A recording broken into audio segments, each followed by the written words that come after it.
StarCraft, the Terran Empire. This video is purely for entertainment and does not infringe on copyrights or laws. The rights to the novel and image belong to the original author. We do not claim ownership. Don't like waiting and want to listen to this fanfic in full now?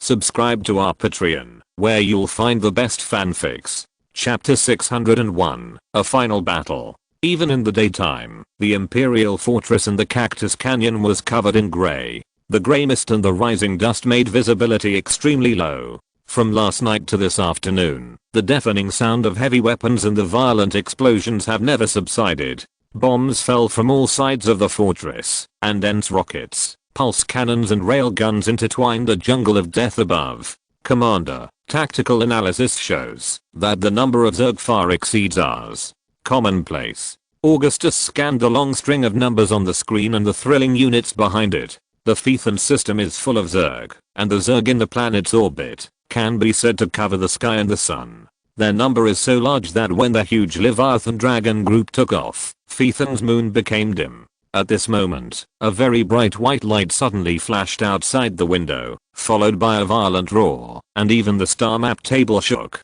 The Minotaur-class battlecruiser Eris has been destroyed, and the captain and crew have successfully abandoned the ship and escaped. A staff officer reported to Augustus. Confirm the landing point of the lifeboat, and we must save them, Augustus immediately ordered. However, Augustus knew that the chances of these crew members surviving were slim. The Zerg did not have any chivalry, and I was afraid that these lifeboats would be destroyed before they landed. Even if someone was lucky enough to land on the surface, considering that the entire area of Cactus Canyon, except the fortress, had fallen into the hands of the Zerg, they were just jumping from one fire pit to another. Your Majesty, a swarm of Zerg is attacking us from the south. Another officer reminded Augustus loudly. The defending forces suffered too many losses in the next round of offensive by the Jumunganda Zerg, and their commander requested reinforcement. The command center, where Augustus was located, had been transformed into a planetary fortress equipped with Ibex machine guns.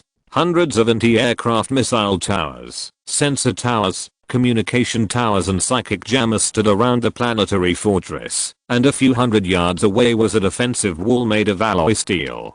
It was actually at the forefront of the war. It was obvious that this swarm of insects was coming for Augustus, because the Zelniger artifact and Dr. Nerad had been moved nearby. Where are our backup forces? Augustus asked. They've all gone up.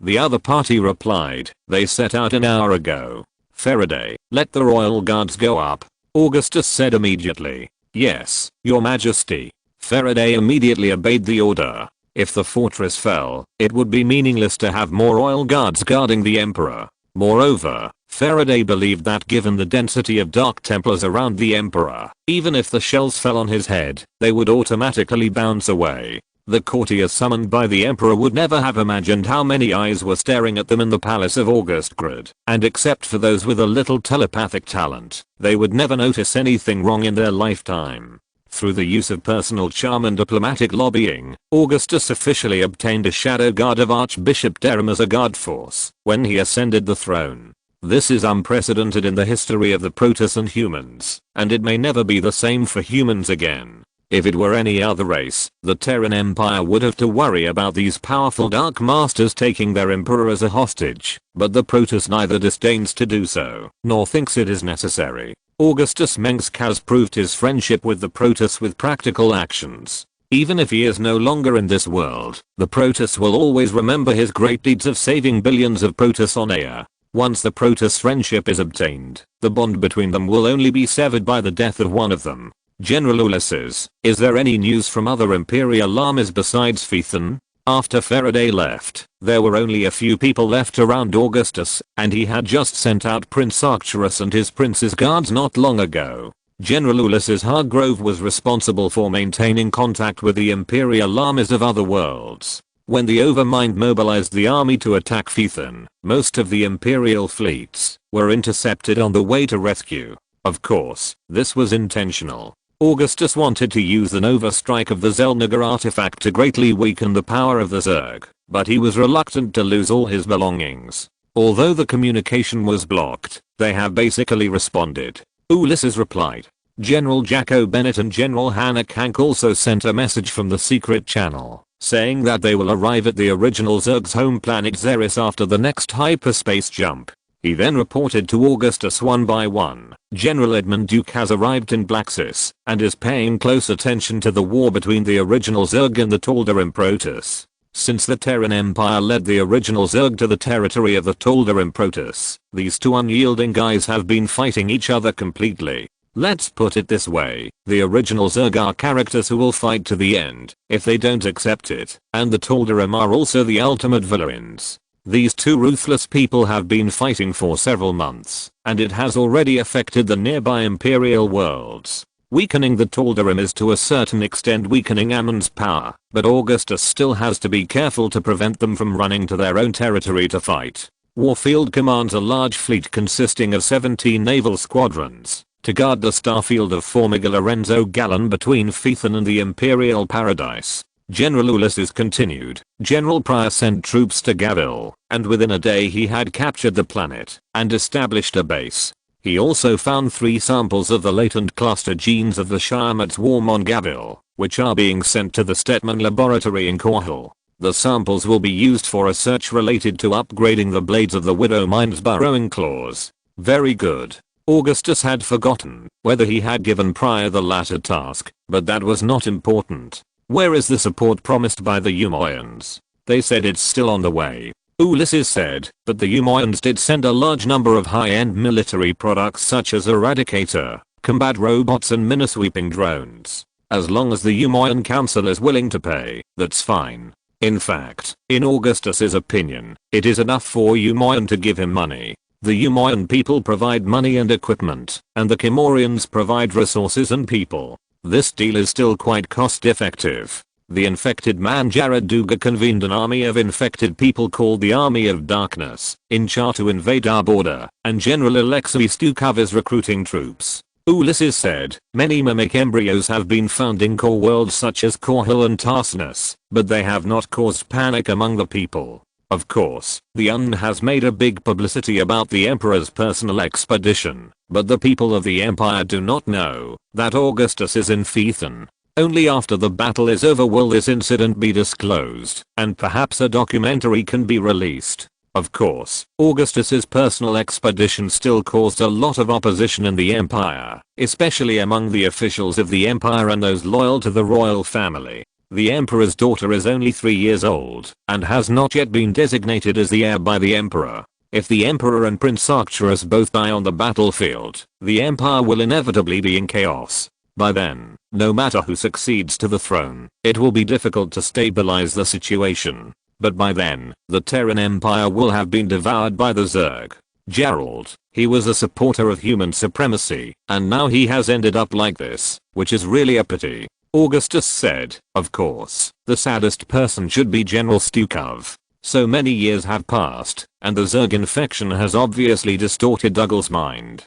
Dougal can no longer be called a human being. It would be strange if he still thought from the perspective of a human being. Ulysses said, what is that brainworm doing? Augustus suddenly asked again. Since the Royal Brainworm Alpha was sent out, it has indeed made a lot of contributions. Its Cerberus swarm mainly performs sabotage missions of sneaking into the alien Zerg lair to destroy the Zerg's vital hatchery. It is no wonder that the brainworms are so angry that there is such a rebellious swarm among the Zerg army. In the pyramid of strict order of the Zerg, the brainworm will never disobey the order of the Overlord, but obviously there is an exception. In terms of taking advantage of every opportunity to steal, this brainworm has done a good job. It's just that it never dares to get close to the Overlord, for fear of being controlled again. And as long as powerful tribes like Jumunganda and Shyamut appear, it will immediately slip away. This guy's definitely capable and very powerful, but he is afraid of death. The brainworm Alpha is on Kangfeng Star, and it has not moved for 2 weeks. General Ulysses said, it seems that it is not as loyal as it appears. I think it's scared. Augustus shook his head. Kangfeng, I remember it was just an underdeveloped agricultural world that only joined the Empire recently. Kangfeng is rich in fine wine, and the food culture there is also unique in the Terran Empire. Ulysses said. Local officials complained that an airborne marshal ordered him to send coke and fried chicken every day. Not only that, it also accepted bribes openly. Unimaginable corruption has appeared in a brain worm, which really damages the image of the imperial soldiers. I knew it. Augustus knew that he could not expect a brain worm to be a human being. Tell it. Just say that I already know about this matter. Let it handle it. They are coming. At this time, someone shouted in the command center. Looking down from the towering planetary fortress, thick smoke was billowing outside the fortifications. Just like the usual attack method of the Jumunganda swarm, large numbers of springtails were rushing in the front, and the terrible hydralisk was behind them, mixed with a large number of explosive insects, cockroaches and lurkers, looking like a torrent of shells from a distance. Jumunganda is represented by the luxurious purple color. As the meaning of the name implies, they are the snakes that devour the world. Augustus noticed that some new monsters were mixed in the Jumunganda swarm army. Destroyers. Destroyers are a new variant of cockroaches. They are irritable and angry creatures, and they are also more powerful and cruel. This is a creature that is larger than the hydralisk. Its towering back has evolved into a more solid bone armor and hardened bone spurs. By projecting bone plates, destroyers can spray terrible acidic corrosive bile at the enemy. The corrosive bile of the destroyer is very terrible. It is more like a bright orange plasma than bile. It is powerful enough to penetrate human fortresses and tanks. The range of the corrosive bile is long enough to threaten bunkers and fortresses outside the range of human weapons. Therefore, every time the destroyer appears, it means a hard battle for their enemies. This terrible monster should be a variant of the Zerg that appeared on the eve of the End War. It was first discovered by the Empire in 2505. Since the second generation of the Overmind returned from Xeris, the evolution of the Zerg has been accelerating.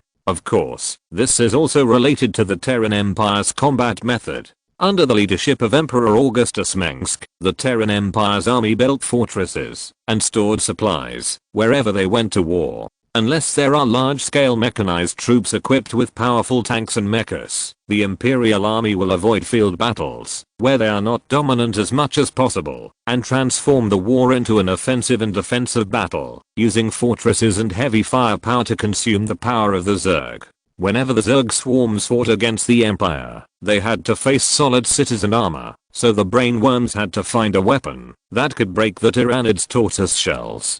The destroyer came into being. This is a biological mortar that can move and bite, a real biological cannon. Augustus saw a large area of scalp-numbing orange light ejected from the spinal bone plates of the destroyers surrounded by dense bone spurs, and the sky immediately began to rain deadly light. A burst of black smoke immediately rose from the fortifications of the fortress, and explosions and flames came one after another. This was just the prelude to the attack. In the distance, a large number of alien dragons appeared in the sky, among which there was a giant flying creature like a manta ray, on which many smaller creatures were lying. Hive Lord. Ulysses said. They don't fly high, so they can be dealt with anti-aircraft firepower. The Broodlords are also a variant that appeared after the Second Total War. They are mutated from the Mutalisks, and are a swarm of aerospace motherships that can deliver a large number of living broodworms from the air to the ground. The broodworms they release are short-lived creatures, not much bigger than springtails, but also extremely ferocious. Use nuclear bombs. Augustus ordered directly. Blast them all into glass. Ulysses, I leave this to you. After saying that, he walked out of the command center and came to the outside of the planetary fortress. Outside was the rotating Zelniger artifact, flashing with a faint blue light that showed that it was fully charged, while Dr. Nerad next to him was sweating profusely as he made the final adjustments, muttering to himself, "It's almost done, may God bless you," and so on. Maybe Dr. Nerad was really sweating. He couldn't understand why a suspicious human emperor would trust alien races so much, who would travel with 70 or 80 Dark Templar masters and 100 top ghost agents following him. Thank you all for voting. Thank you for the reward.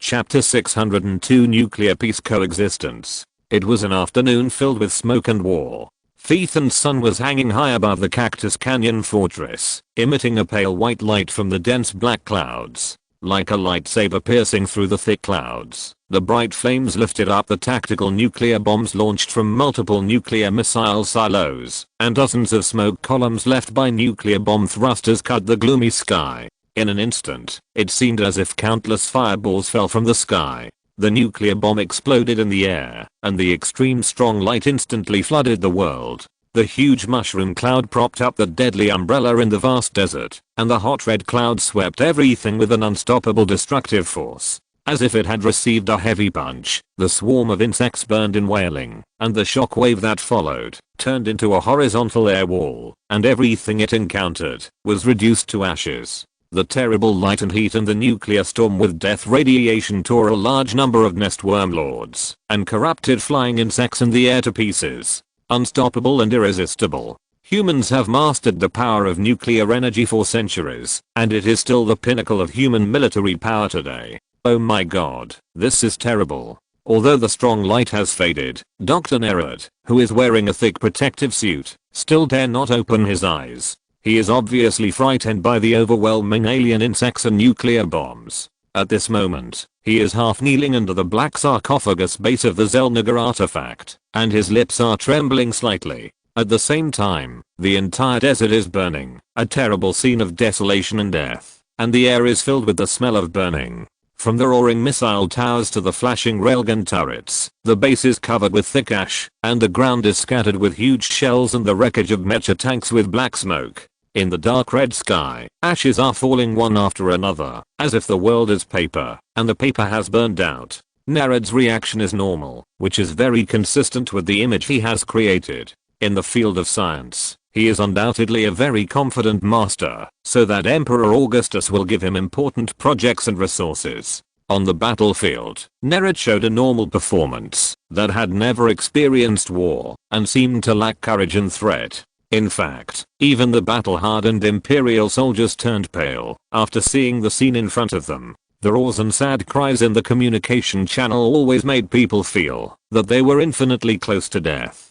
The fortress was full of traces of fierce fighting, and there were huge pits everywhere where the Zerg airdrop capsules smashed. The bodies of the dead Zerg and Imperial soldiers were not even removed in time, and the neatly arranged supply stations and military camps were now in ruins. In the most brutal places of the battle, the Imperial soldiers in the positions had to deal with the monsters that drilled out from the ground and engaged in desperate hand-to-hand combat. Even the Royal Guards suffered heavy casualties, and 3 odd mechas were damaged.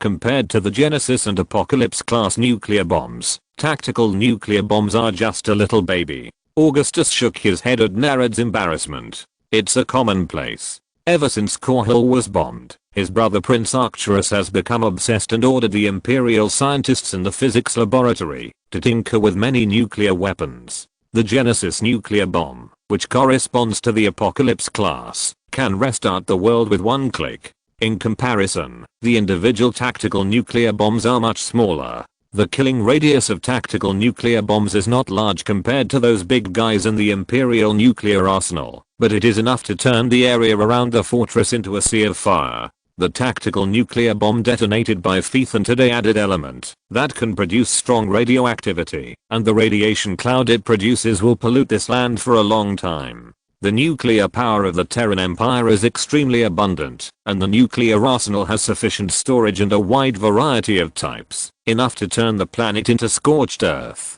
Despite this, the abuse of such nuclear bombs is also likely to lead to serious consequences. Radioactive dust can destroy the genome of the Zerg and cause mutations. Most mutations will cause large-scale deaths, but a very small number of mutations may be beneficial to the Zerg, which has brought extremely terrible consequences. So far, I can't care so much for the time being, and I can't stop eating because of choking. Sorry, Your Majesty. Nerad still didn't move, and his legs and feet looked weak. Even though he looked very weak, this guy who was actually proud inside would not really piss his pants with fear. Doctor, now is not the time to cover your ears and tremble. Sometimes Augustus also felt that Nerad was acting too much, and in the eyes of the Emperor, the more frightened he acted, the more he looked like a red-nosed clown. Although Nerad was the shame of the Zelnaga, he was not really so scared. He was just acting as always. Under Nered's disguise of joy, anger, sorrow, and happiness, there was only a mocking sneer. The long time had almost exhausted the power of Nered's incarnation, but relying on the power of the Xel'Naga temple, he could still compete with the powerful original Queen of Blades. Tactical nuclear weapons can only solve the problem temporarily. The real killer is the Nova Shock of the Xel'Naga artifact. Get up. The fate of the Terran Empire and all mankind depends on you. Point: I'm just an old and weak scientist. These guns and artillery, Zerg and viruses are too exciting for an old man like me. Hearing this, Dr. Nered, who was frightened, seemed to have endless courage again. He stood up and readjusted the Xel'Naga artifact. After Dr. Nered's transformation, the Nova Shock overload mode of the Xel'Naga artifact is enough to cover the Phaethon system and clear the Zerg within a few light years. However, according to Nered, this attack will completely exhaust the energy of the artifact, and it must be replenished before it can be used again. Even if the Zerg swarm is large in number, such a large-scale casualties can seriously damage their vitality. Temporarily suspend the offensive, and let the Terran Empire take a breath. You are the expert in this area. I don't think anyone knows the creations of the Xel'Naga better than you. Only with you to operate it yourself can it be foolproof. I can't risk the lives of tens of millions of Imperial soldiers. Augustus was telling the truth. If Nered was reading his thoughts, he would find that he was absolutely speaking from the heart, and every word was true. Emile, you know me. As long as it can get me one step closer to success, I'm willing to do anything. Moreover, since the Xel'Naga artifacts must be transformed by professionals like Nered, how can Augustus feel at ease if he goes to the trap without this guy? Emperor Augustus Mengsk absolutely respects the elderly and loves the young. Xel'Naga Nered and the royal brainworm can prove that he is not a demon. It is my honor to sacrifice my life for you and the Empire. Nered was also calculating Augustus. How could he work for others for nothing? As long as the Xel'Naga artifacts are used to eliminate a large number of brainworms at one time, the power of the Overlord can be greatly weakened. In addition, the energy collected from the brainworms can also be used to resurrect Ammon. In this way, Augustus's Terran Empire humans are actually just working for Nered, so how could the latter not do his best? When Ammon returns, the Zerg will return to their original destiny, that is, to slaughter all living beings as the hounds of the Dark God, and then move towards the final destruction. Nered has many ways to collect energy, and Ammon will return sooner or later. It's just a matter of time. And Nered is sure that Augustus will use the Xel'Naga artifact to weaken the Zerg, because the Terran Empire has suffered too much loss and its defense line is shaky, and he has no choice at all. Even if Augustus knows his plan, he has secretly prepared to slaughter the gods, just waiting for Ammon to show his head and send him back to his home in the void. Of course, this is absolutely impossible. Your Majesty, the bugs are swarming again. An Imperial officer who ran over reminded Augustus, there are a lot of them. At this moment, the radioactive material of the nuclear bomb was falling from the sky, and people did not dare to open their armored masks to breathe,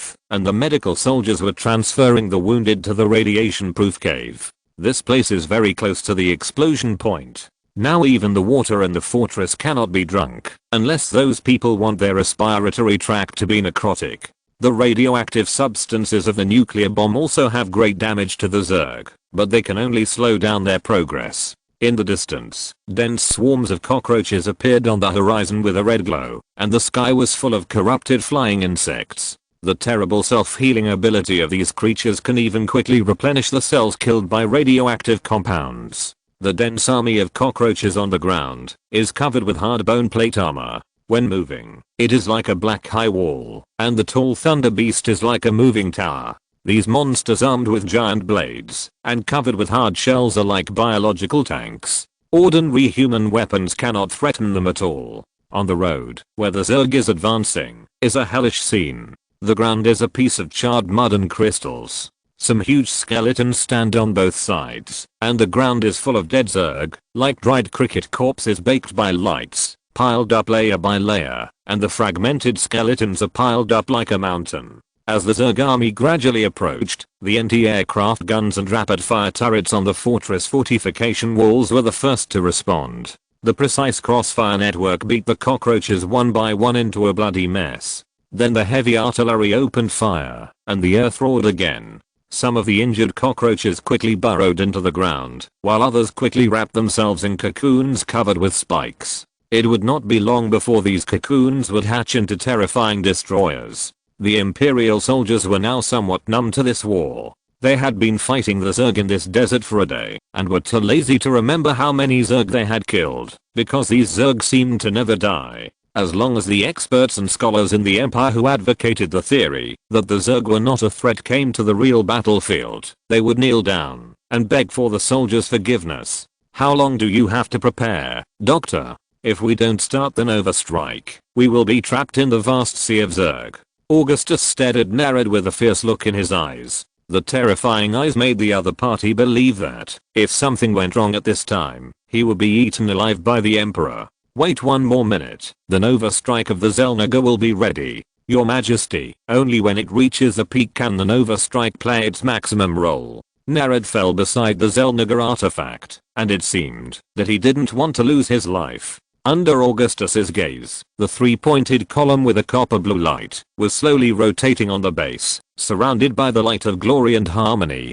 On the column with mysterious patterns, you can see many traces of transformation, which are all from Nered's hand. Obviously, the original, or real purpose of the Xel'Naga artifact is not to kill Zerg on a large scale. Your Majesty, the officer was waiting for Augustus's order. Augustus, send more people over. The front line needs new soldiers to fill the gaps. In the communication channel, Prince Arcturus, who was commanding the defense of the southern fortifications, also said, or get some more nuclear bombs.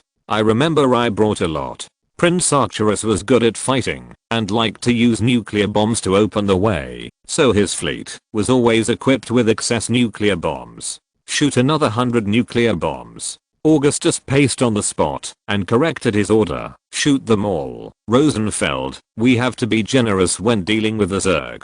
You made the most correct decision. Arcturus said. Yes, Your Majesty. The colonel left immediately, and his calm appearance was as if Augustus did not ask him to launch nuclear bombs, but just distributed homework to elementary school students. At this time, some faster flying dragons and corrupted flying insects had arrived above the fortress, roaring and attacking the Imperial soldiers on the ground. Augustus saw Titus driving Odin towards him, and the Hellfire missile bay behind him instantly fired a long string of dense fragmentation missiles, smashing a group of dragons to pieces. It's so exciting. Killing bugs is really the most interesting thing in the galaxy. I can chew gum while cleaning them up.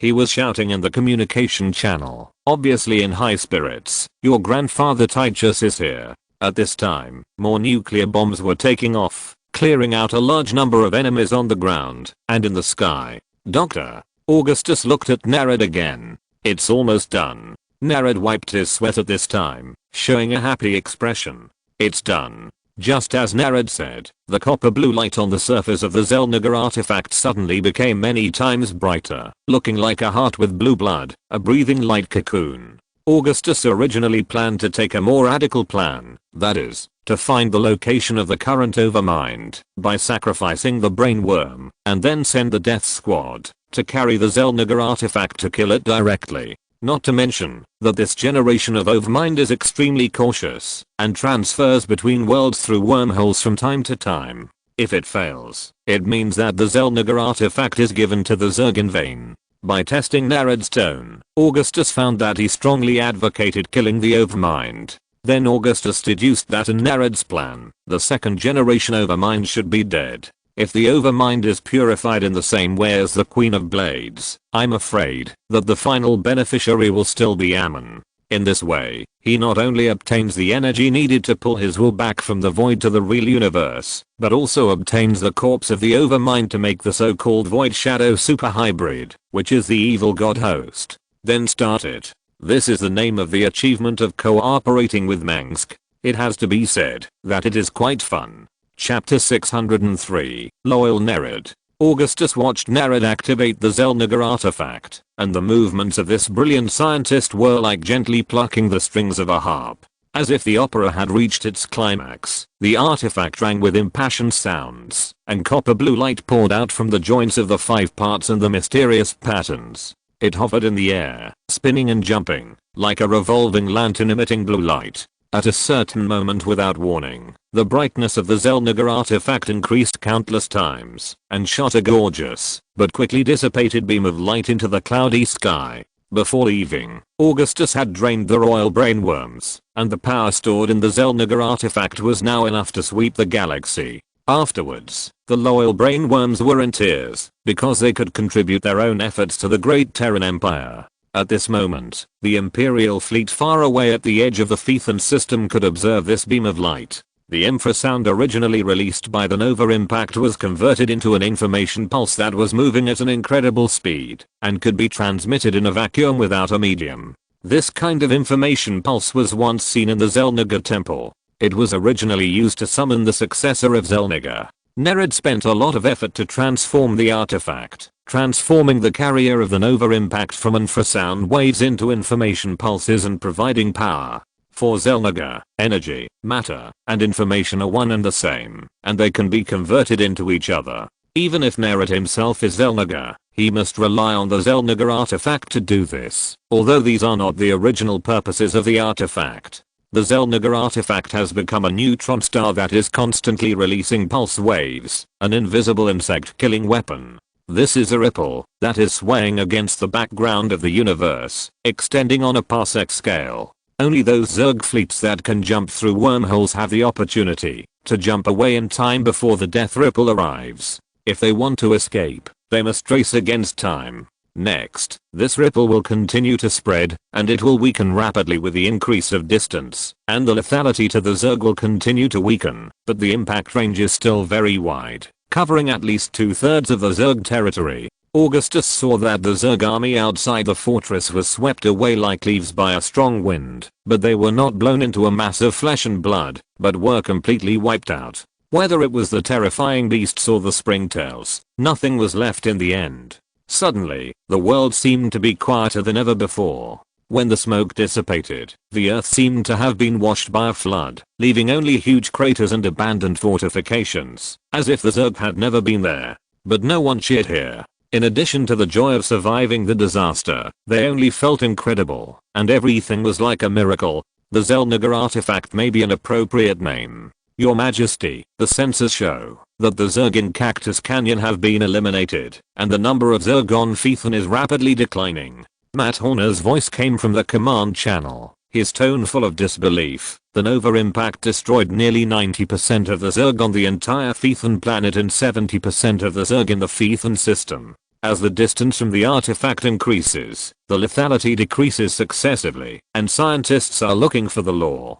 Despite this, the lethality of the artifact still exceeds expectations. It's like a dream. Yes, Matt, it's like a dream. A series of data is being transmitted to the HUD display screen in front of the mask of Augustus' power armor. On the green star map of the Phaethon system, the dense red dots that originally represented the Zerg have been greatly weakened, as if wiped off by a rag. The Zerg that was originally moving towards Phaethon seemed to have been hit hard and fled in all directions. The second generation of Mind was slapped in the face by the Protoss and the humans when he was born and just opened his eyes. Since then, he has thought twice before fighting with the other two races. Once bitten by a snake, you will be afraid of the rope for 10 years. Before finding an effective way to counter the Xel'Naga artifact, the overmind Zerg swarm must not dare to invade the Kaprulu sector again. Augustus, the Hyperion, detected that many Zerg Levi jumped away before the explosion of the Nova impact, and most of them succeeded. Jim Raynor was talking to Augustus on the bridge of the Hyperion. It seems that the Overmind and the Cerebrates must have been scared to death, and now they are running away with their tails between their legs. He said, at least the artifact worked. For the sake of its great power, we can't ask for more. I have begun to believe that it is really an artifact. Damn it. We have to believe in science. Oh my god. We succeeded. Dr. Nerid couldn't help crying with joy, tears streaming down his face. Nerid had been making prayer gestures before, and it was unknown which god he believed in. Well done, Doctor. you will definitely leave a strong mark in the history of mankind. Augustus was right. Before squeezing out Nered's value and killing him, he must first write down his merits and read them to him 100 times. This is the power of science. However, if the Zerg army had not been pressing in, Augustus would never have used the artifact. Otherwise, he would not have lived to the future, and now mankind would have perished. In the original timeline, the method of using the Xel'Naga artifact Nova Impact was provided by the Mobius Foundation, and Nered was the mastermind behind the Mobius Foundation. Without Nered, humans really couldn't develop the Xel'Naga artifact like the Protoss. Even if they exhausted countless generations, humans could only understand the superficial power of the Xel'Naga artifact. Even so, this precious knowledge is priceless to this young race. It would be different with our dear Dr. Nered. But I'm afraid that the Xel'Naga artifact will not be able to operate again for a long time. Dr. Nered stood up, paused for a long time, and sighed. The Xel'Naga artifact, which was originally emitting dazzling light, broke into 5 pieces. The mysterious patterns on the surface and the smooth mirror-like cut surface also became dim. Obviously, the Nova Impact just now had drained the energy of the artifact. Point is the power of a brainworm enough. Augustus stared at the smooth surface of the Xel'Naga artifact that seemed to be cut from black rock and realized that when the first upright ape first looked up at the starry sky and vaguely imagined the starry sky, the artifact already existed. The power of the brainworm is also void energy, consistent with the overmind. I'm worried that the energy consumed by the artifact this time is not something that a young brainworm can make up for. Nered said hesitantly. Then let it donate blood a few more times. Augustus said. If the Xel'Naga artifact can store the energy absorbed after the Nova Impact, there is no such thing as exhaustion of energy. Then Nered is obviously lying. Augustus is not sure whether Nered has deployed a hybrid for absorbing energy near the Phaethon information, but if he is Nered, he will not miss this opportunity. Nered was speechless immediately. Augustus was not in a hurry to replenish the energy of the Xel'Naga artifact, because he had achieved his goal and fully weakened the power of the Zerg, so that the Imperial army could stabilize the front and gradually recover the lost territory. On the other hand, letting the Xel'Naga artifact absorb too much power would accelerate Ammon's recovery, so Augustus had to find a balance between using the artifact and preventing Ammon from returning to the real universe too quickly.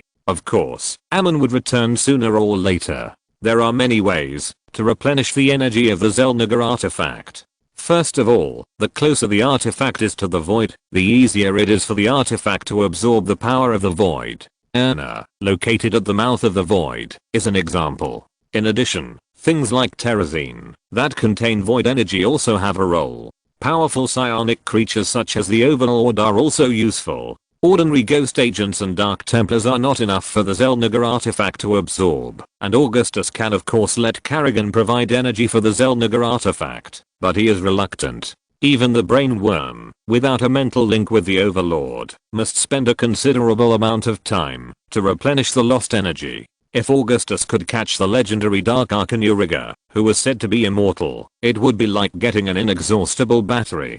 Or, Augustus could also coax Artanus, the beloved disciple of Archbishop Tacitus of Darum, to come. I believe that man would not refuse. How should I put it? Augustus believed that there were always more solutions than problems. Isn't this too harsh on a brainworm that is only a few years old? Prince Arcturus also arrived and happened to hear the conversation between Augustus and Nered. Maybe we should think of other ways. Arcturus still liked this brainworm quite a lot. Of course, that was only because the brainworm could help him control the Zerg.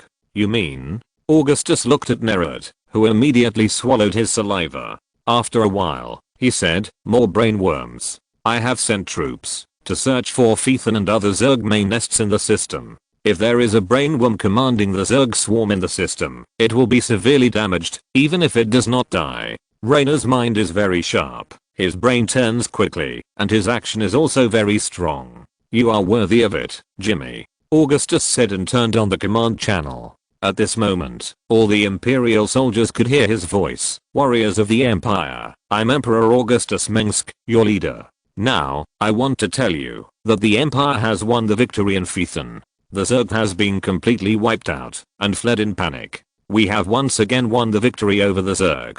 he said, "Remember those who are buried here. We have gone through hardships together to get to this day. May the heroes who died in Phaethon and in previous wars return to the Hall of Valor in Augustgrad." At this time, cheers and cries were heard in the Cactus Canyon fortress. A few hours later, the Terran Empire troops on Phaethon were rushing to send the seriously injured to planets with medical capabilities. This journey would be extremely long and tormenting for those who were on the verge of death and their familiar comrades. In the devastated Cactus Canyon fortress, soldiers and engineers were repairing the damaged starport, and officers were busy counting casualties. After the battle, most of the modular buildings in the fortress will be demolished, leaving only a few barracks and medical stations. After the war, there are no living things on Phaethon. In front of the Zerg, all creatures are either destroyed or assimilated by them, and there is no possibility of peaceful coexistence. The Terran Empire has invested more than 500,000 people in Phaethon, including countless artillery, ammunition, and elite mecha troops. Despite the solid fortifications, it still suffered heavy casualties when facing the tide-like offensive of the main force of the Zerg. In order to avoid leaks, Augustus did not tell the soldiers participating in this battle that this was the last battle, but allowed everyone to have an extremely expensive intergalactic video communication opportunity with their families. Even if they did not come to Phaethon, these soldiers were ready to sacrifice. The Korhal sector is so large that the Terran humans have no way out. Augustus did not rush to leave Phaethon or hold a press conference to announce victory, but summoned the commanders and soldiers who performed the most heroically in this battle. He verbally awarded these brave warriors honors and medals, which would be reissued after they returned to the Imperial world. Almost all the Imperial soldiers who participated in this battle received the Silver Cross medal. Previously, there were only about 6,000 medals. This was the first time that a large number of medals were distributed, but it did not mean that the gold content had decreased. Then, Augustus went to every unit to visit the wounded. The situation in the medical station was very tragic, and the injuries were not light. The injuries left by the Zerg were not as simple as scratching the skin.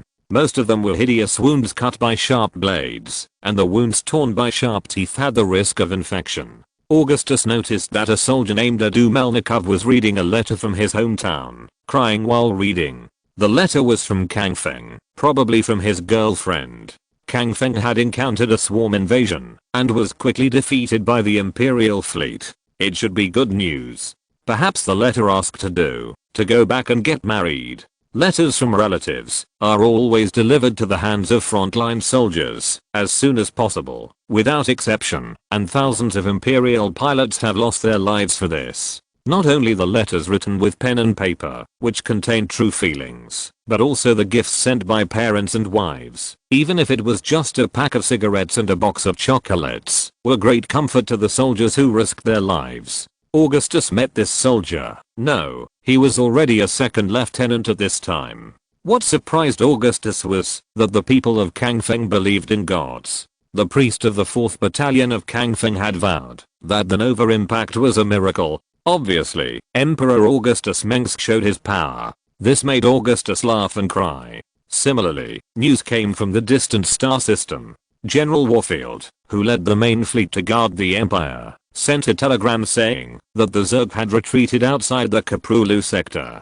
Although they have not left yet, it seems that they dare not cross the line for quite some time. Another good news is that Raynor caught a brainworm that was seriously injured by the Nova impact. What made Augustus happy was that it was their old enemy, the Lord of the Gamzerg Swarm, SAS. It's the end of the month. Everyone, remember to vote. T_T. Chapter 604. The Old Unlucky Guy. Albion, Adams Harbor. At dawn, when the sky was just getting light, the towering transmission towers and the staggered dock buildings of Adams Harbor were reflected in the shimmering waves of the sea. The pale sky was pure and transparent, as if you could reach out and touch the stars shining like gems. The cyan sea water washed the white sand on the shore again and again, and the sea surface gradually became red under the rising sun. Before the sun rose, Adams Harbor was already brightly lit, illuminating the sky. In the breeze under the morning light, a special operations transport ship with a completely black body landed steadily in the port, and the strong wind raised by the thrusters made the trousers of the ground crew crackle.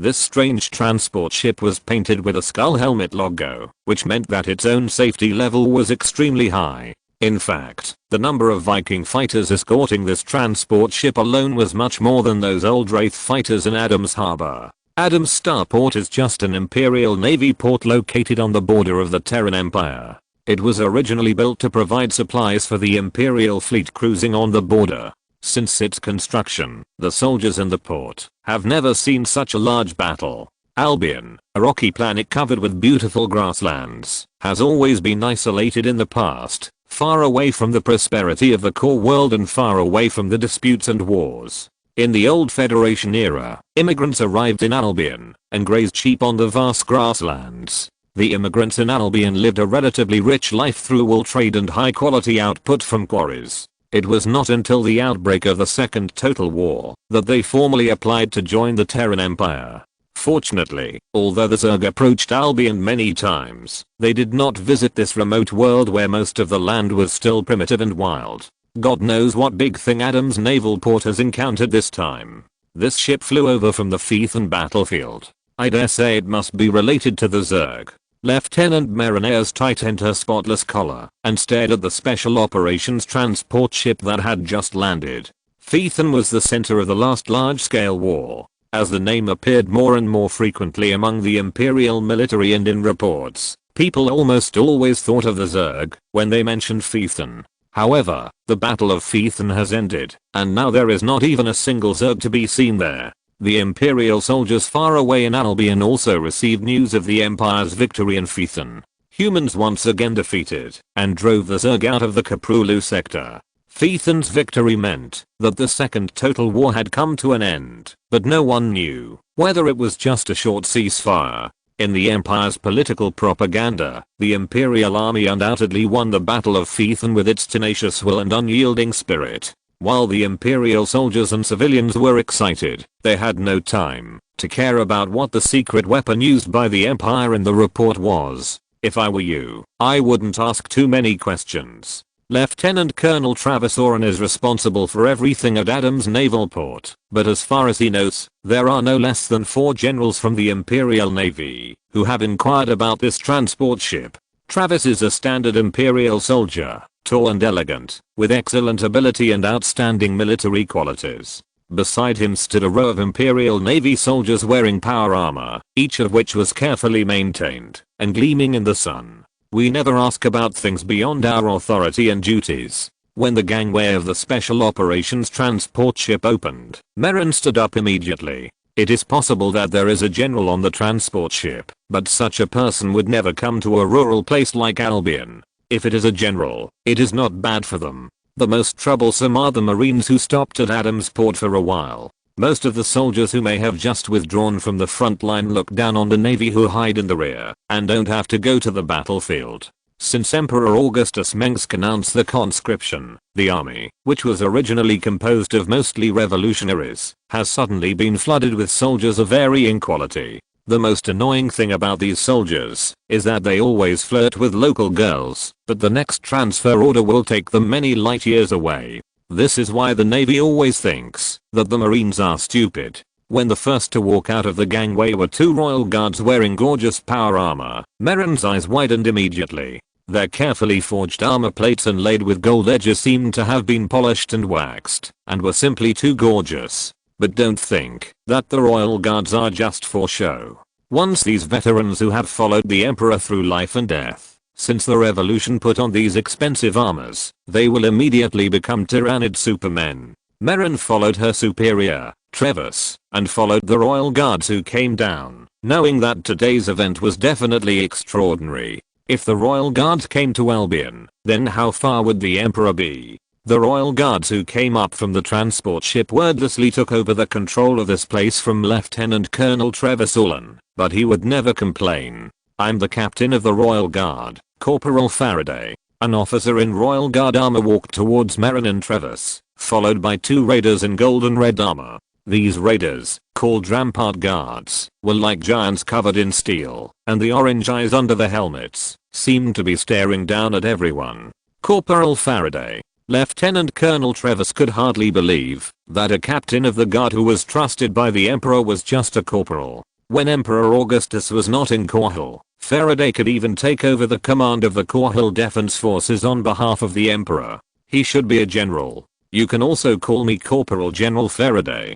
Faraday was obviously not the first time he was asked this question, which was as troublesome as explaining that the great imperial hero Titus finally was just a mere soldier. I understand. Travis thought he understood. Where is Adams' research station? The other party didn't have time to chat. He had an urgent mission. Although Albion was only a marginal world far from Korhal, it had the best alien research station in the starfield. And because the Zerg often retaliated first against those human worlds that dared to dissect and study the Zerg, Albion's laboratory has always had the highest level of confidentiality. Adams' research station has a complete anti-psychic large laboratory that can isolate the telepathy between the Zerg individuals and the Zerg. It's only about 10 minutes away. I have prepared an armored vehicle. Travis pointed to the colonial armored transport vehicle parked next to Faraday. This is already the largest transport vehicle I can find in the shortest time. I hope it will be enough. Travis knew that the superiors wanted to transport a special cargo to Adams' research station. He was in charge of such matters, and knew that these cargoes were probably Zerg or some other alien creatures, such as the Basher whalebird or the slain elemental creature. But there had never been any cargo that needed to be escorted by the Royal Guard before. What would happen next? Travis simply didn't dare to think about it. As he was talking, 4 Royal Guards were carrying a sarcophagus that looked like it was made of black iron from a transport ship. Behind the sarcophagus were several graceful female royal ghost agents wearing golden masks. The Sarnaga sarcophagus is made of materials that can block telepathy and mental connection. It was found in the underground ruins of Air, and it is just big enough to hold a Protoss. Faraday said to Lieutenant Colonel Travis, "Tell your people to be careful, and don't try to get close to it." Emperor Augustus always took away some local specialties whenever he went to a place. Although his hands were somewhat dirty, the things he took away were useful. I understand. Travis' heart was beating fast, thinking to himself, don't explain to me. The more you know, the faster you will die. The word Sarnaga has always been closely linked to alien mysticism. It is said that this ancient race existed before the birth of the stars. They are the creators, and the origin of everything is also the end of everything.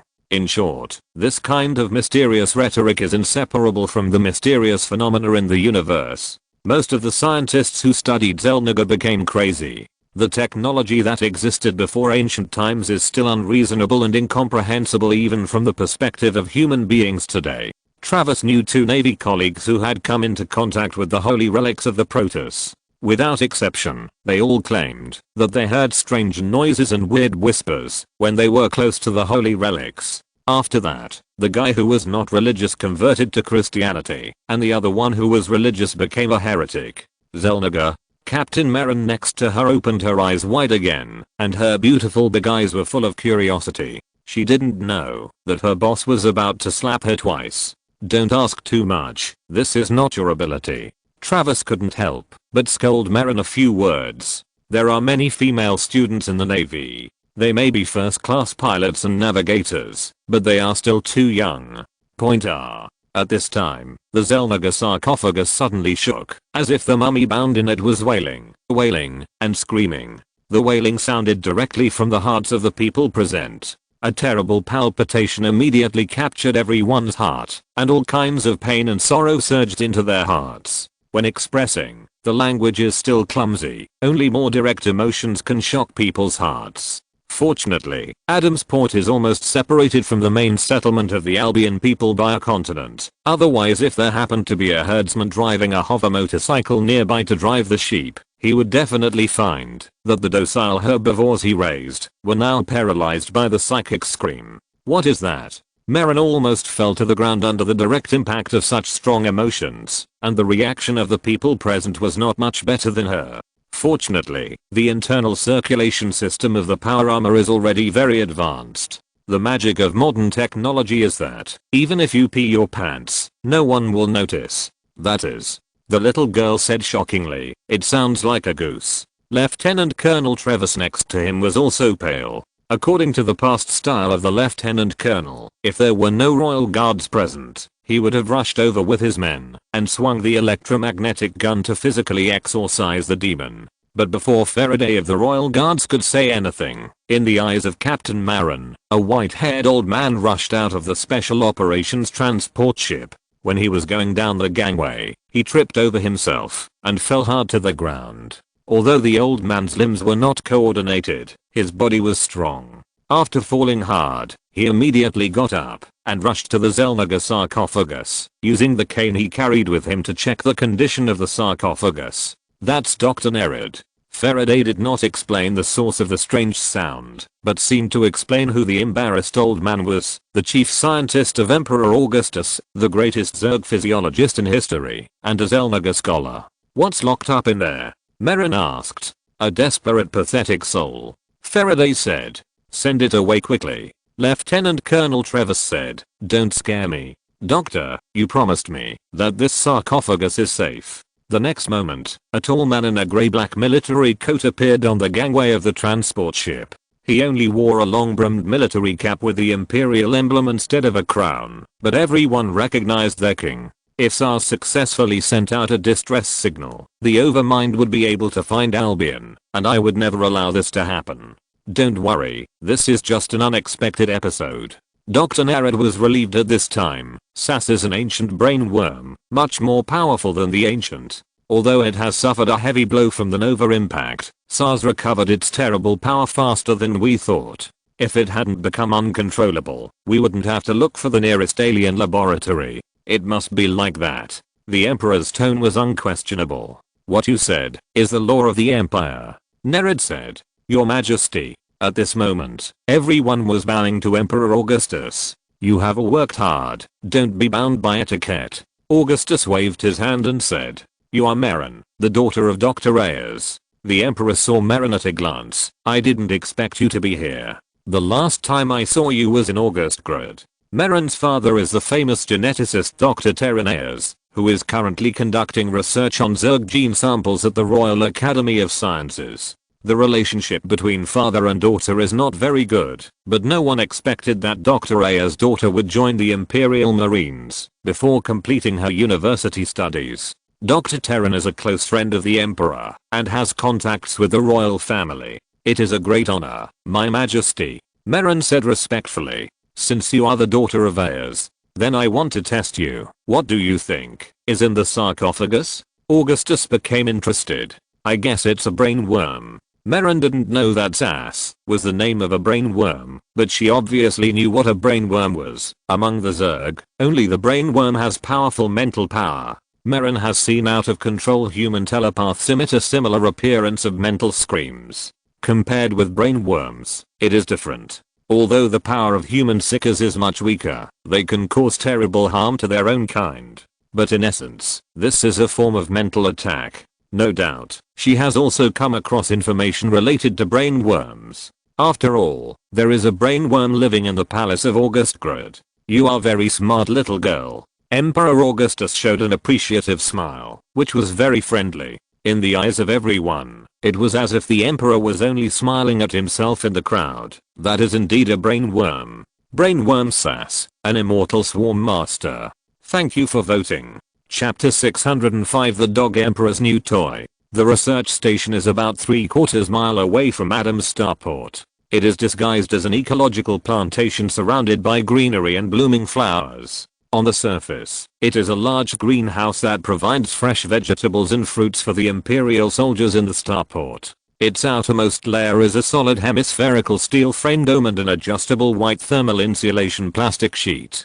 From the outside, the green plants inside can be seen at a glance. It was the first time that Captain Mariners was allowed to enter this heavily guarded research station. Emperor Augustus was willing to satisfy the captain's little curiosity, but he persuaded her to be mentally prepared in advance. Although her boss, Lieutenant Colonel Travis, was always suspicious of the mysterious phenomenon shown by the Synagogue sarcophagus, he was unwilling to miss the precious opportunity to accompany the Emperor to visit the research station. To enter the research station, you need to pass a road with vegetables planted next to it. It looks like a real greenhouse, warm and pleasant. The irrigation equipment controlled by AI is spreading water mist, bringing a hint of coolness to the people below. Lieutenant Colonel Travis led his men in front of the Emperor, followed by the royal guards carrying the sarcophagus. The short and narrow path was too narrow for the tall royal raiders to maneuver, and they had to be careful not to step on the lush artichokes. It all looked beautiful here, just like the giant greenhouses on Talon 7th, but the scene ended abruptly in front of a new alloy steel wall and a heavy door electroplated in black. The entire research station was covered with C-screens, and everything behind was empty even for the ghost agents in the Royal Guards. In the old Federation era, this expensive device was used to block the telepath's ability to read minds. At the same time, it was also a weapon against human telepaths, which could cause great pain to telepaths and eventually break their will. The number of C-screens in this research station was so large and powerful that it was enough to block the mental connection between the swarms, making it an excellent place to torture the mindworms and make them surrender. When the first door opened, Marin discovered that there was another identical door behind it, and between the two doors was an airtight empty room.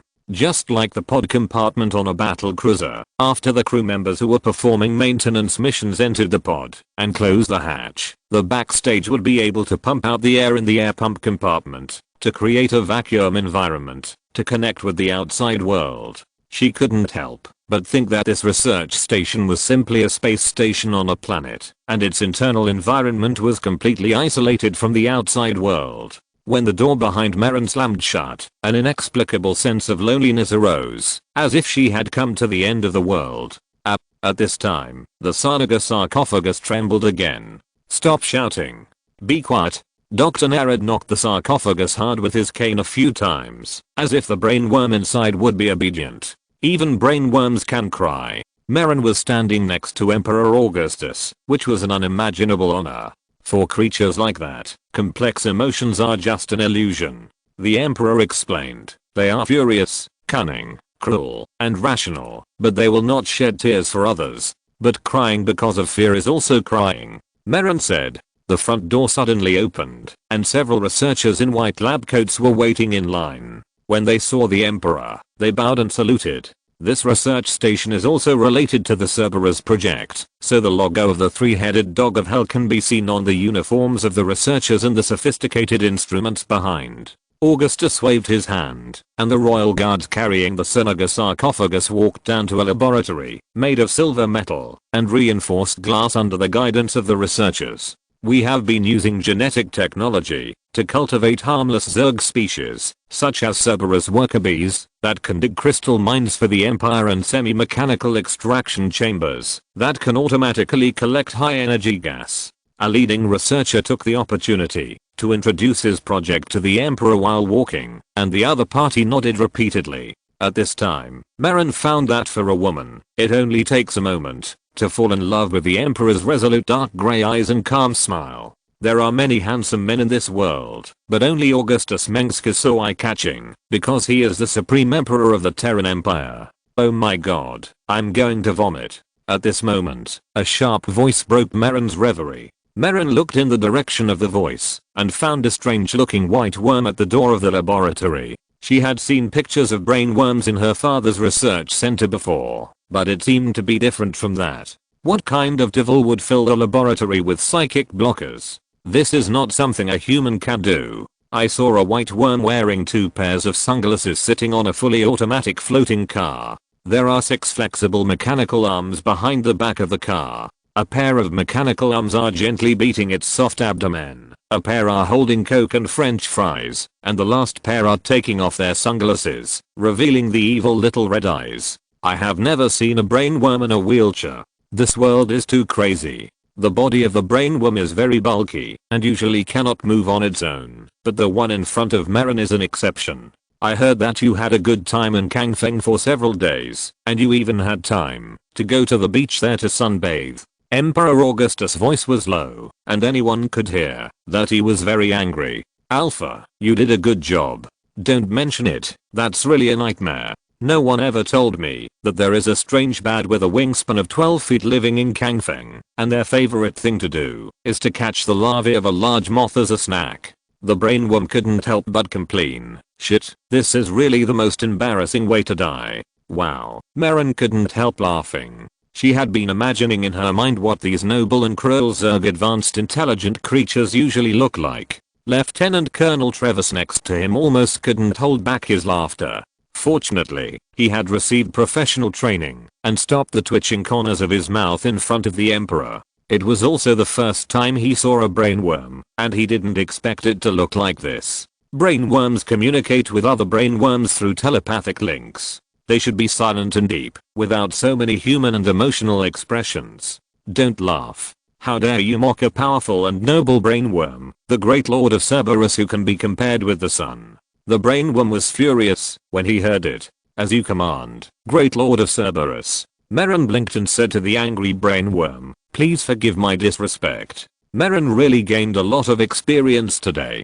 She saw talking worms and embarrassing brainworms. Unfortunately, everyone who came into contact with all this today had to undergo memory erasure surgery in the end. This is a rule that must be followed. Everything is for confidentiality, because the alien Zerg can search the memory in the human brain, and the fewer people who know these secrets, the better. The technology of modifying memory was originally only used in ghost agents and resocialization transformation, but it is now very mature. As much as possible, people don't want their brains to be tampered with by others, of course. After the operation, they will hardly remember these things anymore. I will forgive your stupidity and ignorance for now, but you must remember this next time. The brainworm became even angrier.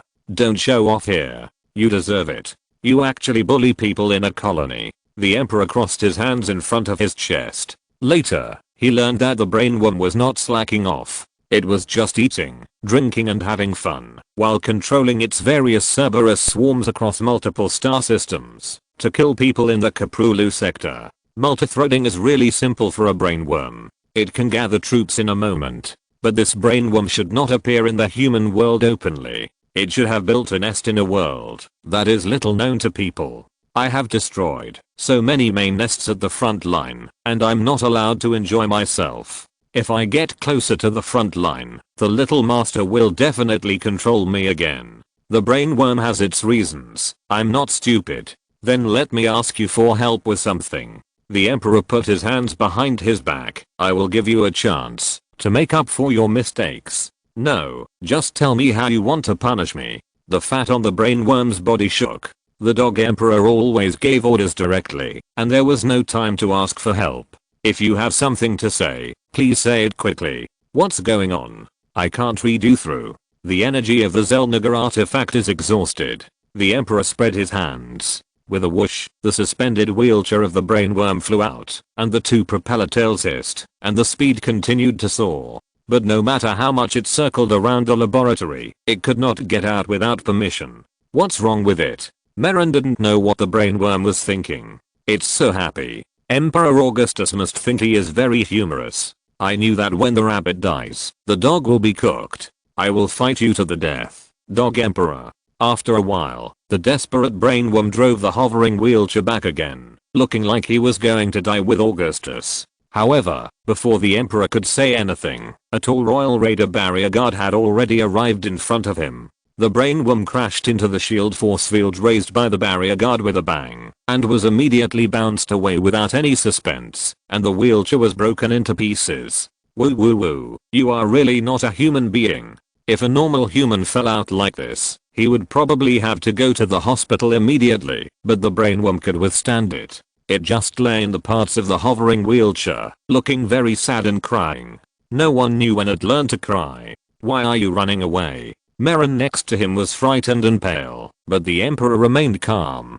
Can you run away? If I had known, I would have taken the Cerberus swarm out to run away. The brainworm said. I have warned you that, if you dare to try, you will definitely fail, said the Emperor. The Cerberus swarm was only controlled by the brainworm, and they still had many tricks up their sleeves. Of course, would not dare to try, because it was really afraid of the black-bellied Emperor of the Terran Empire. Don't cry, I think there is still a chance for this matter. Augustus shook his head. What is the chance?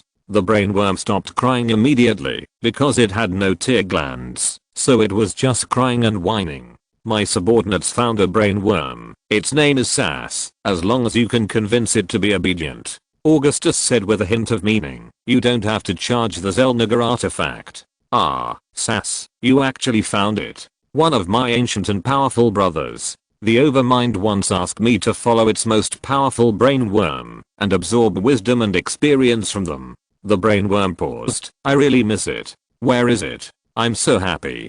The brain worm climbed up and arched towards Augustus like a white caterpillar. Oh my god. Captain Merrin beside him actually saw flattery in those scarlet triangular eyes.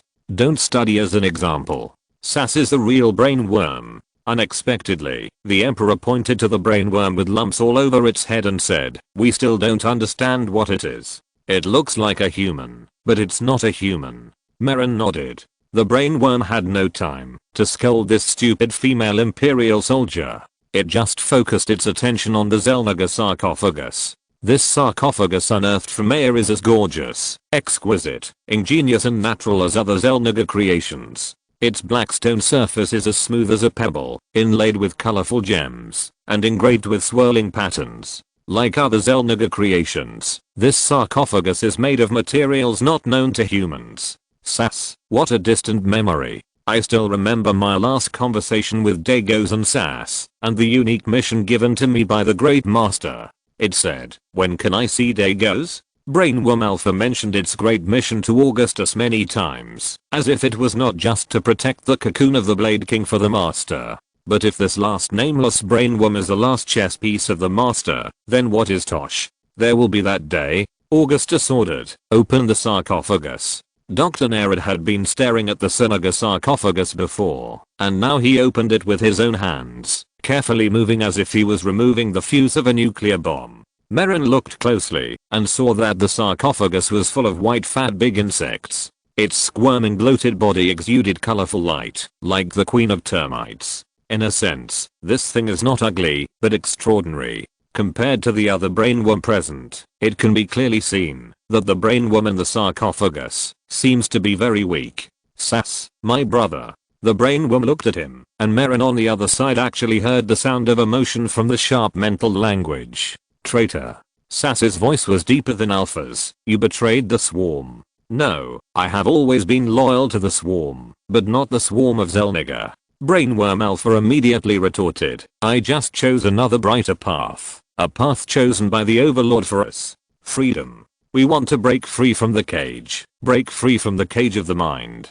As long as the main S-mind exists, the swarm will still be enslaved. It said, I'm not fighting for myself, but for the future of the swarm. We are just tools of Xel'Naga. The swarm is like a heavy fire of karma. It will burn away the sins of the fallen, and finally burn itself. Xel'Naga. SAS's head flickered like a firefly, which was a manifestation of thinking. Traitor.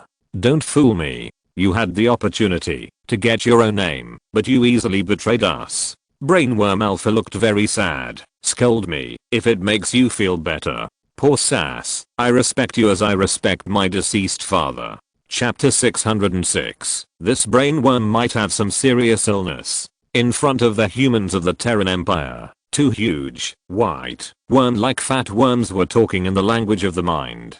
The former was trying to persuade them with reason and emotion, and was almost ready to cry when he was moved, but the latter was stubborn and unyielding. Such a scene made the onlookers Emperor Augustus very happy. He observed the expression of Dr. Nerad next to him, and wanted to hear what shocking things the royal brainworm could say. Since the end of Air's sad day, I have been thinking about the revelation left to me by the Overlord and the future fate of the Zerg. I understand it all. The royal brainworm suddenly shouted, the Xel'Naga created the Protoss, but they were too clumsy after all, so the Zerg came into being. Because they were too disappointed with the Protoss, the Xel'Naga who created this universe decided to destroy all the despicable races. But when we finally succeed, it will be the time to kill the donkey. Augustus could feel that the temperature in the laboratory was dropping sharply. This is not an illusion.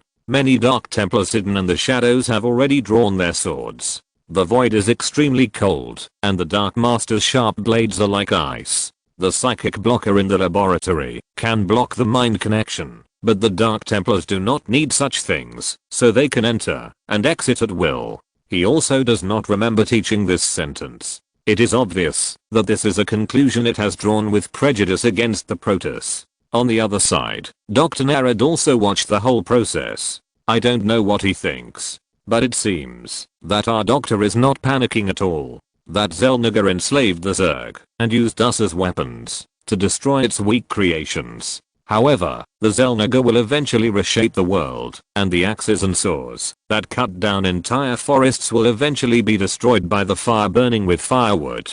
When the Zerg has devoured everything, we will also be buried in the ashes of the world. Our lord, the great overmind, it has been deprived of its freedom and imprisoned in the cage of the hive mind. It's not happy. The brain worm that looked smaller and younger raised its head, as if it was deeply proud of what it said, and this emotion could be fully felt from its shriller voice. The overmind has foreseen the fate of its offspring, but even a great overmind cannot defy the will of the Xel'Naga, let alone the brain worms and all the Zerg. So the overmind can only look for an opportunity to break the deadlock, an existence that is not subject to the will of the Xel'Naga, leaving the Zerg with the last hope. Who is this existence? Augustus asked at this time. It's Gabriel Tosh. If this is really related to the Xel'Naga, then this is its last act of rebellion. Dr. Nerad beside the Emperor replied immediately with his eyes flashing. As for the others here, including Captain Faraday of the Royal Guard, Lieutenant Colonel Trevis and Captain Marin, they didn't understand what they were saying at all. Of course it's me, the Cerebral Worm Alpha. The Cerebral Worm was very satisfied with the surprised reaction of the crowd. You didn't expect it. The words of the Cerebral Worm immediately attracted the suspicious gaze of everyone present. Dr. Nerad, whose face remained unchanged, had a look of wanting the blade worm in his eyes. He knew the abnormal behavior of the overmind long ago, and he also knew that Tosh was its most critical chess move, because the birth of the Prince of Blades was not in Ammon's plan. But this Cerebral Worm, what is it? What kind of bragging is it? The Xel'Naga that the Cerebral Worm Alpha is talking about is Ammon, and as long as it is a Zerg, it cannot get rid of Ammon's influence, unless it is not a Zerg at all. Even the Prince of Blades Tosh cannot break free from the shackles imposed on the Zerg. Unless the Zerg abandon their hive mind and become like the original Zerg, the hybrid will have no way to control them. But this is impossible, so this is absolutely foolproof. Augustus has captured some Tal'Darim. These fanatical followers of the Xel'Naga have long revealed the Dark God Ammon's plan to destroy the world. It is no longer a secret, but few people believe in the Tal'Darim because they are too crazy and superstitious. For Ammon, the fallen Xel'Naga who regards himself as the creator, it doesn't matter, even if those humans know that he is going to destroy the world. He looks down on all races in this cosmic cycle, but compared to the Zerg and the Protoss, he also looks down on humans more. Nerad was just shocked. As a young brain worm who had just started, it knew too much. If the overmind really left some revelation to this brain worm before going to air, it would be too stupid for it to say it in public, in front of Ammon's servant Nerad. Of course, this just shows that Nerad's identity has never been exposed. In the eyes of the brain worm and others, Nerad is one of them. But it is indeed difficult for the brain worm to say this. His master Ammon does not care whether everyone knows that he has enslaved the swarm of insects. Even if he tells everyone that Ammon will destroy the entire universe, what does it matter? Not to mention that this matter is too incredible. Even if someone believes it, they can't figure out Ammon's detailed plan, and naturally there is no way to stop it. As the creator, as a god who claims to have experienced countless reincarnations in the universe, even the most intelligent and far-sighted race in the universe is short-sighted in front of Ammon. In the eyes of the arrogant Ammon, it is useless for such an to struggle tenaciously. Instead, it is Nerad who stays in the real universe who is worried. This is the great mission given to us by the Lord. Sass. Brainworm was so excited by what he said. Putting aside the part of reciting lines, the part of taking advantage of the topic was also spoken. Now is the time. It is the critical moment to decide the fate of the Zerg. Only you and I can save the Zerg and free the elegant and noble Zerg from the slavery of the Xel'Naga. Like a deeply moving speech, the brainworm spoke with passion and intonation. The fate of the stars has long been determined, but our future is still unknown. It said, at this critical moment, I have stood up. Now it's your turn, Sass. At the end, the brainworm paused heavily, as if it had already been on the guillotine, and it was just waiting for Sas to go to the execution ground. On the other side, Sas, the brainworm sitting in the coffin, was squirming its fleshy body, that was as round as a cannon barrel, shaking its head that was emitting light and heat in silence. It seems that the other party's words still touch Sas. The brainworms also sensed the will of the dominant Zerg in the dark, but they were simply powerless to disobey, even if they were as powerful as a dominant. But obviously, this young brainworm could not go against that will. It was clearly talking nonsense, justifying its betrayal of the brainworm, and working for humans, whitewashing this pathetic and shameful behavior. In this way, the traitor of the Zerg has become a hero, and it is Sas who is unreasonable. It is ridiculous. It is servile to humans, but it also talks about great missions, slavery and salvation. It is really shameless. I know that the Zerg has been serving an extremely powerful will, and an order, that has been carried out from beginning to end, to destroy and assimilate the Protoss. Sas is known for his caution and suspicion, but on the other hand, he is his brother brainworm. Even though he has been imprisoned and enslaved by humans for many years, the Lord of Gam believes that this young brainworm still retains the noble soul of the Lord of the Zerg. That will has a profound impact on the Overlord and the Zerg. The creations of the Overlord of the brainworm, their thoughts and wills are closely connected with it, so naturally they cannot be disobeyed. But where did you hear all these words from? Was it from humans or Protoss?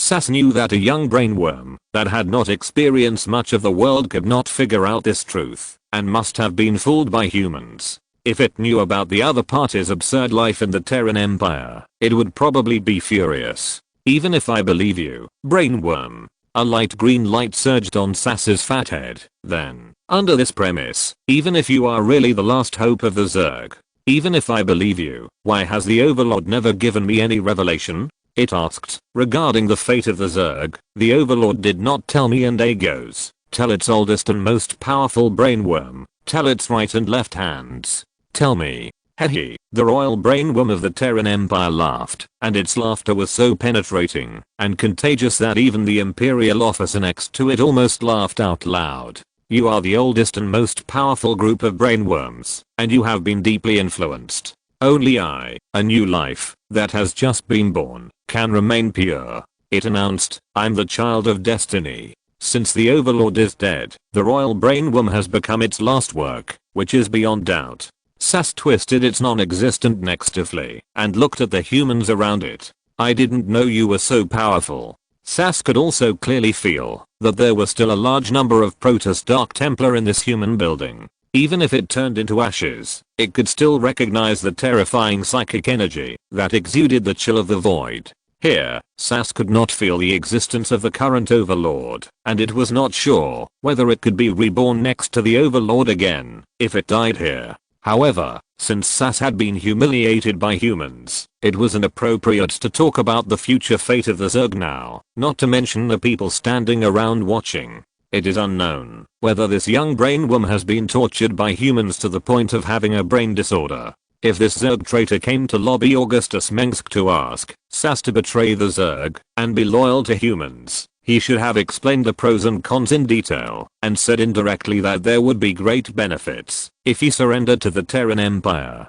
But Sas is now in an unknown laboratory of humans, surrounded by humans sharpening their knives, and his former brother, a noble brainworm, actually came to talk about slavery, freedom, and light. No, Sas doesn't think that his brainworm brother actually has something to hide, and he is probably forced to say this by humans. You have suffered, child. After a long time, Sas finally said this. Among the most intelligent brainworms in the Zerg, Sas is the most unique. It has been reborn from the ashes many times, and has always been immortal. When the brainworm on the opposite side was just a new brainworm with little experience and little influence, the Lord of the Zerg Swarm, Gam, brought endless fear to the enemies of the Zerg Swarm. Humans call Sas's tribe Gam. In Norse mythology, Gam is a hellhound from hell, the leader of the hounds, and its howl foreshadows the coming of Ragnarok.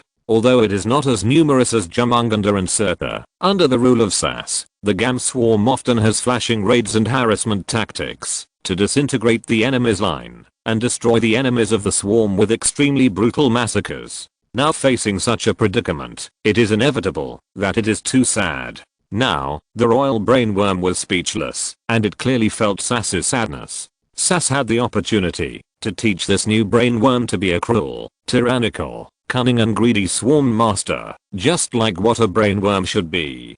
Time flies, and fate plays tricks on worms. If the brainworm has a conscience, it will definitely feel heartache. No, Sass, in fact, I'm living quite well here with the humans. The royal brainworm looked at Augustus with a serious expression. I'm treated well by the humans. In the Augustus Palace, the bed is covered with velvet and there is free ice cream. Sass, I will ask Augustus to give you a high position. It paused and did not mention that the maid's thighs were also great. Ice cream. Eating is not necessary for brainworms. Sass was mad. What kind of torture made this brainworm, which could be said to have grown up under Sass's watch, become so abstract now? If you want to defeat humans and rule them, you have to understand their lust. Sass, you don't understand this truth. The royal brainworm said. We don't have to rule humans, we just need to assimilate them and make humans part of the swarm. Sass shouted. But times have changed, Sass. To save the swarm, we must make changes. The brainworm said. Sass was almost pissed off, as if he was a stubborn old parent who didn't know how to adapt. If that's the case, I don't see that you have made any efforts to save the Zerg. When the great Overmind left us, you succumbed to the tyranny of the Emperor of the Terran Empire. The royal brainworm just laughed it off. Now it has the exclusive right to interpret the plan of the Overmind to break away from Ammon's control. I think you don't understand it at all, Sass. The death of the Overmind is the best time for the brainworm to break away from control, and this is also in its plan. It said confidently. So, after the Battle of Air, I can no longer stay with the new Overmind, so as not to be enslaved again. So, I can only look for allies other than the Zerg, and I think the Emperor of the Terran Empire has the qualifications. You shouldn't doubt my loyalty to the Zerg and the Overmind. From this guy's voice, it can be heard that he is very aggrieved. The highest level of deception is that even he believes it himself. If Augustus had not told him to say these words, even he himself could not figure out whether the Overmind really created a unique brainworm and left it with a revelation of the dark future of the Zerg, or whether this pretentious brainworm had imposed a play on himself. It might really know something, but not much. But with what Augustus told it, and what he had imagined, it seemed to be the case. One thing is suspicious. The original Blade Queen Sarah Kerrigan was the Overmind's hope to get the Zerg out of Ammon's control. As a replacement, Gabriel Tosh might not satisfy the Overmind. It was just that under Ammon's influence, the Overmind might not have such an independent consciousness to tamper with the brainworm. The Overmind once called Blade Queen Kerrigan his treasure, but Tosh did not seem to be treated in this way. It was just that the guarding Tosh's cocoon had never heard of it. So, the Overmind had high hopes for Tosh, but it was also possible that he was greatly disappointed after seeing him. Maybe, Cerebrate Alpha really wants to be the savior of the Zerg, but no one believes it except itself. If you're listening to this novel on a channel other than Fanfic World, it means they downloaded and uploaded it without effort. We cordially invite you to visit our channel, Mundo Fanfic Novelos. There you'll find the original version of this story and you can explore many other novels of various genres. We're waiting for you to immerse yourself in a world of incredible novels. Chapter 607, Smiling at Each Other. On the other side, the brainworm Sass was also furious when he saw that the other party described surrendering to humans and living a miserable life in such a refreshing and refined way. Among many brainworms, Sass is both extremely intelligent and relatively irritable and mean. Brainworm, what did you do during your time among humans to save our great race, as you said? Sass's voice was like the sound of dry leaves rustling against the concrete floor. In my opinion, you spent a lot of your precious time on the same luxury as humans. Of course, Sass, I don't have to prove to you how much pain, sacrifice, and humiliation I paid in the past to complete this mission. Brainworm raised its head and looked at Sass. Various flashes flashed across the fleshy bodies of the two brainworms, showing their unusual emotions. Everything is in my plan. Augustus and Dr. Nered beside him were confused by this. It seemed that it might, or probably, really had a plan, but it was not easy to tell others. At this time, both brainworms became quiet, and only the light flowing on their surfaces continued to flicker. Their heads shook slightly, like two queen ants exchanging pheromones. After a while, SAS seemed to accept what the other party said. He looked around at the humans, who were staring at him, and then lay back in the Xel'Naga sarcophagus peacefully. What can it do? Without a tribe around, the brainworm is too fragile and too clumsy. It has no ability to resist, and can only be bullied. Finally, SAS understood why this brainworm, which should have a bright future, became like this. As a brainworm captured by humans, if it behaved too uncontrollably, or had too much ambition, it would not have been possible to survive until today. Therefore, the captured newborn brainworm must show its recognition of human culture, and indulge in it, in order to let humans relax their vigilance. This is obvious. Considering that he was in the same situation as it, SAS also knew that the other party was not sincere. But the words just now were actually said to humans, and only it could understand the true meaning. Two pieces of information were revealed to SAS. First, the newborn brainworms were still loyal to the Zerg, and were tasked with saving the Zerg from the dark future.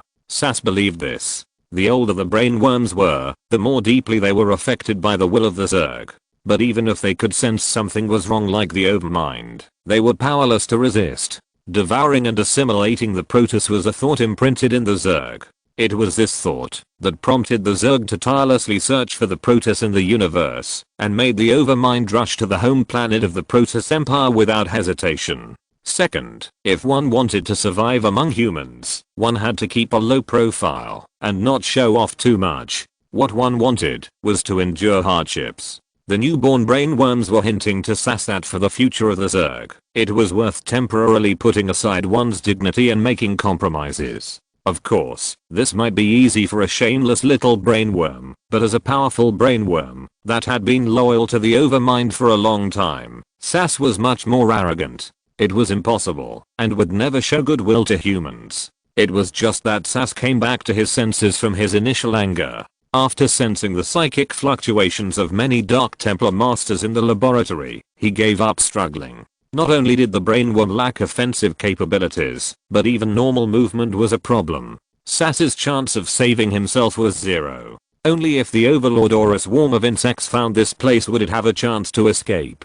And SAS knew that it would not be long before humans would transfer it to other human worlds with stricter guards. Its life as a prisoner had just begun. Brainworm, you don't have to convince me. I will be here to witness it. SAS squirmed in the Xel'Naga sarcophagus for a while, as if adjusting a comfortable posture. SAS, the Terran Empire promised me that it would ensure your safety. A purple light flashed over the head of the royal brainworm. No matter what, you must live. The deep bond between brainworms will not disappear. I'm a noble brainworm, the son of the Overlord, a swarm master, and I'm immortal. SAS finally said. Several researchers in white lab coats threw a bag of desiccant into the Xel'Naga sarcophagus and slowly closed it. Then, at the signal of Emperor Augustus, the royal guards in power armor moved the sarcophagus into a rotating large cylindrical psychic shield. When you are not with me, the passing of time will make me miss you more. The royal brainworm said sadly. SAS, in human terms, you have been my teacher and a strict father. The brainworm SAS has calmed down. Your majesty, you can start charging the Xel'Naga artifact. Only by proving to the overmind that the Terran Empire has the ability to reuse the artifact, the Zerg will be cautious when invading the Empire's territory next time. Dr. Narad followed up with advice to the Emperor of the Empire, without commenting on the conversation between the two brainworms. Now, the outbreak of large and small wars on the Terran border has become normalized. The Zerg has not completely withdrawn from the Kaprulu sector, and they are still lingering on the edge of the Terran Empire's territory. This means that the Empire must maintain a large military force on the border to resist the invasion that may come again at any time. Although the Empire is gradually recovering the lost territory, and most of the worlds that were once invaded by the Zerg have returned to peace, the war between the Empire and the Zerg has not ended on the long border, and various conflicts and wars of varying sizes occur from time to time. Dr. SAS has just suffered a strong nova impact. Will it die of exhaustion if we rashly drain its power? Augustus didn't care about Sass's life or death. He only cared about how long this battery could last. If Sass was really going to die, he could only order the Dark Templar to execute it in advance, otherwise it would be reborn again beside the Overmind.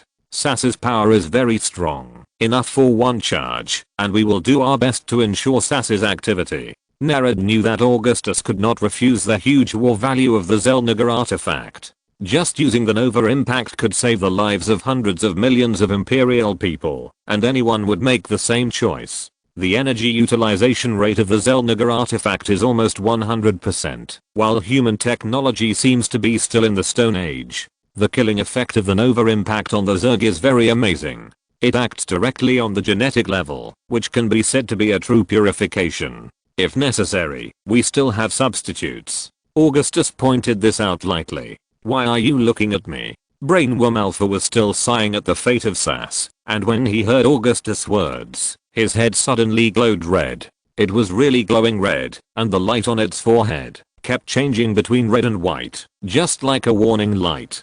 After thinking about it, you are more experienced in charging the artifact, Augustus said. Augustus, you are going too far. This brainworm, who had just been talking to Sass in a serious manner, and was not even inferior to him, suddenly became anxious. Charging the Xel'Naga artifact was so painful that it was comparable to the 10 tortures. Dog Emperor. Augustus Mengsk is indeed a wise ruler of the Terran Empire, but he is the Dog Emperor of the Royal Brainworm. There is no conflict. At this moment, Captain Marin and Lieutenant Colonel Travis, who had just watched a big show nearby, were shocked by the disrespectful words of the brainworm. They may not understand why this brainworm would be so angry and jumpy, as if someone stepped on its tail, but no one here would say anything disrespectful to the Emperor. In the Terran Empire, even if the Emperor is deeply loved by the people, there are countless people who want to assassinate the Emperor, or secretly resent him, but few people have the opportunity to curse him in person. After all, they don't know what Emperor Augustus has done to this brainworm. What did it say just now? Captain Marin opened his eyes wide, but didn't dare to say that word. Dog what? This is really terrible. Travis wanted to bang his head against the wall to make himself forget what he just heard. Got, this is the only word I dare not write in the Emperor's daily notes. Faraday said. Don't you want to share the pain for Thas? Augustus was also rude. You just called it a teacher and a father. Impossible. You can never count on the morals and values of a brainworm, especially you can't believe a word said by this brainworm that has been in the court of Augustus for many years. I don't see any connection. If one of us must suffer, it can only be Thas. If a man does not work for himself, he will be punished by heaven and earth. This is what Titus Finley often said, and to some extent, this is exactly what he practiced throughout his life. Under the influence of what he heard and saw, the Royal Brainworm also learned a lot. In fact, the Royal Brainworm was very happy when he heard that Augustus had caught Thas. Now, someone was suffering for it. Thas may never leave the human laboratory in this life, but it has been trusted by the Dog Emperor and is not restricted. In this way, it will never be its turn to charge the Xel'Naga. At this time, the Xel'Naga sarcophagus containing the brainworm Thas had already been sealed by a large psychic shielding device. Here, scientists from the Cerberus project and the Mobus Foundation will further reinforce the Xel'Naga sarcophagus to ensure that it can be transported to the core world in a foolproof state. After that, in the endless darkness, Sass will suffer endless loneliness and torture unless it surrenders to the rulers of the Terran humans. Or, one day in the future, another new unlucky brainworm will take over. If Sass is willing to find a new brainworm for Emperor Augustus to charge the Xel'Naga artifact, then it will have the opportunity to be pardoned. Yes, compared to Sass, your power is much weaker. Augustus thought about it and changed his mind. Actually, I'm doing this for your own good. You will understand later.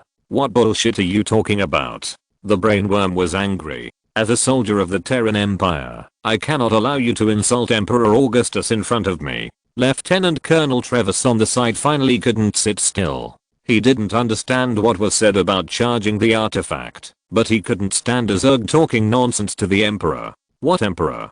He's a devil. A devil. Haven't you heard of the devil in heaven? He has angel wings, but he's actually a devil. No matter what, it was strange to hear this from a brainworm. Lieutenant Colonel, we can't ask a brainworm to do this by human standards, but I still appreciate your righteous words. Augustus waved his hand, signaling Travis to stay calm. But Travis had to retreat. You just said you want to rule and control humans. Augustus was going to settle accounts at this time. He gave the script, but the actor had a lot of free play. It's just bragging, why take it so seriously? The brainworm narrowed his eyes and changed the subject. How dare I say that? I think you've exposed your true colors. Augustus snorted. Don't you allow others to have some ideals? You, Augustus, can sit on the throne, but I can't. As long as Augustus doesn't let this brainworm sit on the Xel'Naga artifact, it will be fearless. I've heard such disrespectful, rebellious, and terrifying words twice in one day. Lieutenant Colonel Travis gritted his teeth. It's really treasonous. This is a rebellion. Lieutenant Colonel, forget it. It's just an alien Zerg after all. Merrin and other subordinates of Travis held it tightly. Are you not going to save the Zerg? Augustus just looked at the brainworm. It's just made up. The brainworm sneered. But it's true. Only I can save the Zerg. Actor. It used to be the owner of the largest holographic film production company in August Grid and had seen all kinds of young actors and traffic stars. For a brainworm that once escaped the hunting of the Kangfeng giant bird by pretending to be dead, dignity and face are not worth mentioning at all. I really don't know whether I should believe you. Augustus smiled. This sentence is also for you. The brainworm said. Okay, but before the artifact is fully charged, you have to stay here in case of emergency. Augustus waved his hand and said to the entourage behind him, let's go. Augustus left the research station and stopped Dr. Nerid on the way and asked him, Doctor, you know the Xel'Naga culture very well. The brainworms just said that the Zerg was enslaved by the Xel'Naga. Is this true? Oh, the Zerg and the Protoss are indeed the creations of the Xel'Naga, and they are also inextricably linked with their creators. Dr. Nerid chuckled. If what it said is true, we have to be careful. Then, it said that the Xel'Naga will drive the Zerg to destroy the universe. Is this true? Did the Xel'Naga mention this prophecy? Augustus asked again. Do you believe it? Nerid asked back. You know, Emil, I'm a staunch atheist. Augustus and Nerid looked at each other and laughed. Chapter 608. The wind leaves a trace. The wild goose plucks feathers. The last few days of the year quietly arrived as the people of the Empire celebrated the victory of the Battle of Phaethon. In August Grid, the capital of the Terran Empire, which was decorated in a festive atmosphere, the first snow of winter came late, sweeping away the haze that shrouded the city. Augustus knew that the Queen and their daughter little Louise were waiting for him to return in the palace, and the people of Korhal and other worlds were also waiting for their emperor to return victoriously, but he must be too late. At this moment, Augustus was on the Empire's flagship Hyperion, and this battle cruiser that had accompanied him for 10 years was on its way to the Empire's storage world Brocassar, and was getting farther and farther away from Korhal. Although the mainstream media of the Terran Empire, such as the Universe News Network, were promoting the victory of the Empire and the Kel-morian coalition in Phaethon, and the Zerg had indeed retreated to the southern and eastern borders of the Empire in the Kaprulu sector, the war itself, and the suffering it brought to the people of the Empire on the border, did not end there. About a quarter of the Empire's territory was affected in the Second Total War, and nearly 10 billion Imperials were forced to migrate to the safer core worlds, suffering from the pain of leaving their homes and wandering around. Even with the assistance of the Imperial government's Immigration and Refugee Bureau, multiple departments of the Ministry of Transportation, and the Imperial Army, the road to exile was full of suffering, not to mention the terrifying Zerg swarms that were always chasing them. According to incomplete statistics, more than 400,000 refugees lost their lives on the way to the core worlds in just half a year, and countless people were missing.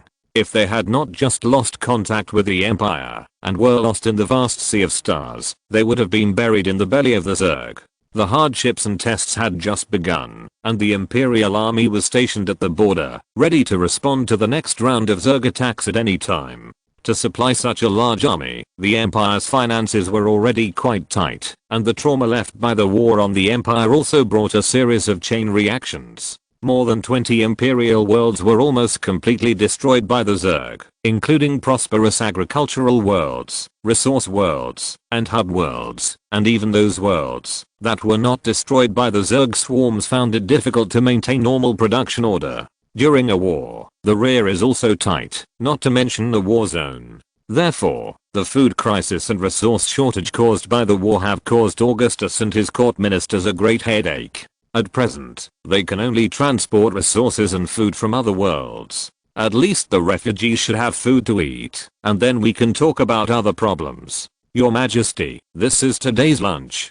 An orderly knocked on the door of the captain's room of the Hyperion, and walked in dragging a brown tray with cups and saucers under the watchful eyes of 2 royal guards. On the tray was a plate of roasted pigeons with sauce, a plate of carefully seasoned boiled bracken, a MRE ration as a staple food, and hot tea. The Emperor originally insisted on eating the same ration as the frontline Marines, but his appetite has been very poor recently, and he can't eat anything. The first-class officer chef of the Hyperion can only rack his brains to make him eat at least a little. Put it here, Corporal Frank. Augustus just raised his head from his desk, busy reading the backlog of documents. On the holographic projector in front of him was a rotating blue and white polygonal logo, which was the logo of the Umoyan National Defense Army. Augustus could only obtain a series of scarce resources such as food, medicine, and clothing from the nearby Umoyan United States. Although the Umoyan people had a small territory, their advanced biotechnology was enough to make up for this disadvantage.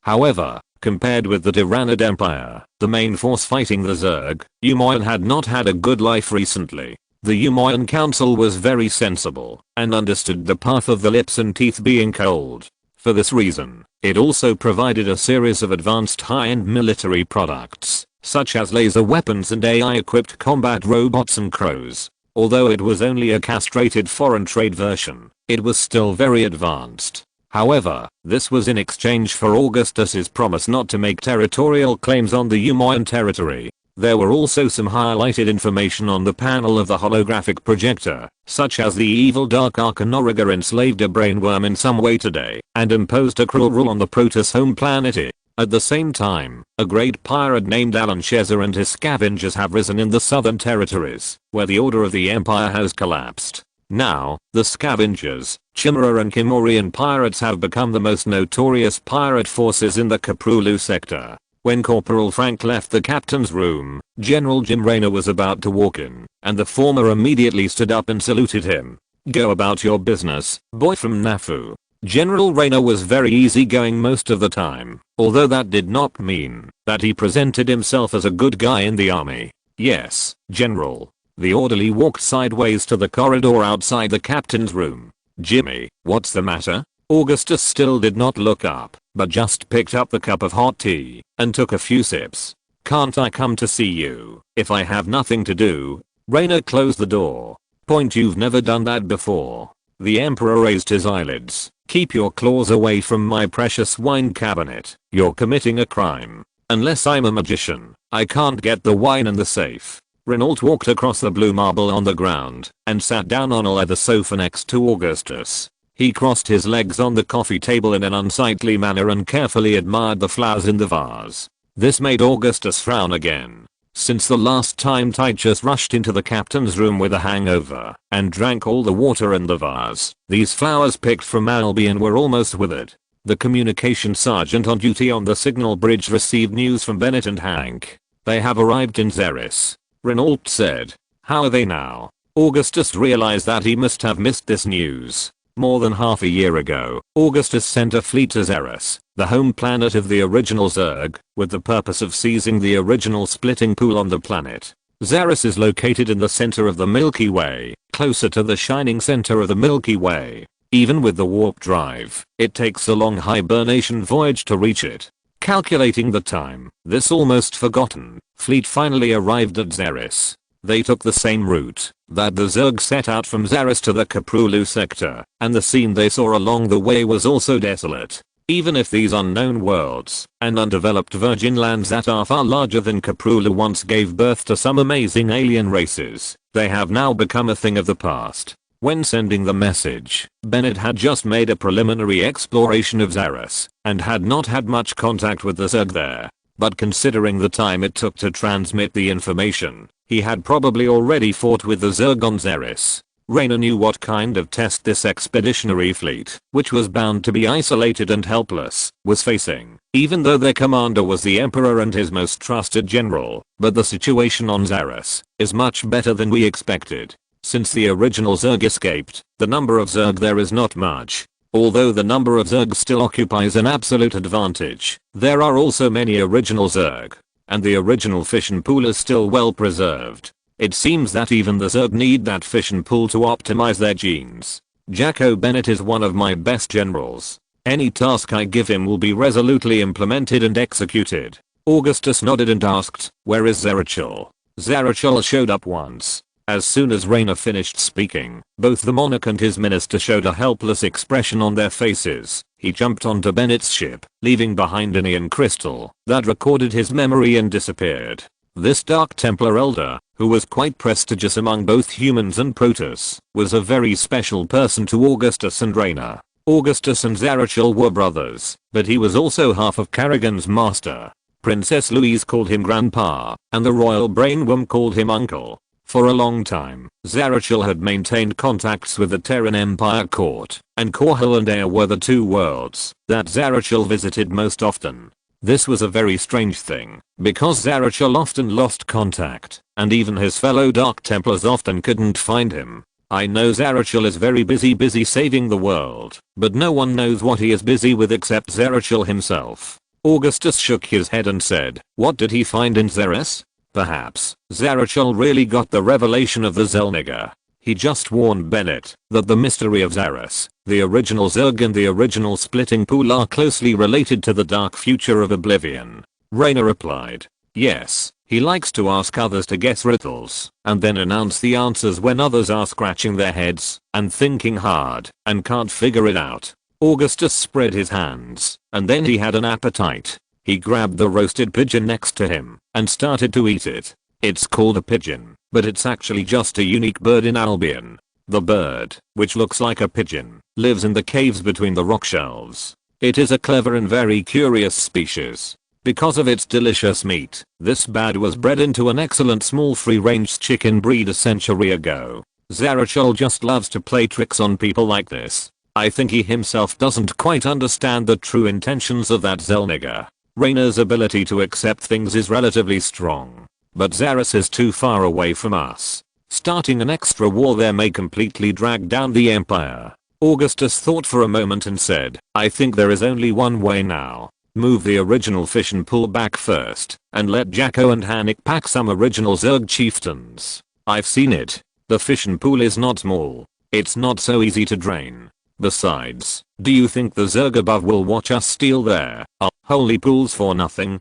Raynor paused, "And I don't understand. Are we running all the way there just to get a pool? There are too many things you don't understand, Jimmy." Augustus smiled. "This is a big project. First, drain the water inside, and even dig the mud in the pool 3 feet underground. There are several Calais phase technicians in Jacko's fleet. If there is Protoss's warp technology, it will be twice the result with half the effort.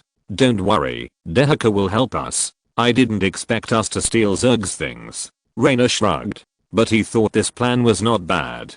"Damn it, Jimmy, what do you think I relied on to build this empire?" Augustus put the teacup on the table. "People's hearts are supreme, and benevolence is invincible." Raynor immediately gave the standard answer: determination, courage, and faith. It depends on concentrating resources to build an invincible army and arming them with ideas. In order to maintain the army, sometimes we have to rely on stealing, cheating, and robbing. Augustus was really hungry and even gnawed 2 pigeon legs. The best way at present is to move the pool back.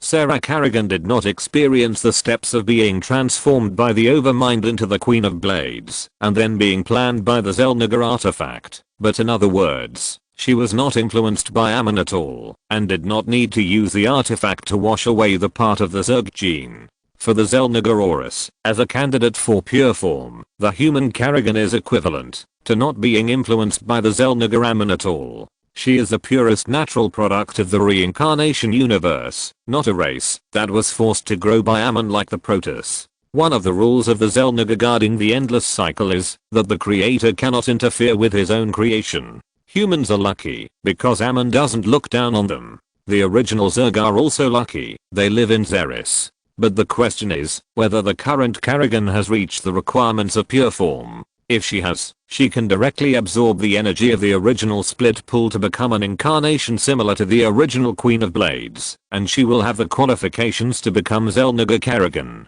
To deal with Ammon, a new Xel'Naga is still needed. Augustus does not have this talent, but he has a wife. In Augustus's view, only one person is qualified to become a Xel'Naga, and has really succeeded, that is Sarah Kerrigan. Augustus will not risk sending others to the position of the creator, because except Kerrigan, no one else has ever succeeded. What's more, the Xel'Naga is the creator, who can create the world, and destroy the world. The new Xel'Naga must be someone that Augustus absolutely trusts. Although Kerrigan's psychic power has reached a level that even her teacher Tacita would admire, can her current human body withstand the energy of the primordial fission pool? Even the powerful primordial Zerg may be overwhelmed.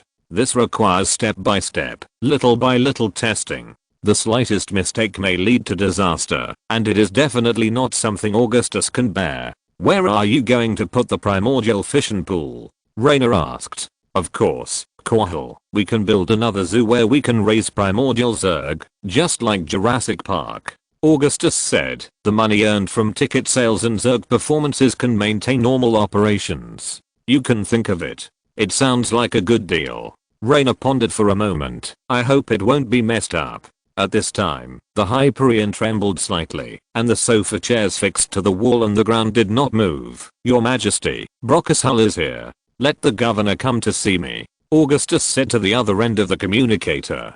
Chapter 609, A Visit from the Star Spirit. Brockus Hull is a beautiful planet of vibrant greenery, with dense forests, azure oceans and crystal veins covering its vast and fertile lands. Everyone who comes here will be overwhelmed by its breathtaking scenery, getting lost in the wilderness with long grass and dark forests under thick fog. Since the first Terran set foot on the vast and fertile land of Brockus Hull, this world has belonged to the Terran Empire in the Caprulu sector. Its prosperity began with the great era of development, exploration, and colonization initiated by the ambitious Emperor Augustus. Augustus arrived at the largest city of Brockus Hull, Jiggins, in the early morning, and happened to witness a magnificent view while sitting on the transport ship. As the transport ship lowered its altitude, steel buildings and traffic lines with flashing orange lights suddenly jumped out from the canopies of towering trees. Gothic spires rose little by little between cumulus clouds. Between the beautiful streets with low fog and tree roots, strange and gorgeous flocks of birds flew over the charming cities in fairy tales and poems. Brockus Hull has not been a human colony for a long time, and most of the areas have maintained their original primitive state. The land here is fertile and rich in resources, but the population is sparse, and immigrants who immigrate here do not have to compete with local vegetation and biomes for living space. The Terran Empire government defines Brockus Hull as a storage world, and the habitable planet itself is also an important reserve resource. In the remote and quiet wilderness of Brockus Hull, there are many military ports, barracks, engineering stations, and reserve warehouses, and those dangerous forests and grasslands are also training grounds for new recruits of the Imperial Marines. Even before you set foot on this vast land, the governor's office of Brockus Hull has always fulfilled its duties, and promoted the authority of the Empire and the royal family among the people at all times. When the spaceship the Emperor was riding landed at Jiggins Airport, Imperial Governor Harley was waiting here with the officials of the governor's office. Your Majesty, now the people of Brockus Hull are grateful to you for giving us this land, allowing the poor and the suffering to recuperate on your pastures, valleys, and forests. Your arrival makes the whole Brockus Hull feel honored. Harley is a brown-haired man in his early 30s, wearing a neatly ironed suit with a hard white stand-up collar, and his leather shoes are polished to a shine. He is meticulously groomed from head to toe. This young Imperial governor was once a Wraith fighter pilot of the Sons of Korhal, and he has made military achievements in the battles of Tarsinus and Air. After retiring, Harry chose to go into politics. With the help of his old boss and comrades, he quickly gained a foothold in the political arena of Augustgrad. Of course, this was also inseparable from his own talents. When Augustus decided and planned to establish the Brockus Hull colony, he thought of Harry. As a colony of great strategic value, Brockus Hull must be served by an official with a revolutionary background as the imperial governor. Don't try that. I can't see any signs of jubilation on your bitter face, nor can I see even one enthusiastic local. Augustus was still wearing a grey-black coat when he got off the transport ship. After getting off, he took it off and handed it to Faraday next to him.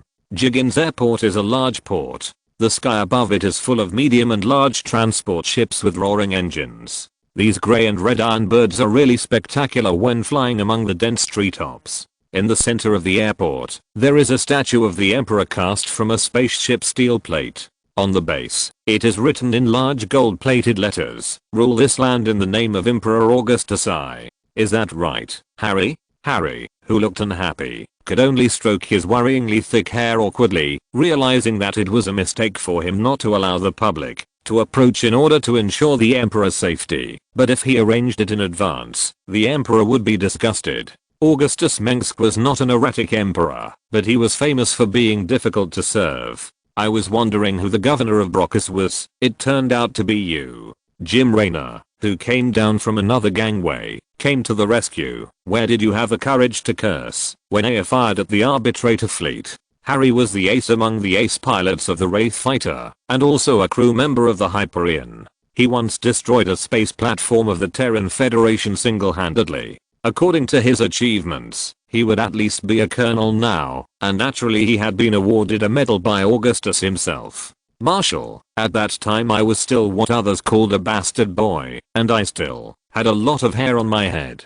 Harry immediately found the feeling of following Augustus and Raynor to fight in the interstellar space. Harry, damn, why are you here?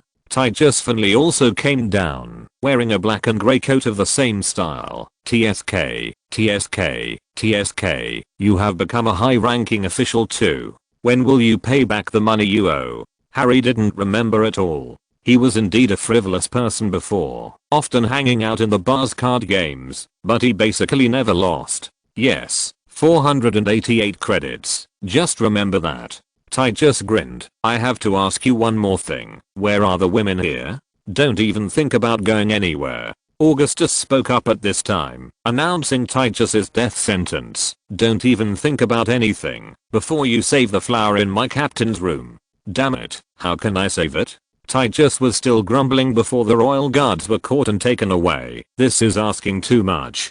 Harry, you know I'm not here to inspect Brockus Hull. Augustus examined Harry's clothes again. This was a uniform that had been washed over and over again, and even the heels of his leather shoes were about to be worn out.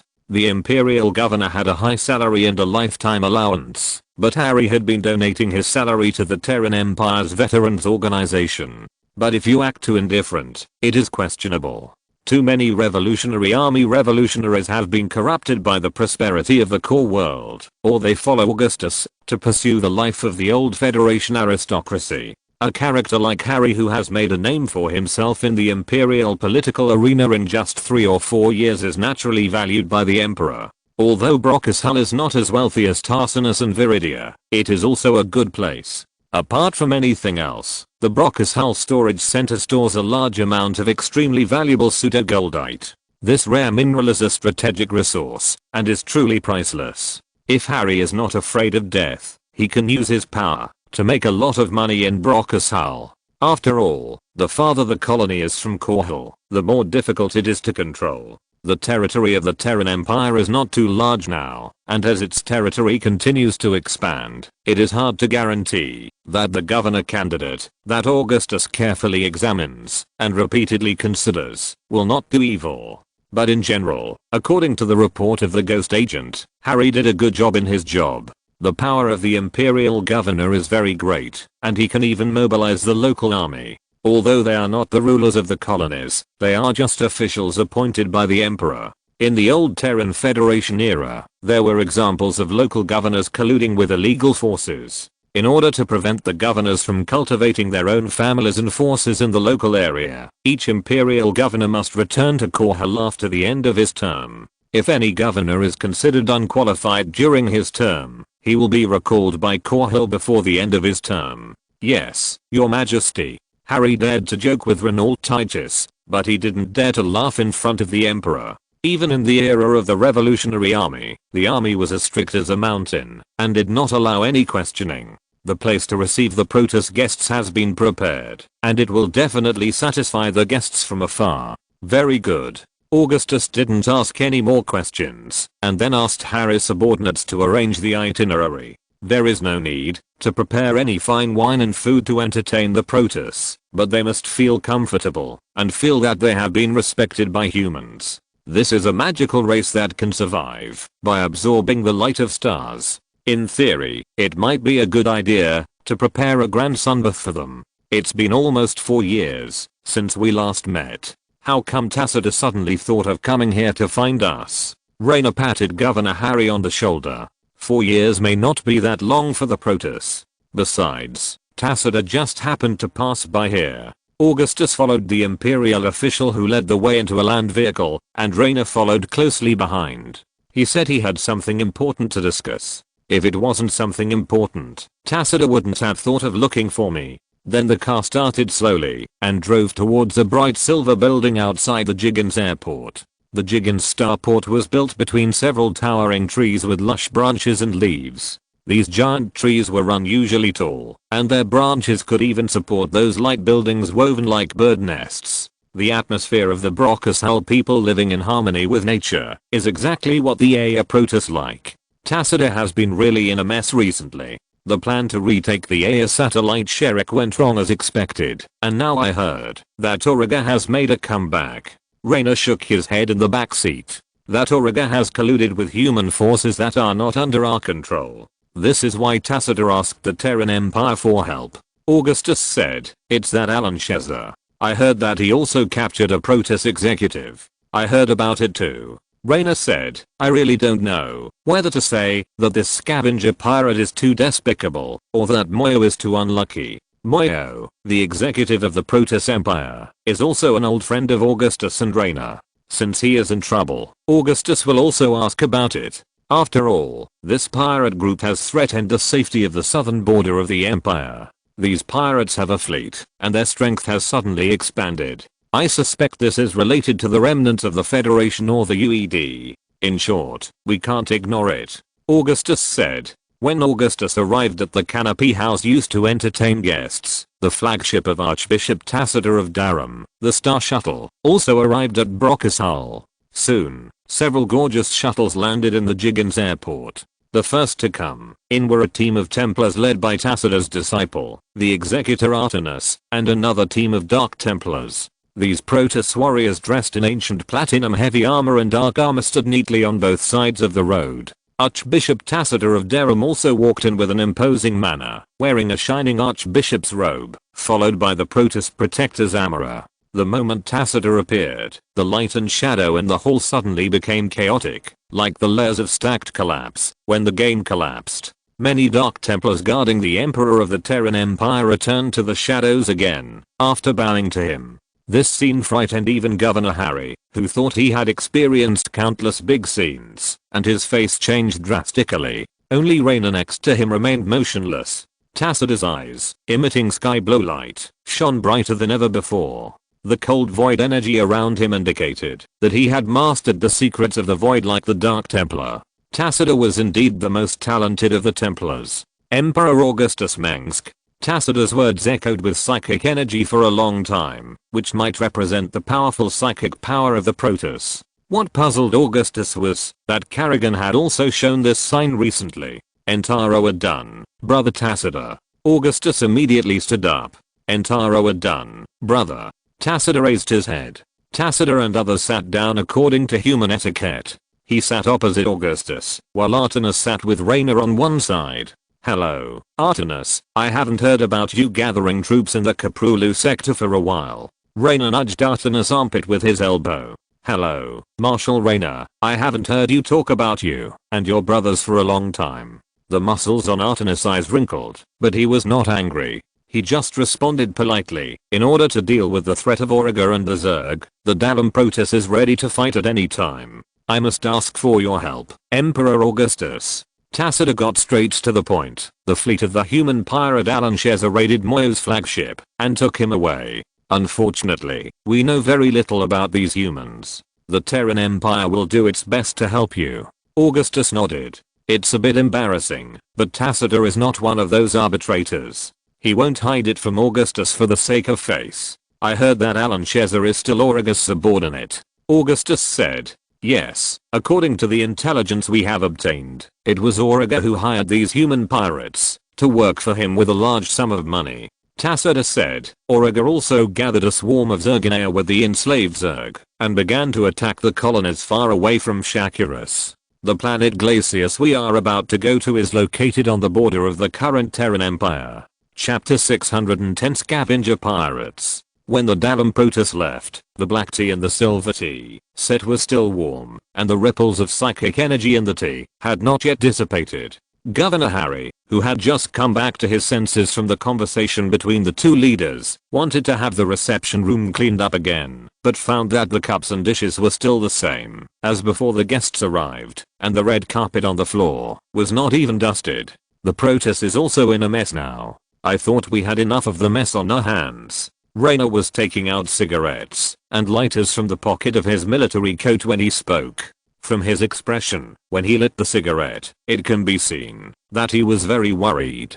It seems that the Protus still brought a lot of bad news. Some time ago, the Darum Protus had just gone wrong when they recaptured the Aya satellite Sherak, which affected Tacita's reputation. Now, the evil Dark Archon Auriga, who has returned, has brought a large army of Dark Templars, Aya swarms and human pirate mercenaries to harass the Protus world outside of Shakurus. At the same time, the Darum Protus still had many contradictions. The Shakurus Protus, who had accepted the Aya Protus refugees, felt more and more that their distant relatives, who had a much larger population than themselves, were tending to occupy their homeland. Archbishop Darum had to take into account the differences and barriers between the two peoples and coordinate the internal contradictions. Any slight bias would very likely trigger a new conflict, especially when the extreme Shakurus Protus racist Oliga was still committing a large number of tragedies. Therefore, strictly and even harshly adhering to the policy of equality between Aya Protus and Shakurus has become rigid and inhumane, and has evolved into a tendency of political correctness. It cannot be said that there are many factions among the Darum Protus, but the conservatives and radicals are full of contradictions. If it were still like this, Tacita would not have to seek help from the Terran Empire. The Darum Protus are indifferent to things outside of Shakurus, and the people have no intention of consolidating or strengthening their cooperative relationship with humans. The Protus Empire, which was severely damaged after the fall of Aya, has never recovered, and is now just cleaning up its own mess. Unfortunately, the executive officer Moyo, who was captured by human pirates, disappeared at the human border, and is now likely to be hidden somewhere in the core area of the human empire. Considering the safety of Moyo and other captured Protus, Archbishop Tacita of Darum, who values his people and compatriots, immediately thought of his human friend Emperor Augustus Mengsk. When have you been short, Jimmy? Augustus raised his eyes. In the past, we were still young and thought that any problem would be answered, and any problem could be solved once and for all. Things are unpredictable. I never thought that one day I would have to stand on the human side and worry about it. Raynor was originally just a farm boy in Chilot, but now he has to ask about military and national affairs for an emperor. You should think positively. Standing high means seeing far. The emperor looked at Governor Harry, who was sitting next to him obediently. Harry, in the name of the imperial government and the royal family, take all the fruits and cakes on the table and distribute them to the refugee children who came to Jiggins. I require that all refugees who come to Brockus Hull can live in comfortable and safe resettlement houses, and they don't have to worry about food, clothing and medical care. Although meager, their children should also receive candy as Christmas gifts.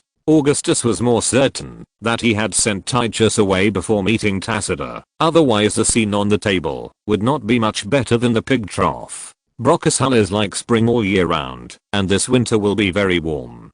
Governor Harry immediately did as he was told, and he was really walking fast. When he walked out, he still had a relieved expression on his face, and it seemed that staying by the emperor's side was indeed very stressful. Although Augustus had shown signs of becoming more and more conceited, he did not become an autocratic emperor, but always got advice from court ministers and marshals and generals. However, once Emperor Augustus thought that something had to be done, most people could only listen attentively, without question. All imperial officials knew that, although Emperor Augustus was kind, teasing or neglecting him was like putting one's head into a crocodile's mouth. In the eyes of his subordinates, Governor Harry was like a lion that was difficult to please and approach, but in front of Emperor Augustus, he was just a cat with its belly turned upside down. There are enough supplies stored in Korhal to feed and drink the refugees who come here, but what should we do next? They can't live here forever. Raynor sighed. Diversion to other worlds and uncultivated habitable planets is a good way, but not everyone is willing to start from scratch in a strange world. If there is a better choice, yes, we don't have to let our people rebuild their homes in pain and blood. Augustus leaned back in his chair, and those who suffered and died were still bothering and tormenting him. The southern star region of the Terran Empire has been almost destroyed, and some worlds have even completely turned into ash worlds and death worlds, and there is no way to rebuild them. Even on those planets that are not seriously damaged, it will take the support and time of the imperial government to restore the past order. In this cold and dark universe, the Terran humans have been defeated again and again, but they have rebuilt everything on the ruins again and again. He said to Raynor, it's time to open up a new home and a new world. Considering that most of the worlds in the Terran Empire are sparsely populated, there is a lack of infrastructure and educational resources, and some places are still undeveloped and dangerous wilderness. The imperial government has spent a lot of resources to relocate refugees from war zones and ensure their minimum living needs, and the problems of acclimatization and public security caused by relocation are difficult to avoid.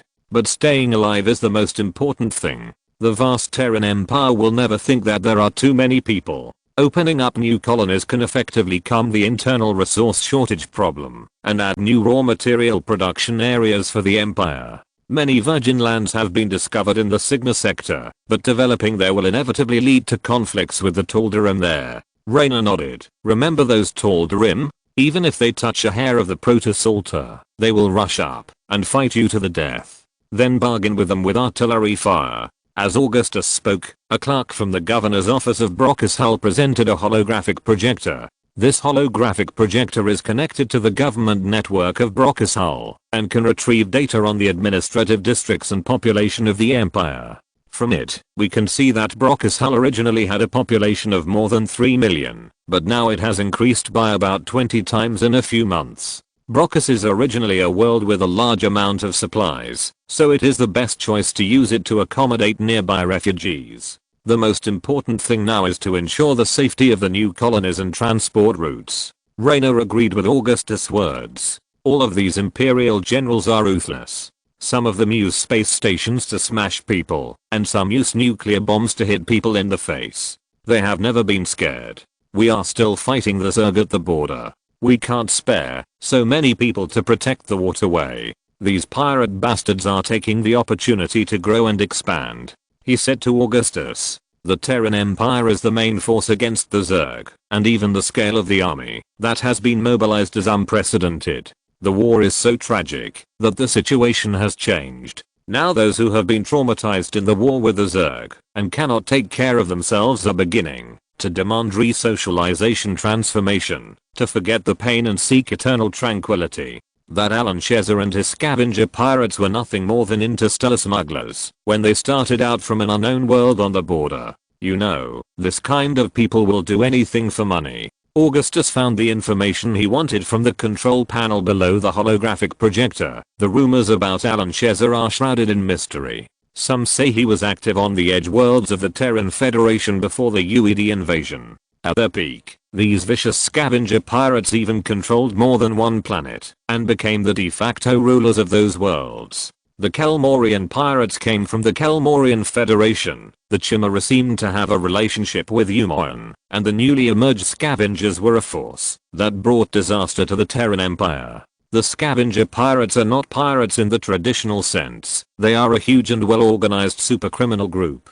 At first, they just stole, modified and sold spaceships, and then the scavengers began to kidnap, plunder and assassinate, selling force to wealthy entrepreneurs and interstellar merchants. As their power expanded, these scavenger pirates began to get involved in the drug trade. Initially, they only manufactured drugs, but later they controlled all businesses related to manufacturing, transportation and sales, and then extended their hands to gambling, prostitution, arms, enhancers and illegal implants. When the Terran Federation was weak, the scavengers once controlled several planets, and monopolized all the criminal activities on the planets. From the planetary governor's office to the parts factory, from officials to ordinary workers, everyone was closely related to the scavengers industry. While working hard to fill the scavengers' pockets, the people of these planets gradually became addicted to local competitions related to drugs, enhancers and bloody racing. When Augustus Mengsk successively overthrew the Terran Federation in the UED to establish the Terran Empire, the Imperial fleet, which was ordered to take back the distant world, once eliminated and cleared these pirates. At that time, these pirates were just a group of jumping clowns in the eyes of the Imperial Emperor. But when the Zerg invaded again, the scavenger pirates took advantage of the opportunity again. This is no longer an ordinary pirate force. Raynor lit another cigar and frowned. They have touched the bottom line. The scavenger pirates will not be able to get away for too long. Augustus raised his eyebrows. Shezza once created his criminal empire, and now he will watch it destroyed with his own eyes. In the old Federation era, the Korhal Revolutionary Army was the most vicious anti-government armed force in the Prelude sector, and even the most powerful pirate fleet had to take a detour. In the era of the Terran Empire, the armed forces of the Empire were far stronger than before. Over the years, Augustus has hanged more pirates than the bacon hanging on the wall. Augustus is not afraid of pirates occupying a small world and becoming kings. If they just rely on the speed of their warships to commit crimes everywhere in the territory of the Terran Empire, it will give him a headache. Who did you transfer there? Raynor asked. Mirahan. She knows best how to deal with these lawless people. Augustus said. Mirahan leads the most brutal army in the Terran Empire's armed forces. These veterans who have been baptized by war all come from the port of the dead and the worst slums in the universe. Today, they no longer engage in grey zone industries, but their violent style of doing things has been passed down. Mira? I heard that her way of treating criminals is not very humane. Raynor thought for a moment. I have heard of it. It's just tying the pirates to the Hellfire Chariot. Augustus shook his head. You just don't know more cruel methods. I have never been against justice. Raynor said. After all, they are just a group of pirates, relying on obsolete weapons and ships looted from the Federation arsenal to form a tattered scavenger fleet. How did Moyo get caught by a group of pirates? Augustus said. Tacita refused to say. It seems that the Terran Protoss still has face. It is not something that can be publicized, that a dignified executive officer was caught by a second-rate pirate in the records of the Terran Empire. I heard it from Artemis. Raynor said, when the Garlander Zerg invaded Persfar, it was Moyo's fleet that arrived and attracted the attention of the Zerg. As for why they finally fell into the hands of Alan Shezza, it is unknown. So, we owe Moyo a favor. Augustus nodded. Shezza's scavenger pirates are quite powerful. I heard that there are ghost agents working for Shezza. Raynor said to Augustus, what else can I say? I thought that apart from you and me, there would be no one else in the world willing to believe in a telepath who can read minds. Trust and use are two different things. The Federation has also used psychic inhibitors to control ghost agents. Augustus said, the most difficult part is that Shezza is mixed up with the Dark Archonoriga. I thought that Protoss would not trust anyone other than the Protoss of Sigurus. You also said that it's two different things. Raynor said, I'm worried that Mira may not bring enough people. Don't worry, it's definitely enough. At this time, the holographic projector next to it flashed, and a scientific ship fleet on the edge of the Prelude sector sent back a report showing that the Protoss of Deram was constantly sending reinforcement to an ocean planet called Glacius. Glacius, should we intervene? Raynor exhaled a puff of smoke. It's right next to our territory. Augustus said, the Empire must intervene. Chapter 611. Enslaved Insect Swarm. Sami, the western border of the Empire. Before the Zerg invasion, there was a magnificent city standing at the mouth of the widest and longest river on Sami's main continent. The city's founders from Tarsinus called it Midgard, and the name has been used by later residents. When the sun rises from the sea level, travelers living in the best and most luxurious high-rise buildings in Midgard can enjoy the magnificent sight of the river rushing westward into the sea, watching the surging waves cut a series of gorgeous fronts in the blue ocean. Now, Midgard has fallen. The city was originally located in the semi-aquatic jungle of the estuary, but now it is a grey desert as far as the eye can see, with only ruins full of rubble and debris reaching up to the sky like ghosts. This is a place of death, and even carrion crows will not stay here. Like so many cities destroyed in the Total War, it took the Zerg only a few days to destroy the towering walls, dome and foundations that took the people who built Midgard 20 years to build.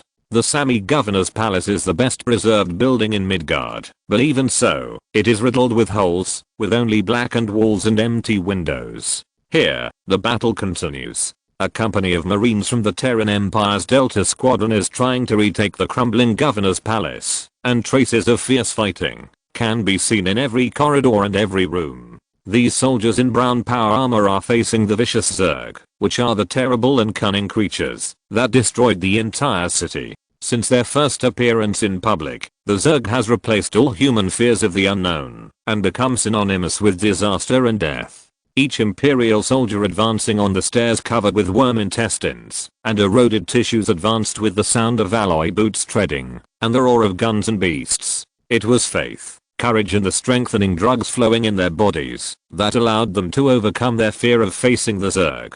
Leading this company was a captain of Delta Squadron who had served in the Federation and was now an Imperial soldier of Emperor Augustus Mengsk. This captain could be seen in every war against the Zerg invasion, and his arms, which had been replaced with prosthetic implants, were proof of his dedication and sacrifice. Fritz company calling the command center. We have arrived at the office of the Sami Governor's office and are breaking through. While calling the fleet command, Captain Fritz felt a clanking metal collision from the carbon shoulder shield on his shoulder, and the dense spines almost completely covered the bright white Imperial emblem on the shield. Before he could give an order, a Punisher grenade from the Plunderer had shattered the chest of the Hydra Hydralisk, causing it to wail and fall in a pool of its own blood. At this moment, after killing hundreds of Zerg and sacrificing many Imperial soldiers, they finally stood in front of the bullet-riddled door outside the governor's office. This was originally just a door made of stamped wood, but now it has become as hard as steel because of the pulsating meridians and exoskeletons wrapped around it. It breathes like a living being, and growing spikes can be seen from the flesh-colored tissue. Add explosives. Fritz waved his hand. An Imperial soldier behind him immediately placed a D8 explosive on the door. As the door was blown open with a bang, the scene behind it gradually appeared in front of the Imperial soldiers after the dust cleared. The governor's office had not been cleaned for a long time. A collapsed bookshelf lay in front of the black desk. Many paper documents were scattered on the wooden floor, and the dark red bloodstains on them were shocking. On the wall opposite the door hung a portrait of Emperor Augustus I. In the portrait, the heroic emperor was wearing a military uniform, with a straight back, and a tasseled sword. Suddenly, the place became quiet, with only the tireless mechanical clock ticking. A person's shadow could be vaguely seen behind the collapsed bookshelf. The rustling sound of the fountain pen seemed to indicate that the person was still alive and was still handling official business in the Empire's territory as usual for 10 years. A firebat wearing CMC 660 power armor pushed aside the other soldiers and came to the front. This heavy armor, which had been continuously reinforced since the Guild War, turned a soldier wearing this armor into a bipedal flamethrower tank. When the Empire firebat squeezed into the door frame that was too narrow for him, several pairs of swaying scarlet eyes appeared from both sides of the door like jumping red lights. These screaming springtails used their sharp, claw-like forelimbs and the sickle-shaped appendages on their backs to grab the flamethrowers of destruction on the armor on both sides of the firebat armor. The Zerglings, which were not much bigger than large dogs, contained unimaginable power. If a human wearing light armor had walked in, he would have been torn to pieces. If these screaming monsters were lucky enough, they could destroy the plasma feedback of the armor before the firebats activated the jets. This would block the fiery jets and let the fire bats be burned to death by the flames they ejected. But the fighting instinct ingrained in their genes had obviously not been updated. The fire bats they faced were wearing improved power armor equipped with thickened arm armor, which was derived from the improvements made by the Imperial engineers and armor technicians to deal with various feedbacks on the battlefield. In an instant, 2 long terrible plasma flames gushed out from the end of the flame of destruction jets. The fire pillars burned everything in their path, just like the burning of Gentian. The screaming Zerglings jumped and roared and were burned to death. Captain Fritz followed the firebat into the governor's office, and his men rushed in, shooting at the positions and curtains where the enemy might be hidden. There is still one survivor. Sergeant Walder pushed open the bookshelf in front of his desk and was about to open fire, but his fingers holding the plane did not fall down. Sitting behind the desk was a thin man with unnaturally deep eye sockets and a pale face. He was motionless and still breathing, but his uniform had long been tattered and his exposed skin was covered with scratches left by himself. "Governor Sammy," Fritz gasped. According to the information Fritz obtained, Governor Sammy was a tall, thin black-haired man, a native of the Terran Federation, and the former governor of the Terran Federation. When Emperor Augustus' fleet arrived in Sammy and brought the news of the establishment of the new empire, he immediately led his people to surrender to the Emperor of the new empire. What convinced Governor Sammy and his people was that the Emperor who had conquered Tarsinus with an iron fist and war did not liquidate anyone and brutally bloodbath the original government to impose his rule on this planet, but continued to let the Sammy people govern their own homeland. For the people on this planet, this governor is a respected leader. "Medic, there are wounded here," Sergeant Wald shouted. "No." Captain Fritz immediately stopped him. "We don't need to use the medical box anymore. Use the spike bullet to end his suffering." On the opposite side, Governor Sammy was writing something at his desk and muttering to himself, but the pen in his hand had long run out of ink, and the words he spoke were intermittent and extremely difficult to understand.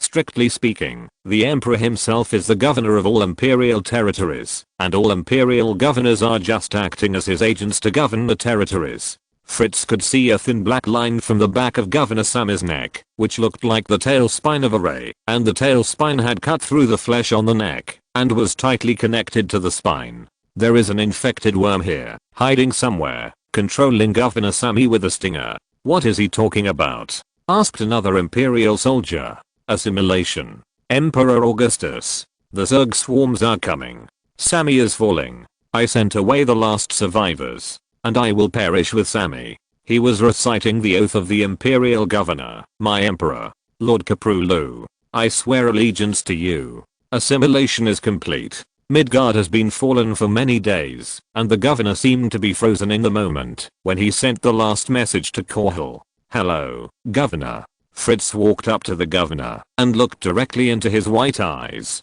After a moment of silence, Fritz took out his pistol. With a gunshot, the governor fell down, and the stinger on his back retreated from the ventilation duct in full view of everyone. "Damn beast." Several Imperial soldiers fired several shots at the ventilation duct, but to no avail. The infected worm is one of the most intelligent creatures among the Zerg. It is extremely cunning, and will immediately flee once it encounters danger, making it very difficult to catch. That cunning monster has already escaped.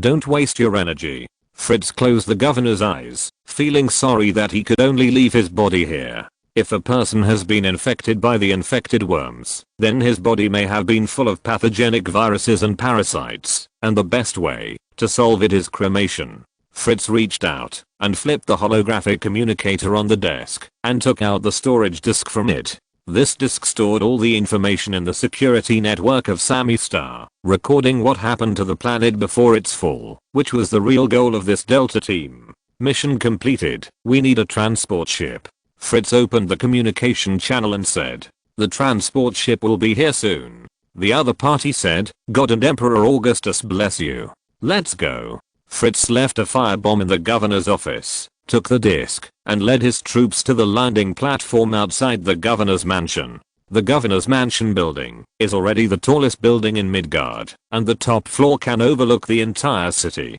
Among the broken walls in the black ruins, the organic buildings of the Zerg have replaced the high-rise buildings. At this moment, the purple fungal carpet covering the ruins was wriggling with a large number of Zerg gathered. From a distance, it seemed that the dense Zerg had occupied the entire city. A special operations transport plane was hovering above them, and the propeller wake caused a strong wind on the platform. In the distance, several bomber forces consisting of hundreds of Banshee bombers were approaching Midgard. Emperor Augustus was returning from the flight deck of the Hyperion and walking on the passage leading to the command bridge. On both sides were closed cabins and escalators for grasping. The Special Operations Team of Delta Squadron has retrieved the data disk in the Sami Governor's mansion, and Matt is about to order the fleet to execute the bombing order. Marshal Raynor walked across the passage. "Destroy the ruins and we will build a new one," Augustus just said. "When the time is right, the Sami people will return here to rebuild their homes."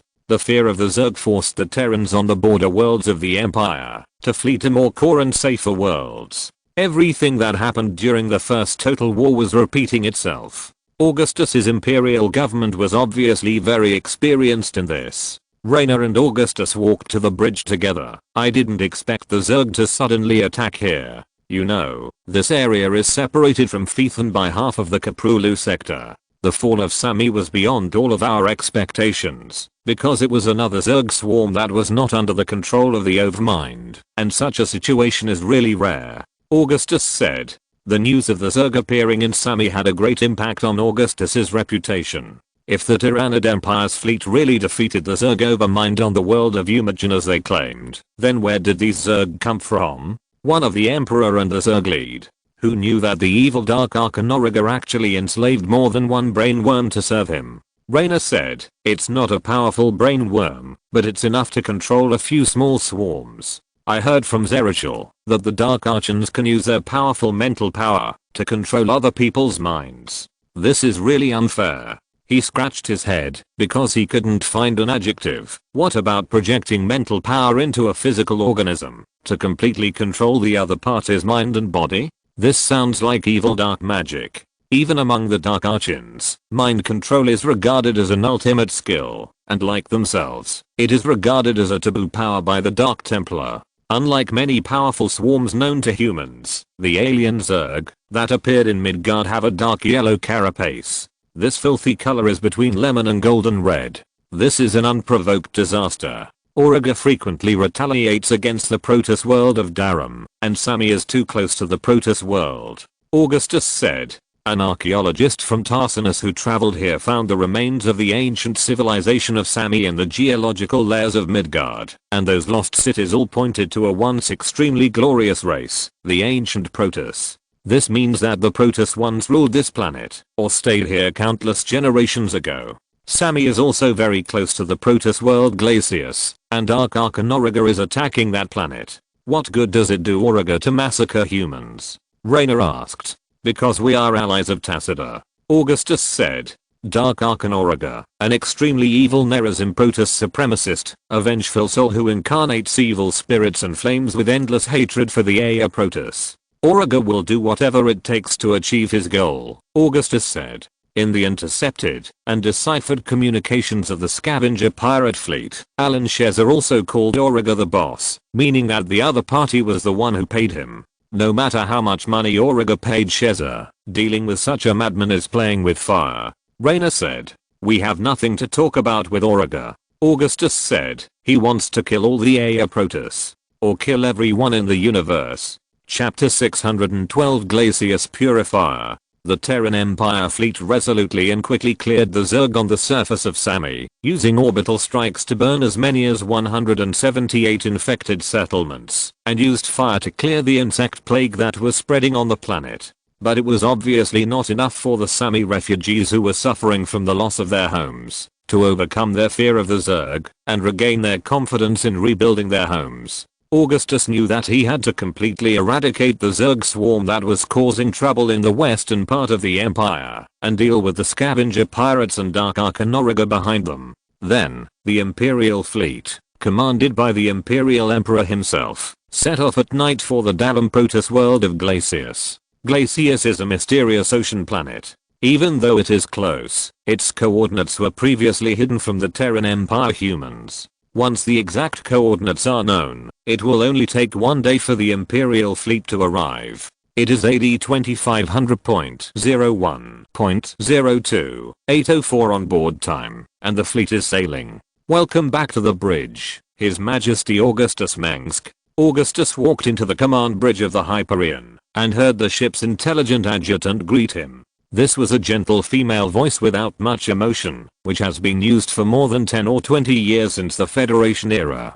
Good morning, dear. When he walked into the bridge, the uniformed crew members saluted him one after another. Before the Hyperion left the hyperspace navigation state today, Augustus inspected the dining halls on the main deck and the upper deck. Since they had just been resupplied, the crew's breakfast was not bad, including bread, butter, bacon, and vegetables. Augustus was very satisfied with this and ate a lot. Life on the battle cruiser was still as unremarkable as ever. The steel-made battleship was divided into many uncomfortable spaces by hundreds of identical corridors and airlocks. Whether experienced officers or young sailors who have just boarded the ship, they have to live in such a life that is usually uneventful. Only when they fully realize that they are a collective that shares weal and woe in this dark universe can they withstand various challenges. But in general, the conditions of the Navy are much better than before. For the crew of the Hyperion, they are lucky enough to always see the Emperor himself, and even have the opportunity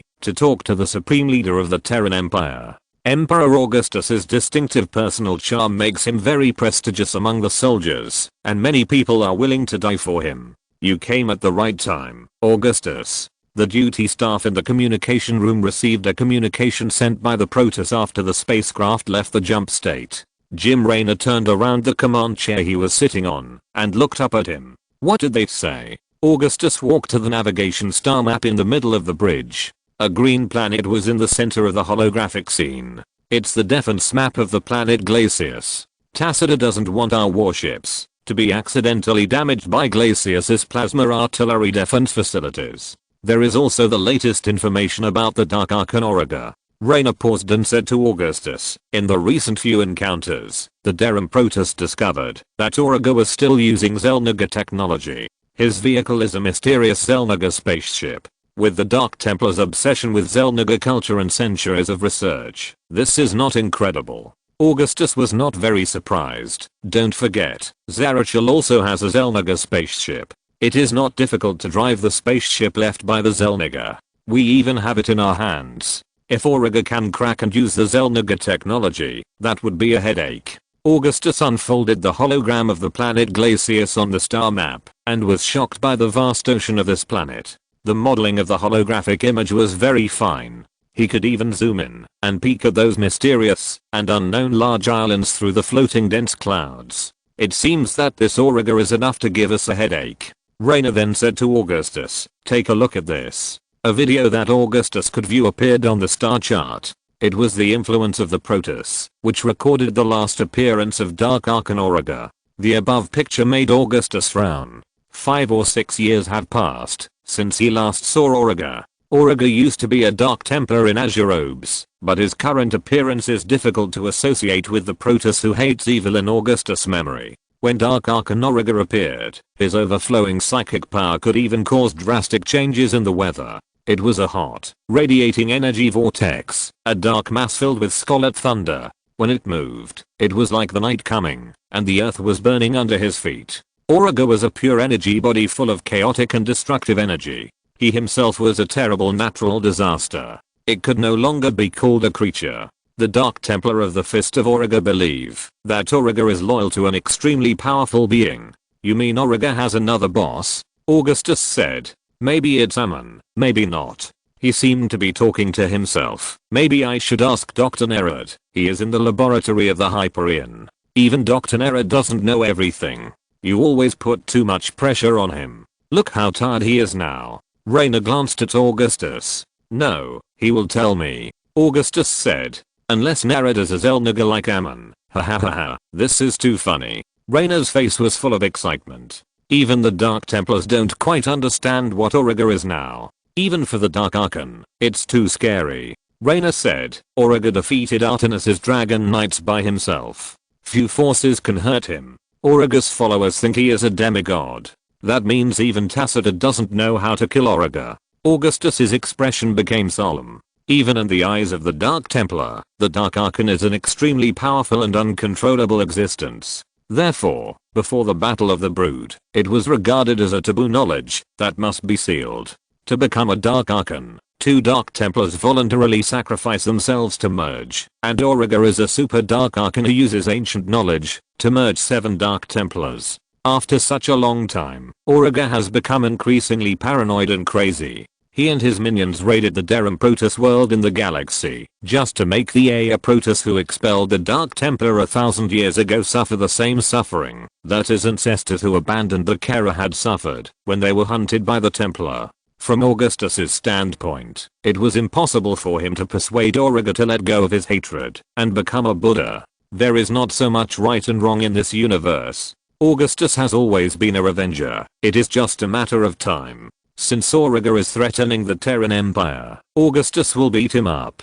Tacitus said that only energy weapons can hurt Auriga, which means that the trick that killed the Overmind back then is also effective against this guy. Raynor shook his head as he spoke. Honestly, Augustus, I'm getting more and more confused about the current war. In the past, when I shot a Kel-morian in the face, he couldn't possibly spit out the bullet without any damage. Things are unpredictable, Jimmy, and the enemies we will face in the future will be far beyond your imagination. Augustus thought for a while and said, maybe the newly developed EMP electromagnetic pulse frequency scrambler can consume Auriga's plasma shield and energy, but that will also cause considerable damage to our Protoss allies. Over the years, the new weapons designed for the Zerg war have been constantly updated, and new weapons against the Protoss have not been left behind. The EMP frequency scrambler is a weapon designed for the Protoss. The electromagnetic pulse it emits can slowly weaken the plasma shield field of the Protoss troops and can also block communications. That's right, once Auriga's shields are exhausted, we can use Yamato cannons and nuclear bombs to kill Auriga. Raynor spread his hands, but the problem is, Auriga will not stand there and wait to be our living target. In fact, Auriga hasn't appeared again for a long time. He has been manipulating his puppet army behind the scenes to work for him, burning, killing, looting, and doing all kinds of evil in the Star Zone. It must be said that Auriga has a large army at hand. Augustus looked at Raynor, multiple controlled Zerg swarms, pirates, and mercenaries who value money over their lives, and the Dark Templar of the Fist of Auriga. Auriga, he really accepts everything. The Terran Protoss also discovered that Auriga was enslaving the Aya Protoss to produce warships and weapons for him. Compared with Auriga's cruel tactics and open oppression, the Tal'Darim are just a group of thieves who play tricks in secret. Raynor also said, it is hard to imagine that Auriga, an alien, would come out from the kind and upright Narazim Protoss. Auriga not only planned a series of massacres of the Aya Protoss, but also sent the Dark Templar of Auriga's Fist to assassinate the protector of the Terran Protoss who was responsible for preserving knowledge and history. This Dark Templar, who was born in the Alisa tribe of the Narazim Protoss, was a scholar who once guarded and preserved knowledge, and drew terrible power from the sealed forbidden ancient knowledge. And Auriga believed that, as long as the protectors of the Aya Protoss were killed, they would have no way to understand the history of their ancestors, and a lot of precious knowledge and technology would be lost. I think I can understand why Tacitus is so angry. The Protoss has lost too many people after the Battle of Aya, and every member of the tribe is indispensable to the Protoss. Augustus operated the control panel of the star map to call up some information about Auriga.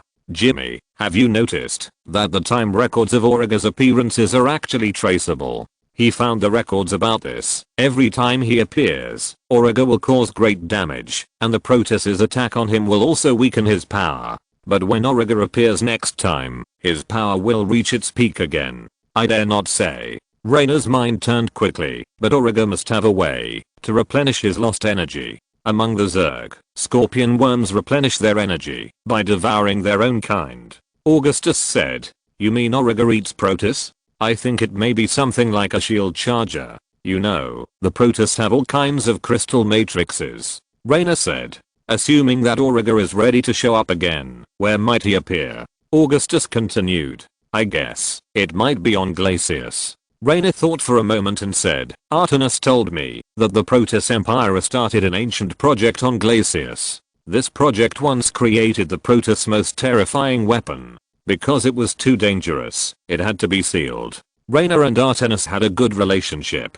The Protoss liked this upright Imperial Marshal. Another advanced and powerful ancient technology. Augustus knew that, if someone showed off their ancestral technology to him, they were probably just showing off. But if the Protoss, especially the Templar, were honest people, since they said so, it must be true. Since it is a restart, it means that this project has matured in ancient times. The Protoss are always like this. They will not be willing to take out all the treasures until the fire is burning their butts. During the First Total War, the Protoss Empire started an ancient plan called the Purifier Project on this planet. This plan once created the Protoss Empire's most powerful weapon. This is a combat robot made by the Protoss. These Protoss-like machines have extremely high intelligence and can be called another race. They also use quantum prediction and analysis technology to turn a person's personality into data and upload it to the data network, thus achieving immortality. Raynor touched his forehead, which had just been shaved not long ago. These mechanical Protoss can live until the destruction of the universe. You'd better not mess with them, because these machine brains will not forget anything, and can retrieve the things you messed with them 3000 years ago from the database. I can't believe that one day you and I will be made into robots. This is too weird. Damn, my rusty head has accepted too many new things in the past few days. Strictly speaking, it's just a replica of your thoughts and memories, not you. This is a paradox. Augustus smiled and said, you and I are both unique, Jimmy. He continued, if I were Auriga, I would definitely get these technologies and use them to deal with the Aya Protoss. I'm afraid this is not easy. Tacita has mobilized the Golden Fleet from Shakurus. Raynor said, usually, accidents always happen when we think there won't be any. Augustus had never seen the Golden Fleet take action. Jimmy, I'm thinking that, if we can catch the Dark Ark on Auriga, then we'll have a source of new batteries for the Zelniger artifacts. You're so kind. Sass and Alpha will definitely thank you. Raynor smiled. Your Majesty, the fleet is heading towards Glacius. At this time, Matt Horner's image appeared on the holographic screen. The radar detected several scavenger pirate ships. Kill these pirates. Augustus immediately ordered. Matt, remember to keep the prisoners. I want to interrogate these scums. Chapter 613 Throwing Titus Down. Thick dark clouds were rolling over the ocean of Glacius, with flashes of golden tree-like lightning densely weaving the sky, hurricanes howling, and huge waves like walls rising and falling. The ocean was the embodiment of the anger of this planet, and the terrifying ocean never spared its fury. The storm was about to hit, and the sky became darker and darker, gradually becoming as dark as night. When the rainstorm came, only the land and coastline in the distance, shrouded in rain, were still flashing orange and yellow lights. As if containing infinite power, like a forging hammer hitting an anvil, a row of Viking fighters broke through the wind and moved closely to the turbulent sea of the vast ocean of Glacius, and the strong airflow cut through the waves like a sword slashing the spray. Then the second row, third row, and fourth row of Viking aircraft roared past the sea, and their extremely deterrent posture perfectly interpreted power, speed and strength.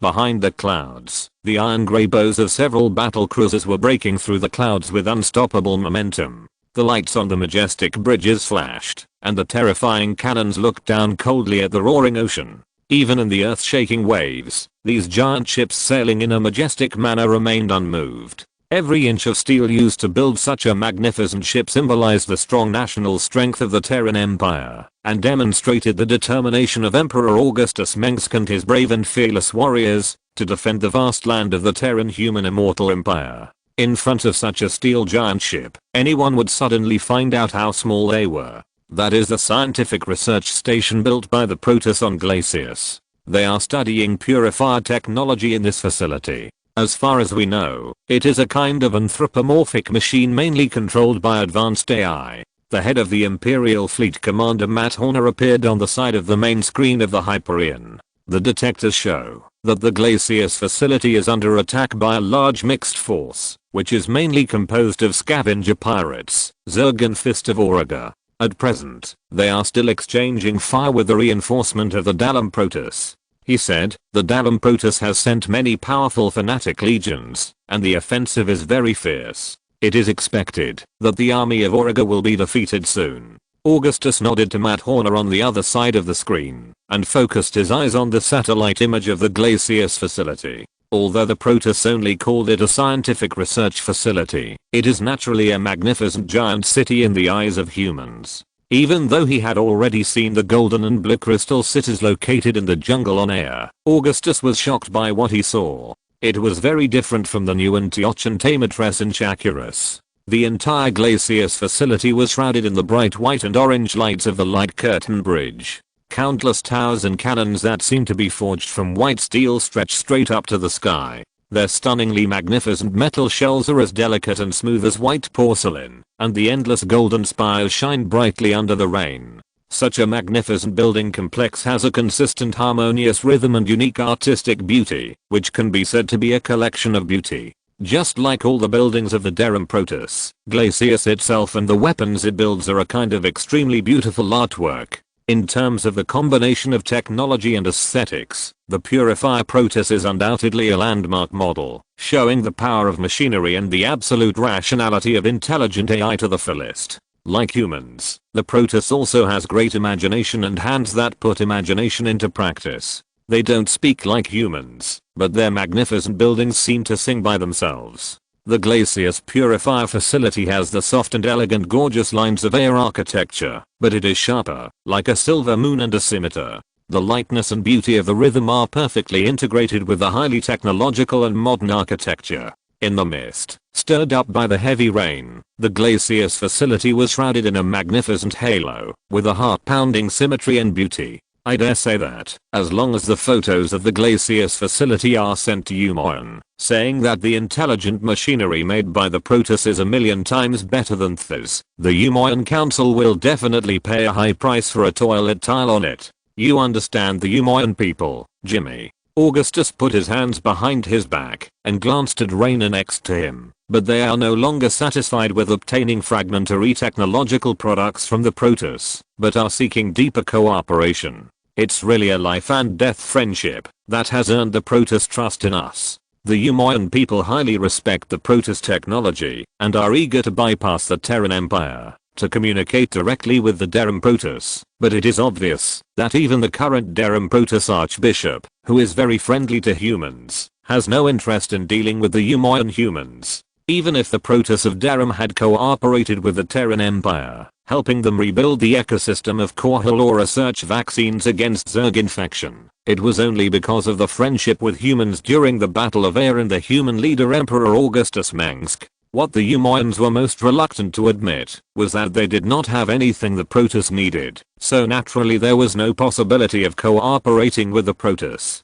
Your Majesty, Artenis's Zealot Legion is attacking fiercely, and the army of Auriga is about to be repelled. The scavenger pirates are retreating, and there is chaos within them. According to the analysis of the images intercepted by satellite surveillance, the Dark Templar of the Fist of Auriga is slaughtering the scavenger pirates who dare to retreat. General Matt said at this time, from the perspective of military strength comparison, the Protoss of Terran is in an absolute upper hand. Should we intervene now? These pirates are really unlucky. Do they think they can earn a sum of money from Auriga without paying the price of blood? Raynor laughed when he heard that the Fist of Auriga's supervisory team was killing the pirates. It was obvious that Auriga was just treating these humans as cannon fodder. Of course, perhaps only the scavenger pirates felt that others did not treat them as animals. Don't worry, Matt, wait and see. Augustus just said so. From the pictures sent back by a Terran Empire science ship in low altitude orbit above the Glacius facility, multiple armies were fighting on it. The fleet of the Terran Protoss was anchored above the Glacius facility. The golden and blue mothership, aircraft carriers and void glow ships were looming between the clouds. Tens of thousands of Phoenix fighters and aircraft carrier interceptors chased the mutant dragons enslaved by the Dark Archon Auriga and the scavenger pirates looting ships through the air at high speed. The ground was also fighting fiercely. The scavenger pirates had built an impregnable position in the Glacius facility, but the high walls and strong shields made of steel were simply vulnerable in front of the Colossus. These pirates always have ways to get all kinds of military goods. They even got a lot of arc tanks and Goliath armed robots from the old Federation era, and even high-end goods from the UED Expeditionary Force. but compared to the regular weapons of the Terran Empire, the pirates' weapons are much more worn out, and they have many additional modified weapons with spikes and violence to deter the enemy. It's no wonder that the scavenger pirates were able to dominate the Second Total War. They even have several modified battle cruisers, but even with a new layer of khaki paint, they look like scrap ships that should have been retired long ago. The Empire's Hellfire chariots. These dirty thieves. The avatar of Rory Swan, the Empire's chief engineer, suddenly appeared on the main screen. At this moment, he was on the science ship Amerigo that followed the fleet to the expedition. Damn scavengers. Poor creatures who live on garbage. He said in a rough voice. His anger was evident. Emperor, you have to do something to get back what belongs to us. Swan's anger is understandable. In the past, he always asked his acquaintances to get some Federation technology or Protoss technology, but since when? The Terran Empire has become the target of stolen technology. Okay, Swan, I'm as angry as you. Augustus was almost scared by Swan. Of course, this engineer and inventor who he relied on often did this. I don't know who leaked the secret. Maybe these pirates stole the Hellfire we lost on the battlefield. The Emperor said, these thieves must pay the price. I know you will do what you say. Swan was satisfied with this. If possible, I hope to get the design drawings of the Hellfire of these pirates to see if they have scribbled on this great masterpiece of engineering. Of course. Augustus nodded. Love you to death, heartthrob. Swan left the communication channel with satisfaction. Thank you for your kindness. Augustus shrugged helplessly. Oh, this is really tragic. The Protoss directly overturned the tanks and bunkers of those pirates. Raynor exclaimed at this time. It can be seen that two scavenger pirate arc tanks that were trying to escape were swept by the prism beam of a void glow ship, and in the blink of an eye they turned into a pool of vaporized liquid metal. The scavenger pirates wearing brown power armor next to them were scared and ran around, and they had already been defeated. No matter how vicious the pirates are, no matter how vicious these pirates are in combat, their will is difficult to compare with the regular army of the Terran Empire. The scavenger pirates are used to bullying local armed forces and armed caravans, and they will show their true colors when fighting with really difficult enemies. Everything is coming together. Humans, alien insects and Protoss. Auriga really doesn't dislike anything. Raynor said. Auriga, known as Little Lemon. Auriga is an extremely complex character. He is both a crazy idealist and a cold realist. Augustus expressed his opinion of Auriga. Auriga is definitely a practical man among the Protoss. He will kill anyone he wants without hesitation. For the sake of the great cause of reviving the Nerazim, Auriga can sacrifice everything, even himself. The Zerg enslaved by Auriga and his Dark Templar are still holding their ground. Augustus paced a few steps on the spot, but they are almost certain to lose. The fleet of the Terran Protoss has a clear advantage in numbers. I don't think it's that simple. They may be waiting for reinforcement. Raynor said. I think so too, but unless Auriga can gather another army that can defeat Artenis's fleet, it will be meaningless. Augustus hummed.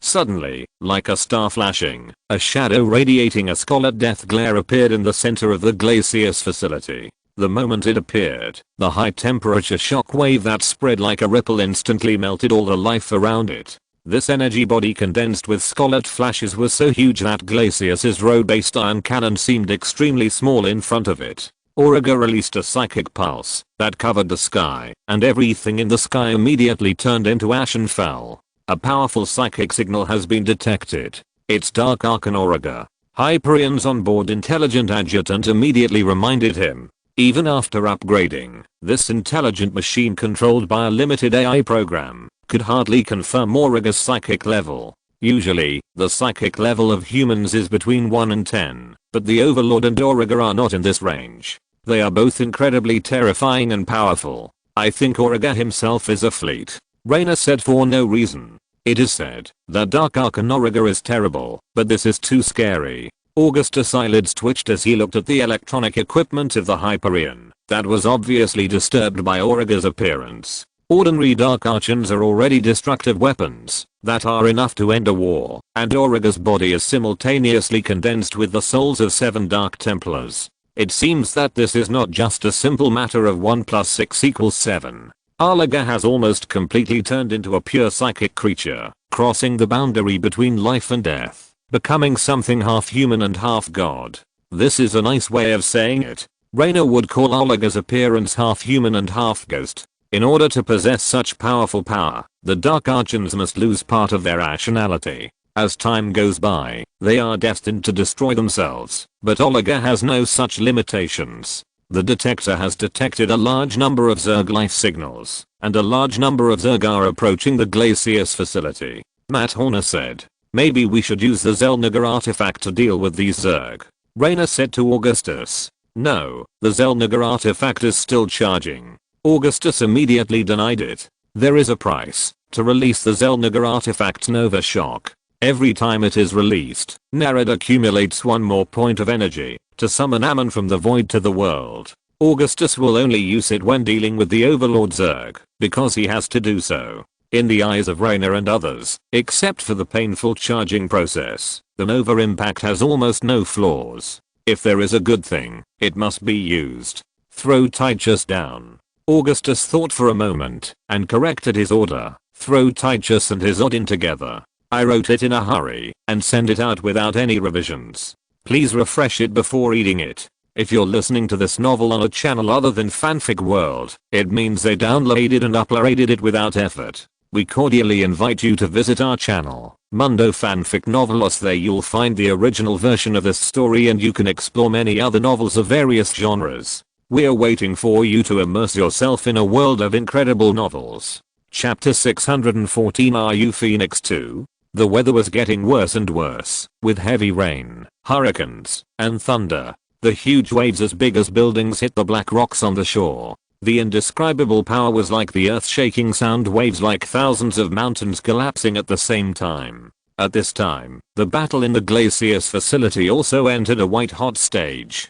From the bright orange light bridge connecting the purifier matrix to the towering plasma cannons, traces of the fierce battle were everywhere. The ground was devastated, and corpses were everywhere. This was a big melee between the Zerg, humans, and Protoss. In the center of the Glacius facility, the body of Dark Archon Oraga, lingering with scarlet lightning, was walking between the rain curtains, like a hazy darkness emitting the glare of death. He was like a terrible, spinning black hole, and even the light was swallowed up the moment it fell on Oraga's invisible body. It was also a black sun with scarlet flashes, winding on the ground. It was so hot that the rain turned into a ball of boiling steam before it fell. Wherever Oraga passed, the earth was charred, steel turned into molten iron, and rock melted into lava. His power was the most vivid embodiment of supernatural phenomena, and thunder and wind danced with it, like a terrible natural disaster. If the Archon of Light was a dreamlike white aurora, a white-hot supernova, then the Archon of Darkness was darkness flashing with scarlet thunder, the embodiment of death with the power of destruction in his hands, and had no connection with hope and salvation. The Terran Protoss army on the ground was the first to bear the brunt. They were the closest to Oraga, and had to face the wrath of this crazy Dark Archon. Large groups of Protoss aircraft carrier interceptors took the lead, and pounced on the terrible darkness like a swarm of angry bees, like a swarm of fireflies with fluorescent blue light flashing on their tails. The interceptors bombarded the moving Oraga with their airborne plasma weapons. The blue plasma beams were like a pair of fangs biting at the enemy, and when they fell, it was like a rain of swords. Such a large number of interceptors was enough to turn the city into ruins, but the Dark Archon Oraga opened a light blue shield and intercepted all the attacks. Then Oraga simply released a terrifying psychic pulse into the sky, and countless interceptors turned into ashes and fell from the sky, as if he had just casually slapped a group of buzzing flies and grabbed a large group of mosquitoes from the sky. When Oraga cast his scarlet eyes at the Terran army on the ground, the anger and hatred in his heart erupted like the largest and most violent volcano. Oraga suddenly released a scorching psychic shockwave that spread like a ripple, beating hundreds of Terran Dragon Knights into a pool of metal soaked in blue nutrient solution. Amid the psychic wails of these Templars, he used his terrifying psychic power to strangle the advancing fanatics into blue smoke that soared into the sky. With just a glance, those powerful high-level Templars spontaneously combusted due to the chain-like feedback effect of their own psychic power. like cold bloody sunlight splashing on a sea of corpses and blood. Even the most brave and fearless Protoss warriors fell in large numbers, as if they were fighting against a blazing star instead of just one Protoss. It seemed that no one could stop this terrible monster. Auriga was no longer immortal. He had already transcended the ordinary and entered the realm of sainthood, truly invulnerable to swords and guns. Dark Archon Auriga was too powerful. His individual power was comparable to that of a god, and he was even enough to subvert the direction of the entire war with his own strength. Templars, repent for the crimes your ancestors committed against the Nerazim. The hatred that has spread for 1,000 years must be paid with blood. The psychic roar of Auriga resounded throughout the entire Glacius facility, and everyone could feel the hatred and anger in his heart. Darum is just a lie, and your weak bishop is really vulnerable. This mental roar containing endless resentment can be clearly heard even by the Terran Empire fleet far away. It is a roar that explodes directly from the human mind, not a sound transmitted through the air. At the same time, Auriga's army also regained its fighting spirit after the return of its master. They were originally retreating under the attack of the Darum Protoss, but now they have gained a foothold and launched a counterattack. Auriga's psychic index is still rising, far exceeding the current rating of the Empire. Supreme Council, why did you provoke this monster Auriga? Raynor knew the grievances within the Protoss. Now he is crazy, and he wants to drag everyone to his grave. All those who are related or not related to this will be finished. The hatred between the Aya Protoss and the Shakurus Protoss has a long history. Many centuries ago, the Supreme Council of the Protoss Empire once ordered the Templars to arrest and hunt those Protoss who refused to join the Kala. Even from the perspective of humans, this was a religious massacre to purge disbelievers. It's just that now the matriarch of the Dark Templars chose to forgive the Templars, and Auriga wanted to settle everything. Now the Supreme Council of the Protoss Empire and the arbitrators and Templars represented by the Templars have split. The Protoss Empire faction led by the former has left Aya and exiled itself in the Dark Universe, while the Protoss led by the Templar Tacita has united with the Protoss of Shakurus to become the Darum Protoss. But Auriga still wanted to settle the account of the past with the Templars. Entaro had done. Emperor Augustus Mengsk, I'm Executor Artenis. At this time, the image of Protoss Executor Artenis appeared, and Marshal James Raynor, Senior Executor Artenis, was wearing platinum armor and a gorgeous helmet like a crown, and behind him stood another Executor Selendis.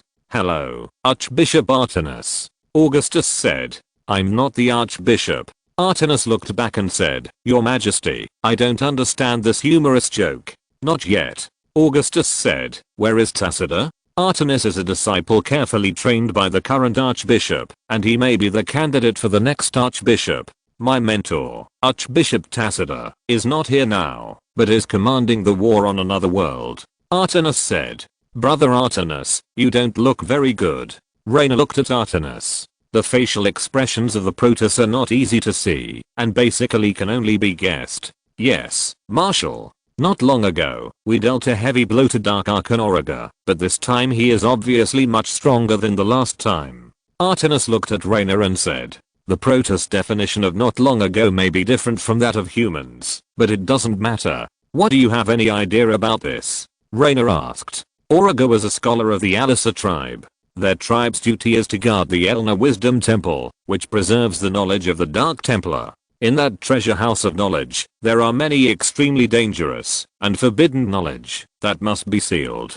Auriga must have found a way to maintain his Dark Archon body from destruction. Artenis said. Then maybe there is a way to deal with Auriga hidden in that wisdom temple, or you can create another Auriga. Marshal Raynor's brain moved, and he came up with a lot of clever ideas. Unfortunately, the Temple of Wisdom is regarded as a holy place by the Dark Templar, and the forbidden knowledge sealed there is not allowed to be read by outsiders. We have to take into account the feelings of the Nerazim, who value tradition and history just like us. Artenis hesitated rarely. We can't make mistakes on this issue. If the Guardians of the Temple of Wisdom find a solution, they will definitely tell us. Even among the Darum Protoss, there are great contradictions between the two races. If the Aya Protoss do not show enough respect for the traditions of the Shakurus Protoss and want to take the Temple of Wisdom for themselves, then a civil war will not be far away. You are really a genius, Jimmy. One Auriga is not enough. You want a second one to fight fire with fire.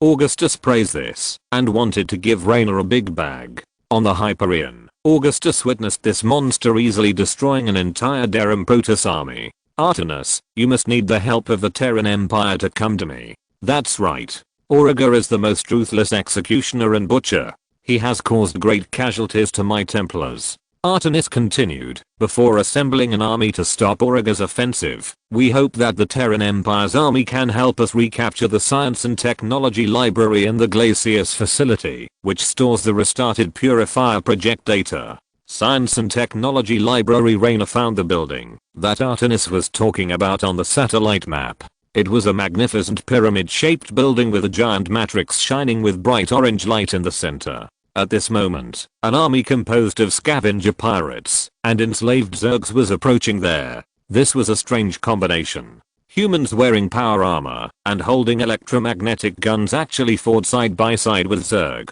Auriga's army is attacking the Science and Technology Library. We have to hurry up, Raynor said. I think we have enough to send a military force to the Science and Technology Library. Augustus looked at the screen on the other side and asked, where is Tychus? I have landed and feel good. Tychus's head appeared on the main screen. He was sitting in the cockpit of the Odin Mech with a cigarette in his mouth. Tychus, Augustus shouted. Have you seen Dark Archon Auriga? The Odin Mech driven by Sergeant Tychus has been delivered to the Glacius facility. A whole Spartan company arrived on the ground with him. Their original mission was to clear the scavenger pirates in the facility. These steel giants were ruthlessly destroying the pirates' base, and the polished brass inscriptions on the base of the turret were shining in the flash of artillery fire. The signal here is not very good. Tychus swallowed and muttered, your voice is too soft for me to hear. Then you'd better hear it now. Augustus' voice became stern. I need you to seize this facility, the Purifier Project's technology library, and try to avoid direct contact with Auriga. Execute immediately. Okay. Tychus could hear it now. Archon Phoenix's army is nearby. Just like in the past, he will provide you with military assistance. Artemis said, we will do our best to stop Auriga from moving forward. After that, Artemis' communication connection with the Hyperion was cut off. How are they going to stop it? Raynor suddenly asked after a moment. Ordinary armies are not suitable for dealing with Auriga. Augustus said, we can only use the fleet. As soon as he finished speaking, many bright beams of light descended from the mothership from the sky. The earth trembled in front of this devastating power. The Dark Archon and the land under his feet were immediately submerged in the sudden light. Bombarding Auriga with ship guns is the best choice, but for him, this is not like using a cannon to kill a mosquito. Although Auriga is powerful, the Terran Protoss is not helpless. The Dark Archon exists in the form of an energy body, and only energy attacks can hurt him. In other words, psychic weapons and the Protoss plasma ship guns are both useful. The Dark Archon's psychic strength is weakening, and the Protoss's attack is effective. The mechanical adjutant said at this time. What a monster. The next moment, Raynor saw Auriga, wearing a blue shield, reappearing unharmed. It seems that only the Protoss aircraft carrier's main gun can deal with this monster, but then the entire Glacius facility will be reduced to ashes. Immediately deploy our EMP Scrambler to weaken the power of Dark Archon Auriga. Augustus thought for a moment and said, keep in close contact with Tychus's troops. After a while, Tychus finally called the Hyperion. We found a Protoss machine near the Science and Technology Museum. He claimed to be Grand Archon Phoenix. When Tychus contacted the Hyperion again, Augustus was on the bridge watching Auriga's movements. At this time, the Dark Archon suddenly disappeared, as if the Protoss offensive had repelled him. This bastard also attacked us. Several Goliaths were damaged by him. Tychus said to Augustus, this is too weird. I think I should contact you. This broken machine must have had a seizure. Take over his video. Augustus said. Phoenix? A robot. Raynor also heard it. The mechanical Protoss mentioned by Tychus appeared on the screen. He had a white body and orange-yellow eyes, but it was far from the image of the Protoss and the impression of Augustus and others. I'm Phoenix, the administrator of the Templars, the Archon, and the last Dragon Rider. The mechanical Protoss said, human, I ask to speak to your ruler. Brother, maybe you should really look in the mirror. In fact, you don't look like a dragon rider. After a moment of silence, Raynor said, "You are also the Phoenix brother I remember." Not quite the same. Chapter 615 slightly polished. You're saying, we were old friends? Human warrior. But I don't remember you.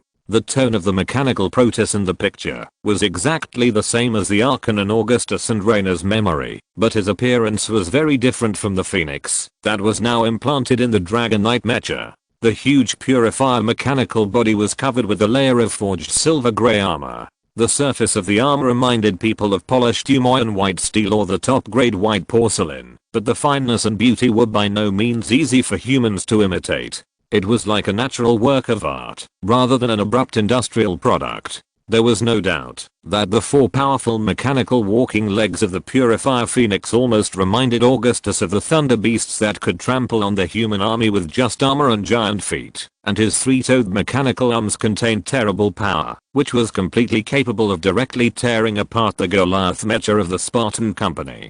Spider-like walking limbs that can adapt to a variety of complex battlefields have long appeared on the Dragon Knight, but this mechanical Protoss is more like an upgraded version of the Dragon Knight mecha, the latest immortal mecha equipped with more sturdy reinforced servo machinery and reinforced fortitude energy shields. The reinforced armor of this mecha is enough to withstand the continuous artillery fire. That's too hurtful, Phoenix. Raynor smiled. He knew that this should be a mechanical Protoss of the Purifier project that accurately copied Phoenix's consciousness, a consciousness clone that preserved his memory and personality. Raynor laughed because he knew that the consciousness source of Purifier Phoenix was still alive and was in the Glazius facility. Of course, the real Phoenix should know the truth of the matter. The first to restart the Purifier project was the Supreme Council of the Protoss Empire. At that time, the Zerg was invading Ea.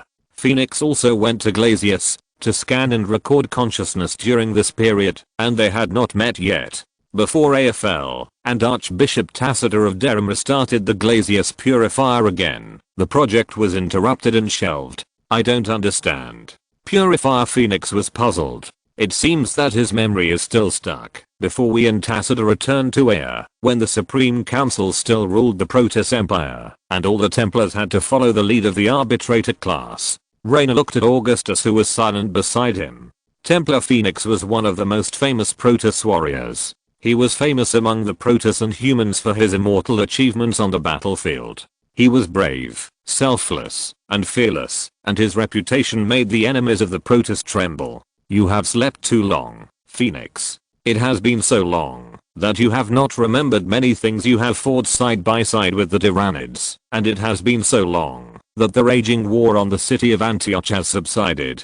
Augustus' tone between old friends made the Purifier on the opposite side even more confused. Even though he was just a machine, we fought side by side in Ea and resisted the Zerg invasion together. I'm getting more and more confused. Purifier Phoenix was stunned by what he said. He just wanted to seek help from humans and find his own people. You must be the ruler of humans, their leader. He said, I may have fallen asleep for too long. When I woke up from the stasis chamber, I found that I was surrounded by strange humans. It turned out that I had no intention of conflict with your warriors, but they manipulated my body at will and ignored all my warnings. Titus, Augustus shouted, but no one responded. Where are the others? Raynor found that Titus must have suffered enough from Phoenix. I think this guy has learned enough lessons. I'm Augustus Mengsk, Emperor of the Terran Empire. Augustus went on. Terran humans have always been staunch allies of the Derham Protoss. Derham? It may take me some time to figure out what happened during my slumber. The Purifier Phoenix said to Augustus, Emperor Augustus Mengsk, perhaps you have a way to contact the Supreme Council. This place is far away from my home Ea, and I can't feel any thoughts or comfort from my people in Kala. I hope to get your help.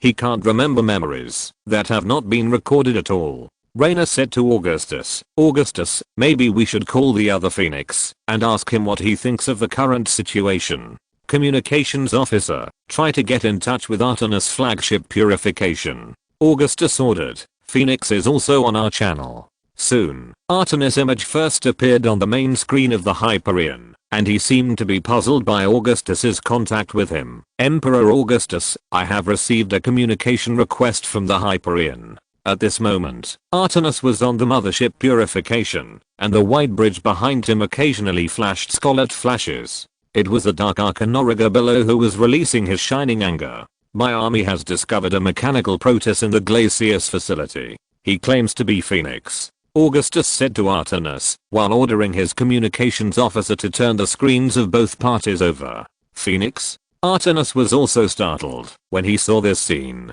It can be seen that he was obviously surprised. "Artemis, it's nice to meet you, young executive." The Purifier Phoenix on the opposite side was refreshed. He could feel such emotions in a mechanical body. It can be seen that the technology of the Protoss has reached a level that human AI cannot reach. "I remember the days when you and I fought side by side on air, sword to sword, side by side," he said sadly. "I can't feel Keller anymore, young Artemis." As he spoke of this past, the Purifier Phoenix's words were filled with rare pride and pride. He raised his mechanical arm and held his head high, as if the psychic blade in his hand was still shining. It was amazing that he really was a living Protoss instead of a cold machine. It was more like life in mechanical form than anthropomorphic machine. "Phoenix, I didn't expect to see you in the Glacius facility." After the Supreme Council left Air, they also took away all the information about the Glacius Purifier project.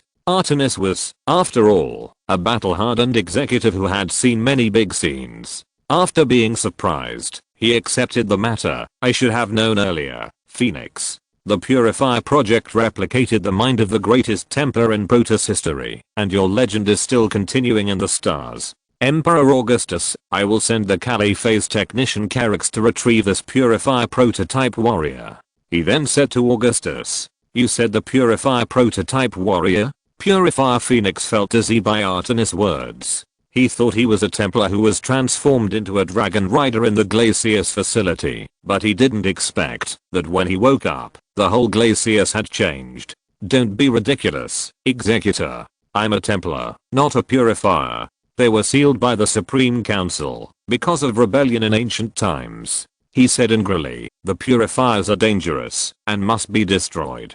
How can you compare them with me, Phoenix?" Artemis's glowing blue eyes trembled, which indicated his inner psychological fluctuations. "I hope you can understand, friend. My chief phase technician told me that before AFL, the Supreme Council restarted the Purifier project on Glacius. You are not a member of the ancient Purifiers, but a prototype warrior of the modern Purifiers, and you copied the personality of Phoenix." "What did you say?" Purifier Phoenix found it difficult to accept for a moment. This is impossible. Obviously, the implanted memory did not tell him that he was a Purifier. He fell into some kind of cognitive confusion and thought he was a flesh and blood Phoenix. "Emperor Augustus Mengsk, I'm Phoenix, Archon of the Protoss." At this time, another image appeared on the Hyperion, and was also synchronized to Odin on the ground.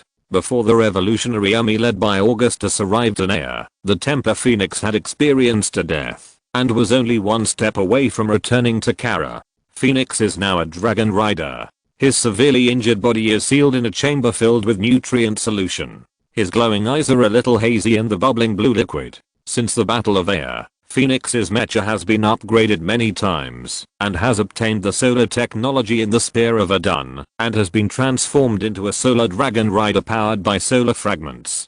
For a moment, the Purifier Phoenix was stunned, because the person opposite was almost exactly the same as himself. Artemis' words were immediately proven. "This is tantamount to a bolt from the blue. It's like you have lived as you, since you were born and have memories. Your life may be extremely wonderful and legendary. You may have met many people, and visited many places. All the experiences and all the joys, sorrows, anger, and happiness in life constitute you. But suddenly one day, you are told that you are just a clone of you, and everything you have experienced is what another person has experienced. Then you and your life are a lie. I'm Phoenix, the administrator of the Templars, the Grand Archon, and the last Dragon Rider." The Purifier Phoenix once again repeated the words he said when he introduced himself to Augustus, but he was more and more suspicious. While speaking, the rhythmic bright orange flashes of the Purifier Phoenix's towering arched shoulder armor were getting faster and faster, indicating that his internal data core was calculating frantically.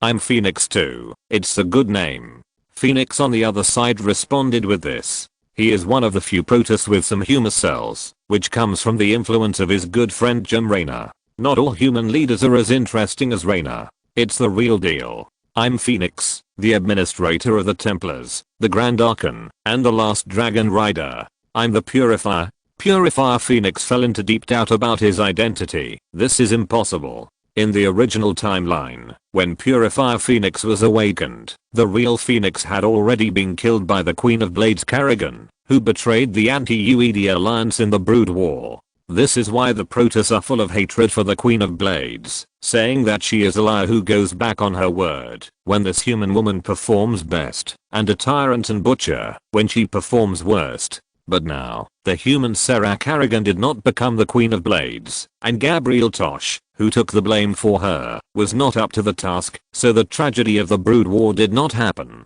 Listen, brother, this may be hard to accept, but in my eyes, you are Phoenix, there is no difference. Raynor comforted him. Raynor treated Purifier Phoenix as a real Protoss instead of a machine, which stems from his precious qualities. I'm Phoenix. I'm not Phoenix. The Purifier Phoenix seemed to have not heard Raynor's words, and began to talk to himself, falling into a state of confusion. When I got the first psychic blade in my life in Ordre, I felt that all the training and all the efforts were worth it. He said, I have fought on hundreds of worlds, and fought against countless alien races. When resisting the invading alien Zerg, it was undoubtedly the most glorious moment for the Templar. I'm extremely honored. The Phoenix on the opposite side responded to the words of his Purifier clone. A reconnaissance plane crashed on the border of Antigua. I gathered 20 warriors and killed nearly 1,000 alien Zerg before rescuing the pilot. The Purifier Phoenix began to sort out the events in his memory bank. The arbitration of Kalash was a time of great uncertainty as the Templars returned from their battles for Aya, only to be met with hostility. With only one of the 4 Zealot brothers dead, I was ordered to lead an expedition to rescue the survivors, but the expedition was wiped out except for me and my final target. During the holy celebration of the Feast of the Holy, I was trapped in a tower of the High Council, which was controlled by Dark Templar terrorists. After walking barefoot through shards of anima crystals, I took the terrorists' warp blades and turned them against them, including their leader. A group of mercenaries wiped out my forces and captured me, forcing me to launch a coup by assassinating Arbiter Alderus. After my escape, I found them one by one and killed them all. While negotiating the release of the hostages on the border planet, I encountered an unknown alien life form that separated us one by one and hunted us one by one. Despite my lack of weaponry, I was able to win in hand-to-hand combat and survive his suicide bombing. Purifier Phoenix was full of his own deeds, not noticing that Phoenix was silent across from him. What a brave hero Phoenix is. How come I have never heard of these things? Raynor praised repeatedly. This is not something to brag about. Humility is the virtue of the Templar. Phoenix said dryly, I have modified some files, and may have slightly polished my glorious deeds. Chapter 616, Speedy Name Change. Ah, old friend Phoenix. Hearing about your glorious deeds really makes me feel excited. It reminds me of the great battle when you and I fought against the Tagal army at Danoth 7th. Although the ratio of our forces was a despairing 30:1, we still won a glorious victory in the end. But at this moment, a young and upright senior executive obviously did not understand what slightly polished meant. Instead, he was aroused by these impassioned words and talked about them eloquently. How nostalgic. You should have told me your past stories earlier. Phoenix was 397 years old this year, and Artenis was almost 135 years younger than him. For the young generation of Templars like Artenis, they may have grown up listening to these legendary warrior stories. Artenis did not have the rare human sense of humor or the desire to make fun of the dark history of his predecessors. He simply took it seriously. If Edmund Duke were here, he would definitely compare his glorious deeds of kicking the Supreme Council and killing the Overlord with them. Raynor turned his head and whispered to Augustus, who was nodding his head with a serious expression. The smile on his face almost didn't stop. "I'm sorry, Emperor Augustus." Phoenix pretended to look back, but behind him was the empty bulkhead of the Dragonite nutrition chamber. "My army is about to launch a new round of offensives, and now I have to leave. It's bad. This is the bad thing about Kara. If one person spreads it, 10 people will know it, and then most of Dalam will know it. This matter is no less than using the Korhal radio tower to inform the entire empire of Emperor Augustus's childhood embarrassment. Don't worry, Phoenix, we are very tight-lipped." Before the image of Phoenix disappeared, Raynor supported Augustus's hand and promised him that he would never tell anyone. "If it were me, I would have run away at this moment." Augustus shrugged and sneered. "This is probably what makes Phoenix different as a Protoss, and that's why we love him. Really great. I still have a lot to learn if I want to become a hero like Tacitor and Phoenix." Artemis came back to his senses from the fantasy of the glorious days in the past and couldn't help but sigh. Compared with a legendary fanatic like Phoenix, Artemis's record is obviously not worth mentioning, so he must always be humble. Phoenix is broad-minded and fearless. If he were a human, he would be a hero. "You are really too young, Artemis." Raynor saw that Artemis actually believed it, and he didn't know whether to laugh or cry. The Protoss are like this. They may not try to brag to other Protoss, because the existence of Kara makes lies very easy to expose, and they naturally believe that other Protoss will not deceive or conceal themselves. "I don't like you saying that, friend Raynor." Artemis was unhappy. "According to human terms, I'm more than 200 years older than you." "Same thing, brother." Raynor shrugged his eyebrows. "How are you going to deal with and place this purifier Phoenix? He may be a little mentally disturbed now. I mean, if he has such a thing as a mind. I can roughly understand this feeling. It may be similar to when a clone with the same memory implanted finds out that he is not the only one."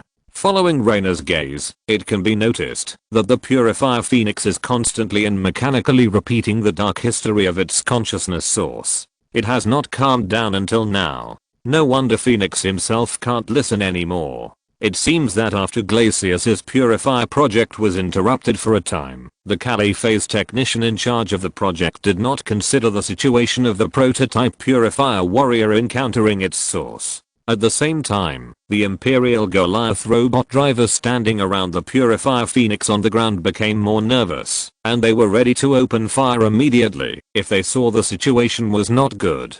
After the conflict just now, everyone knew how terrible this huge mechanical Protoss would be when it went berserk. Well, in this situation, it was difficult for Artemis to regard a mechanical Protoss with Phoenix's memory as his own compatriot. He originally just wanted to do routine work and recover a weapon from the Glacius facility.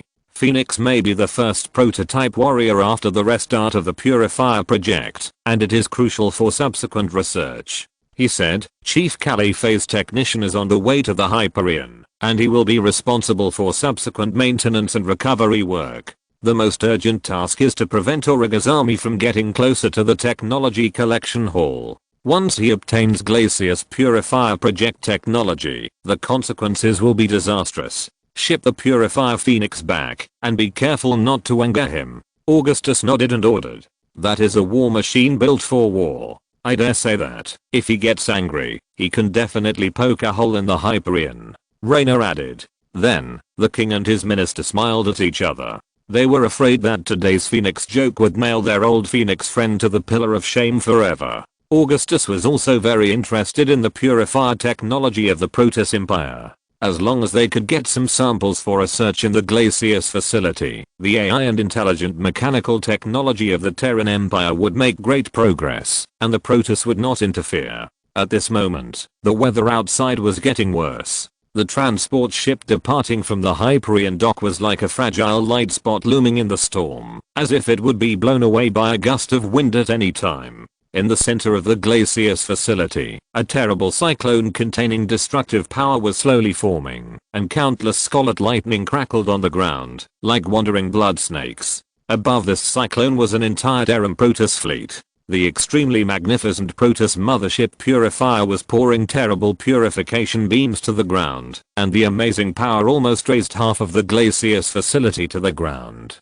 These reawakened Protoss motherships had ushered in the golden age of civilization in the history of the Protoss Empire. The powerful power contained in their anima crystals could instantly destroy several enemy fleets, and even raise planets. And the Dark Archon Auriga was even able to fight against the fleet, which was a rare sight in the world. The Terran Empire fleet also joined the siege of Auriga. This formidable steel fleet appeared on the other side of the Glacius facility. Millions of flashing searchlights were as bright as stars, echoing the blue lights of the Darum Protoss fleet. After a series of dazzling flashes, the laser gun group of the battle cruiser roared, sweeping the scavenger pirates and alien Zerg below. The entire ground suddenly became a slaughterhouse, with shattered limbs everywhere. The roar of the Yamato cannon even drowned out the wails of the wounded. What kind of monster is that Auriga? I've never seen anything that can survive a round of Yamato cannon fire intact. Under the bridge of the Hyperion, Raynor and Augustus could clearly see the Dark Archon who was being bombarded by the two fleets.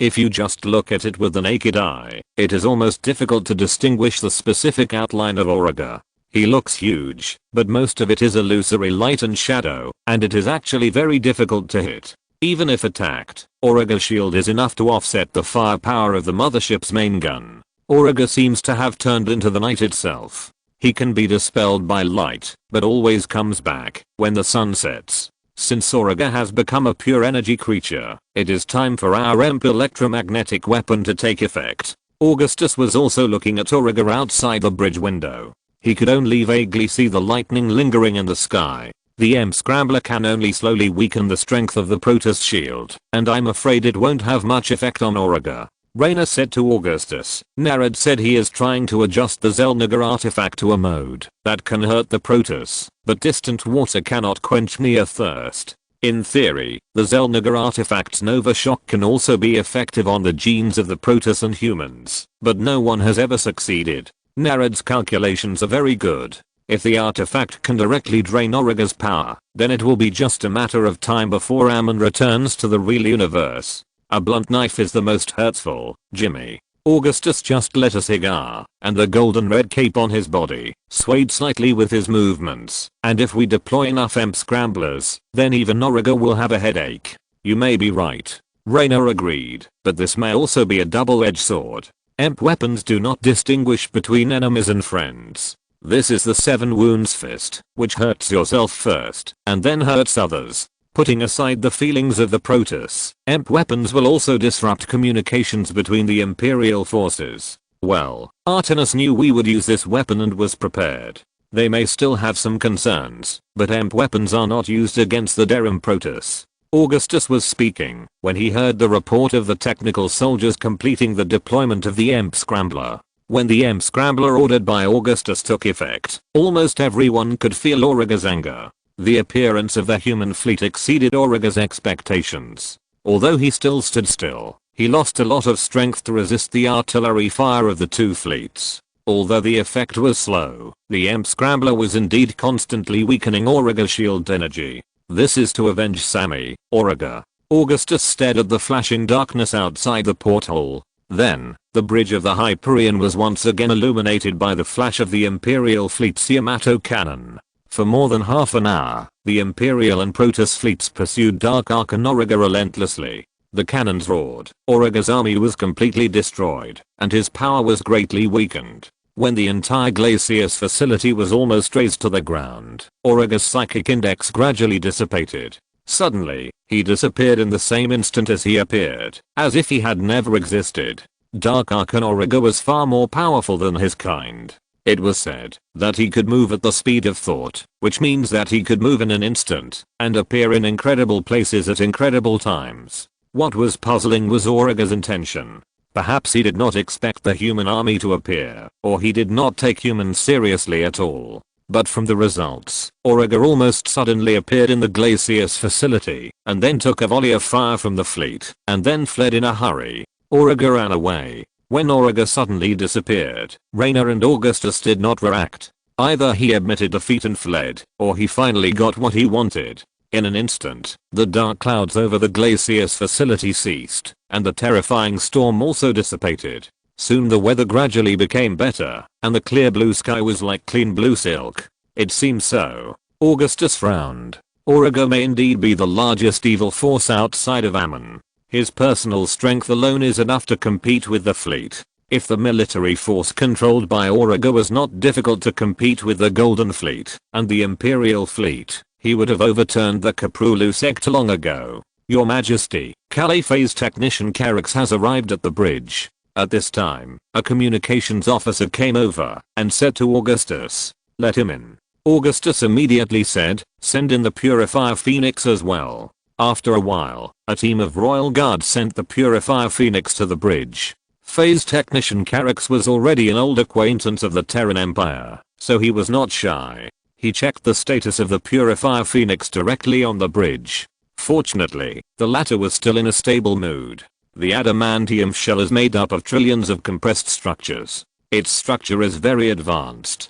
Carix used the tools he carried to check the alloy shell interface of the Purifier Phoenix. It is really great. Reaching the pinnacle. The Purifier Project in the Glacius facility was inspired by the ancient Purifier Project and restarted. The ancient technology is extremely advanced even now. The design structure of these new purifiers is comparable to any technology we have ever conceived. This is simply a miracle. Enough. I'm a Templar, and I have fought for the Supreme Council countless times. How can I be used as a specimen for a search? When the Purifier Phoenix was first carried onto the bridge, he could be described as having a dead heart and letting others manipulate him. Now he suddenly became unexpectedly angry, almost scaring Carix. "Calm down, Phoenix," Augustus shouted. "No, I'm not Phoenix, although I have his memories, as if I had experienced them myself." He said, "I'm willing to accept the fact, no matter how bitter it is. I think I can't call myself Phoenix anymore. It's more than a name. It represents another person. Considering the way Phoenix has embellished those files, you are indeed not him." Augustus' words are funny, but they are true. I suggest you choose a new name. Chapter 617 Ancient Purifier. My name. The body structure of the Purifier Phoenix is very cleverly designed. He can fold his huge mechanical body to save space, just like a curved white iron box, covered with delicate and elegant gray textures and orange-yellow crystal circuits. My name. He repeated the words, and the glowing crystal eyes flickered, as if a nervous person was blinking uneasily. "You are right, Emperor of the Terran Empire. I need a new name. I still remember. In the last battle of Antioch, I was ambushed by a hydralisk. I could have killed it easily, but my psychic blade suddenly stopped working.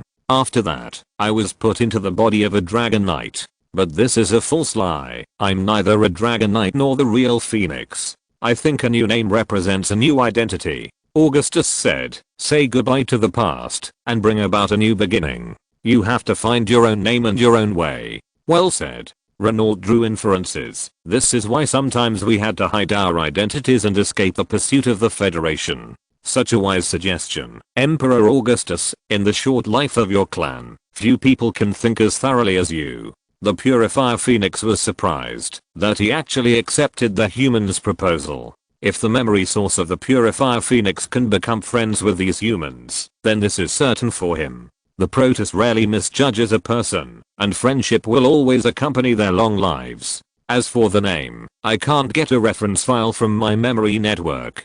Purifier Phoenix said. "How about calling it Zenith?" Augustus gave his suggestion happily. "Not bad." Marshal Raynor's taste in naming is exactly the same as his old friend. "What special meaning does this have for humans?" Purifier Phoenix asked. "It can be seen that he doesn't like this name very much. I have a friend. Whenever he wants to change his identity and appear in front of other people, he spells his name backwards." Augustus also laughed when he said this and turned to the other party and said, "Don't be too anxious. Before that, let's call you Phoenix. I've thought about it a lot." Purifier Phoenix said, "There is a real Phoenix in this world. I'm just a fake. Whenever I think of this name, I feel distressed and confused." "Okay, I have another suggestion." Augustus was silent for a moment and said, "Maybe you can find a new one in the Protoss language, based on your Protoss traditions. I have fought side by side with Archon Phoenix.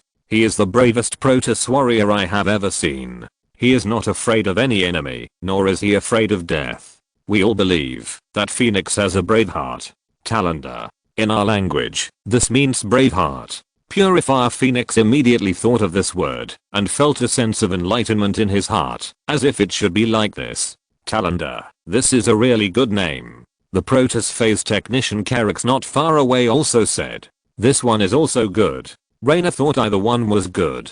If he were to name it, it would probably be a common name like David Sam. This name is just right. Purifier Phoenix said, I think this may be the first choice I have made in my life.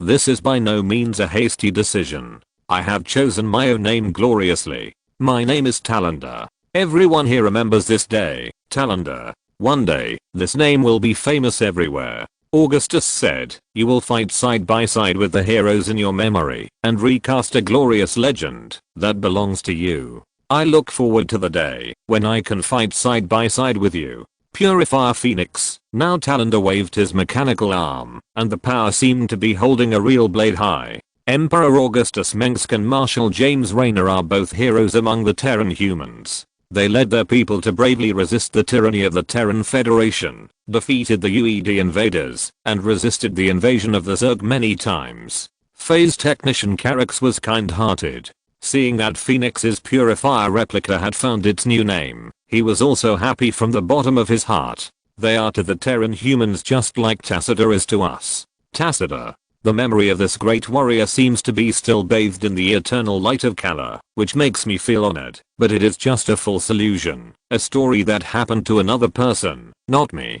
Talander looked at Carrick. Your Majesty, the Terran Protoss flagship Purification Center communication request. The bridge communicator said to Augustus at this time. Pick it up. Augustus immediately ordered. I'm Artemis, Emperor Augustus. Artemis's image appeared again. Dark Archon Auriga has fled the battlefield again. Just like many times before, he abandoned his army after the defeat and left them to fend for themselves on the battlefield. This is really too dishonorable. The Dark Templar has the same noble character that the Templars respect, but Auriga is an exception.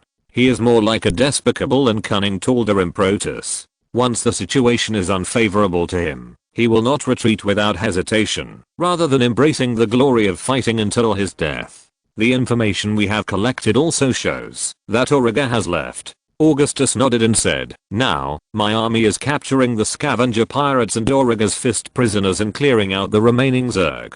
At this time, the dark clouds over the Glacius facility have dissipated, the sky is blue and clear, and the surging waves gently hit the coast. Everything seems quiet and beautiful. The Terran Empire's army has occupied the Purifier technology collection in the Glacius facility and the nearby defense facilities. This is an army mainly composed of Spartan Goliath robots and Odin. These steel giants easily crush the broken copper and iron of this group of pirates. It can be said that they were bullying.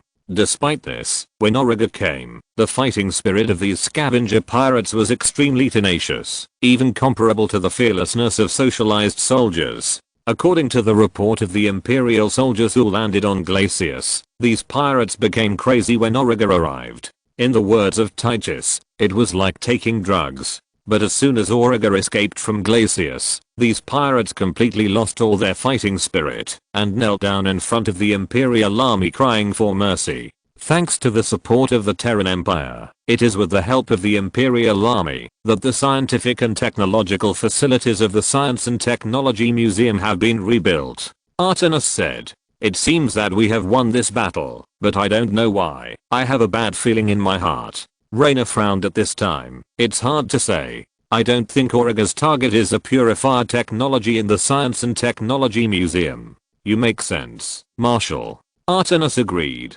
Phoenix and I have such doubts. We have never figured out Auriga's true purpose, but we can be sure that Auriga has always been invincible. While the humans led by Augustus were still rebuilding their new empire, Auriga had already planned many attacks on the Aya Protoss. Since the Aya and Shakiris Protoss were reorganized into the Dalam Protoss, Auriga was furious and wanted to destroy the alliance between the two races, just like a cruel father who wanted to break up a pair of star-crossed lovers. Auriga first snatched a Kadarin crystal that was said to have great power. That Kadarin crystal might be the same as the Kadarin crystal that the Overlord ordered to be seized before invading Aya. The Overlord believed that there was a power hidden in it that the Protoss could not imagine. Then, using the ancient knowledge of the Dark Templar, Auriga created 5 copies of the Kadarin crystal. At some point before the Brood War, Auriga brought the 5 twisted crystals and the flames of war to Shakuras, the homeworld of the Dark Templar, the Dalam Protoss. He decided to create a powerful psychic storm that swept across the planet and drew the Zerg into Shakuras to cause endless killing. After the Dalam Protoss defeated Auriga's plot, Auriga disappeared for a time and only recently returned. Wait, I just got bad news. Emperor Augustus. Artemis suddenly said, although the technology in the Science and Technology Library is well protected, Auriga's minions have successfully invaded the archives of the Glazius facility. A phase technician in charge of the project told me that Auriga consulted the documents on the origin of the Glazius Purifier project and downloaded information about the ancient purifiers. Ancient purifiers? Augustus asked knowingly. Artemis, I don't know why this makes you so worried. Your Majesty, this is a piece of history that my people and I are reluctant to mention, but my mentor Tacita told me that if we do not face up to history and learn lessons from the past, we are denying the connection between the Templar and the Dark Templar. The only lesson mankind has learned from history is that mankind never learns lessons. Augustus shrugged. Okay, I'd like to hear more about it. Let me explain to Emperor Augustus. Phase technician Carix came out at this time. Glazius's Purifier is a restarted project, and it was inspired by the ancient Purifier project. After getting Artemis's consent, he explained to Augustus. The ancient Purifier project was ordered by the Supreme Council to create a powerful armed force that can decide the outcome of the battlefield. Carix said, the breakthroughs made by the purifiers in artificial intelligence and intelligent machinery are incredible even from today's perspective. In human terms, there is no one before and no one after. It is an unattainable and insurmountable peak. So you are the newcomers. When Augustus nodded, Raynor said, we have seen the power of the purifiers from Talander, but why don't we use such a good weapon? How did Aya fall? I think it may be the same as the Mothership and the Colossus, which had to be sealed because of their excessive power. Augustus said, that's part of the reason. The ancient purifiers were considered uncontrollable. They once launched a terrible rebellion and brutally killed their creators. Carix said, it was a terrible tragedy that shocked the Supreme Council at the time. Therefore, the purifiers were considered a dangerous weapon. Now, the ancient purifiers have long been sealed by the Supreme Council and are forever forbidden to be used. What's going on? Didn't you say that the purifiers copied the greatest heroic personalities in the history of the Protoss? If they are the greatest heroes, how could they attack the people they are supposed to swear to protect? Raynor raised his question. I think there is another hidden story. Augustus said. This? Carix hesitated. I think I have a say in this matter. The Purifier Phoenix, who has changed his name to Talander, has been listening for a long time and now put forward his own opinion. The copies of the Purifiers are all from the greatest Templars of the Protoss. They continue to improve their martial arts and hone their skills day after day, year after year, ready for any upcoming war. But after becoming Purifiers, the Supreme Council did not treat them as they once were heroes. Not only that, the Council also treated the Purifiers like slaves, treating them as cold weapons and tools. He said, the arbitrators don't understand that, since the purifiers have saved their consciousness and personality and data, and the similarity is as high as 99%. They are new lives, rather than cold weapons of war. For this reason, the purifiers have to resist to regain their freedom. The Protoss Empire has a strict order, and the Kali cannot even transcend their class, let alone the machines, that are not regarded as humans. The arrogance of the Supreme Council has long been deep in its bones. The Protoss once let down these mechanical Protoss. Raynor thought for a moment and said, this sounds similar to the expulsion of the ancestors of the Dark Templar. Raynor suddenly realized, hasn't the Supreme Council done anything good? Just like we have to resist the tyranny of the Federation, it's for freedom. My parents and I are just farmers in Sherlock. We work hard and abide by the law, but in the end we can't even get a bite to eat. I have to admit it, but it's the fact. Artemis, the ancient purifiers hated the Council and the Templar extremely. We had no intention of awakening the ancient purifiers. Once they wake up, the consequences will be disastrous. What will he do if Auriga finds out about this? Augustus looked at Artemis. I think something big is going to happen. Chapter 618 Electronic Kara. After the storm, the sunset at the Glacius facility was more beautiful than usual. In the distance, dangerous peaks stood tall, and small pieces of light golden clouds floated in little by little, which was beautiful. The sea breeze blew the rows of imperial flags, and the Royal Marines stood with their heads held high in the sunset.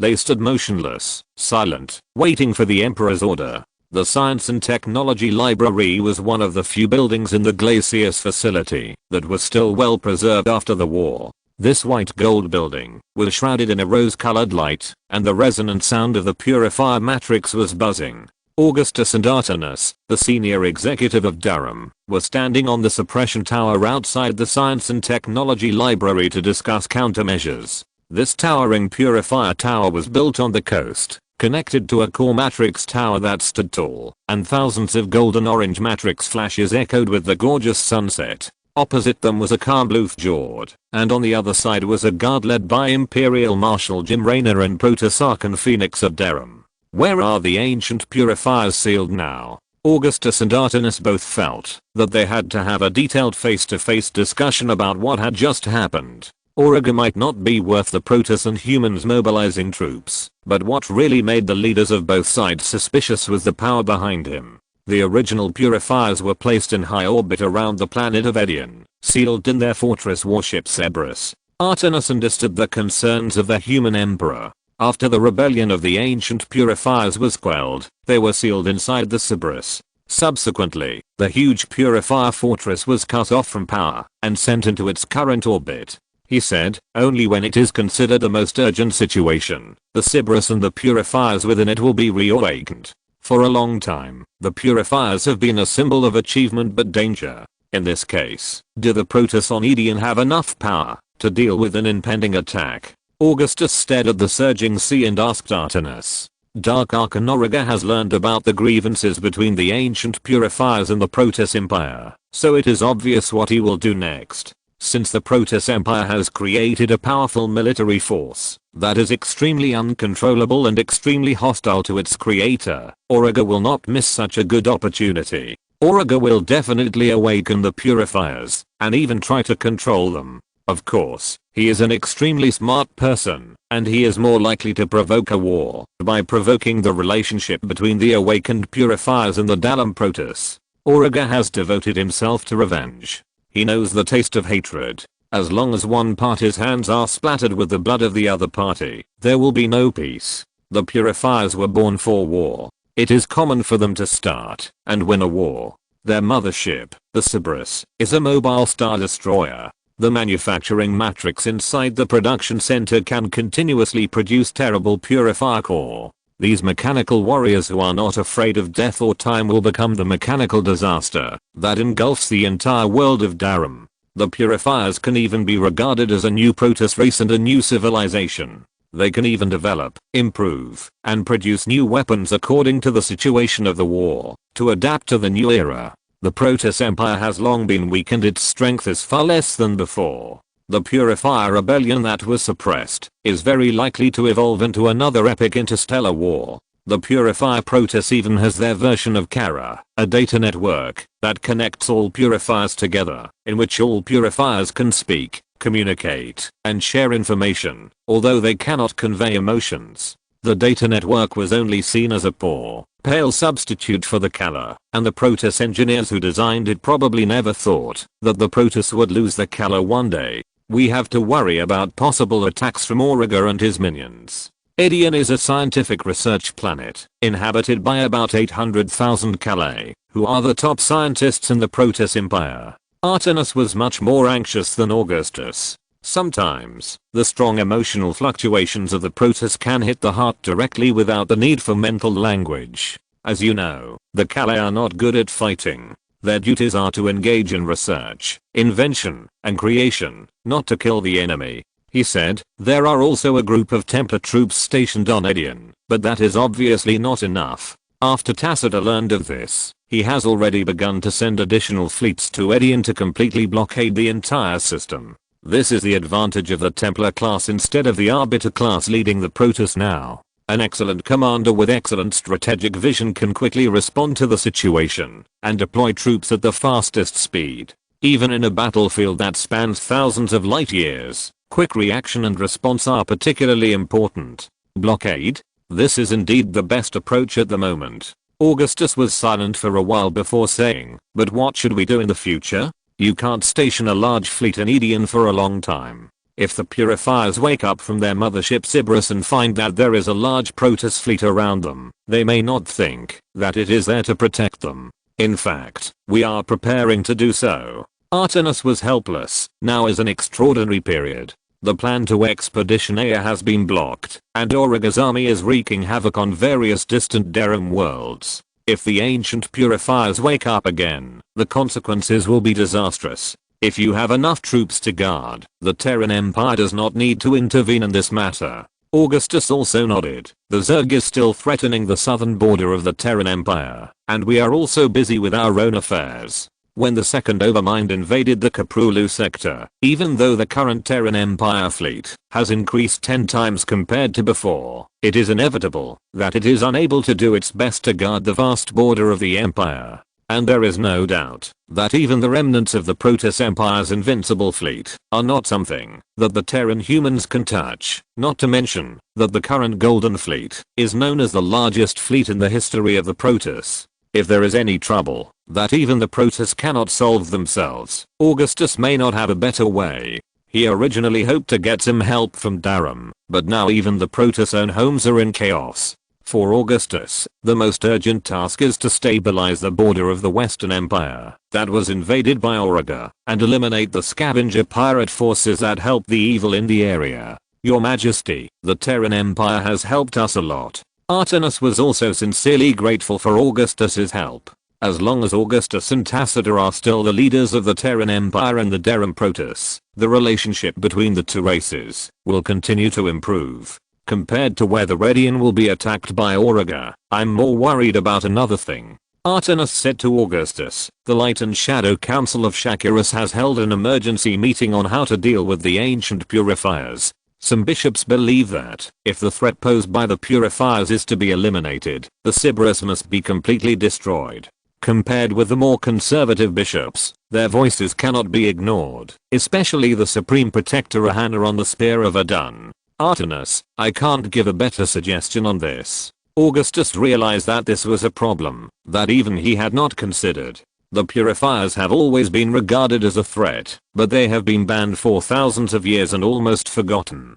Protector Ahana is indeed an unstable factor that Augustus did not expect. This Protoss protector from the Golden Age can be said to be a representative of conservative ideas. It is not easy to change her ideas. On the other hand, Dark Archon Auriga is the character most affected by the butterfly effect. Auriga was originally active from the eve of the Brood War to the Wings of Liberty, which was a period of 3 to 4 years. He was sealed by the Protoss protectors Amara in 2503, and did not affect the subsequent plot. Since Augustus made the first decision that affected the course of history, many things have become different from the past. Auriga is facing a more powerful Protoss of Darum, led by the prestigious Tacitor, and he can only take risks for revenge. And Auriga is so powerful, and so close to the Void and the Xel'Naga, he is more likely to be affected by darker forces when he takes a wrong turn. But the Purifiers may be a vital force, and they may be designed for enemies like the Zerg.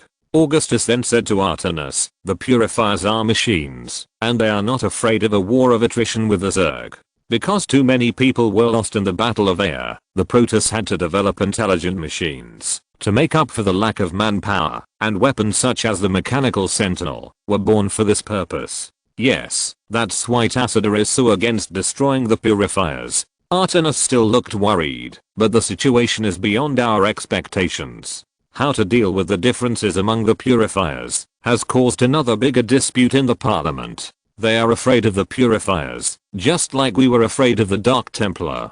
Tacitor is not in Shakuras, and cannot lead the proceedings of the meeting, and the female leader of the Nerazim has long stopped asking about politics. Tacitor must be very tired carrying the Protoss Empire on his shoulders. Augustus felt deeply Fortunately, there are no too many tit-for-tat ethnic conflicts in the Terran Empire, which is why he did not completely annex the Kel-morian Union and the Umajan United States. This is our responsibility, Your Majesty, and we are deeply honored by it, Artemis said. Augustus, we have captured a leader of the scavenger pirates. He claims that he knows the hiding place of Alan Shezza, but he is only willing to tell you. At this time, Titus Finley and several Imperial soldiers escorted a scavenger pirate leader towards Augustus. This bastard has peed his pants. If you scare him, he will definitely tell you the color of Shezza's underwear. Because he knows that only if I give the order can his life be saved. Augustus signaled Titus to bring the man up. According to the laws of the Terran Empire, a pirate will either be hanged or sent to a resocialization factory, which is called waste utilization. He was a man wearing a black jacket and polyester pants, with a funny rat whisker on his face. This man must be extremely dirty and cowardly in his heart, so that Artemis next to him was deeply disgusted and kept his distance from him, as if he saw something extremely disgusting. Your Majesty, every time I see these compatriots of yours, I will admire the noble character of you and James Raynor more, he said to Augustus. By the way, I heard that the Purifier Protoss can perfectly copy a person's consciousness. Is this true? Titus asked. If you want to do that, the Protoss can also copy your personality. Augustus replied. No, it's enough for the Terran Empire to have a bastard like me. Titus smiled shyly. This pirate must have known Augustus, because he bowed his head and shouted long live the Emperor as soon as he came to him, with tears and snot flowing down his face. Great Emperor Augustus, we finally got your army. The scavenger pirate leader looked really heartbroken. The name of Emperor Augustus was not so bad that it could stop a baby from crying, but pirates and criminals would probably cry when they heard this name. It sounds like you've suffered a lot of grievances. Augustus smiled. Didn't Alan Shezza give you food? The little leader joked immediately. He thought the Emperor would scold him coldly and order him to be torn into pieces and sunk into the sea, but the other party seemed to be asking him if he had eaten. No, if you understand our situation, you will know that Alan Shezza is also helpless. He took a deep breath, calmed his emotions, and then said, Alan was actually coerced by that Auriga. At the beginning, he used a huge commission to let us provide him with a fleet. But since Auriga turned into a crazy monster, things got out of control. His Protoss dark temper secretly controlled Alan and captains like me, forcing us to fight for him. How much is this commission? Titus next to him asked a little. It's enough for Alan to form another scavenger fleet, and it's much larger than before. The little leader said. So, you are really forced. Augustus said kindly. Then where is Alan Shezza? Alan is on the Xel'Naga spaceship of Auriga. He must have been driven crazy by those Protoss, more brutal than ever before. The little leader said, I know where that Xel'Naga spaceship is, in a place called Zakal. Your Majesty, I only ask you to spare my life. Zakal? Artemis was surprised. That is the holy place where the protectors live. This is true. The other party emphasized again. Well, this news is worth saving your life. Augustus ordered the pirate to be taken away. I hope you have a good time in New Folsom. Chapter 619. Protector of Zakal. Among the warships I have seen, the Hyperion is not a small ship. It was the first time for the Purifier Protoss Talender to visit the Hyperion. It was a novel experience. Walking on the reddish-brown carpet of a human warship was a completely different feeling from walking on the bright white flagship of a Protoss warship. Even though the Hyperion was the most luxuriously decorated warship among human flagships, undisguised cables and pipes could be seen in the newly painted corridors. The noise in the engine room also made the duty sergeant miserable. In comparison, the hum of the Protoss warship's Kader and Crystal Matrix was simply a beautiful and moving melody. There were many passages on the main deck of the Hyperion that led to other important compartments. It was as complicated as a maze, and the direction could only be distinguished by signs. He had just followed Marshal Jim Raynor of the Terran Empire from the lower deck. He had seen different areas such as the hydraulic engine room, battery room, damage control workshop, armory, food storage room, and operating room. He had heard the whistling of the turbine engine and the fan of the engine room vents, and was deeply impressed. The hull of this warship was not small, but a large number of bulky mechanical devices occupied too much of the living space of the crew, especially the main gun of the Yamato gun and the firing center. Such inefficient use of space is really common in young races like humans, and it is not surprising. The space of the Protoss warship is bright and spacious, especially for behemoths like the mothership and the Spear of Adun. The Hyperion is an old-fashioned warship that is a bit outdated, but we are still proud of her and her achievements. Raynor pointed to the Imperial emblem on the entrance of the Hyperion's armory while speaking. The shield-shaped emblem made of polished brass was carefully scrubbed by sailors every day to ensure that it would not be covered with dust. Although I can no longer feel your emotions, Commander James Raynor, I can empathize with you. Talander's wide mechanical footsteps were impressive as he stepped on the deck. Some miles were even narrow for him. The Hyperion is now heading to a distant planet called Zakahal, precisely to arrest the leader of the scavenger pirates, Alan Shezza. The fleet of High Executor Artemis is also traveling with the humans. It is not the first time they have fought together. Temporarily, the Purifier Talander, that humans found in the Glacius facility, also stayed on the Hyperion. Before returning to the Terran Protoss, he may need some time to accept the differences between himself and his people and find the direction of his life. High Executor Artemis originally planned to directly recover the Purifier Talander to provide a model for the restarted Purifier project to develop new weapons. But since Artemis' mentor, Archbishop Tassida, warned him to regard Talander as a true Protoss, and he was the key to easing the relationship between the Protoss and the Purifiers, he decided to respect the Purifier's own decision. The Terran Empire has a well-trained army. They are the most brave and fearless human warriors I have ever seen. Talander praised Raynor. Yes, we have a group of great guys and girls. Without them, the warship can't operate, Raynor said. At this time, the door of the armory next to it suddenly opened, and a young man wearing a work hat walked out. He is Milo Kakzinski, the younger brother of Viktor Kakzinski, and now the chief engineer on the Hyperion. It is said that about 10 years ago, Milo, who was still a child, was already spotted by Augustus Mengsk at that time. Although this rumor is suspicious, it undoubtedly proves that he is a very talented person. With the collapse of the power of the board of directors of the Kel-morian Federation, people's trust in the government and banks has also collapsed, and the economy is on the verge of collapse. More and more Kel-morians are looking for a way out, to migrate to the prosperous core world of the Terran Empire for their livelihoods, especially capable and skilled craftsmen, which greatly expands the talent pool of the Empire, and provides a foundation for the further development of the manufacturing industry. For those young people who want to make a name for themselves in the Kaprulu sector, joining the Terran Empire army is definitely their best choice. Hello, Talander, I'm Milo. The engineer named Milo Kakzinski looked at Talander with much more enthusiasm than he looked at Reno, and he almost handed him a cup of tea. My god, what a sophisticated design. You are definitely the most beautiful I have ever seen.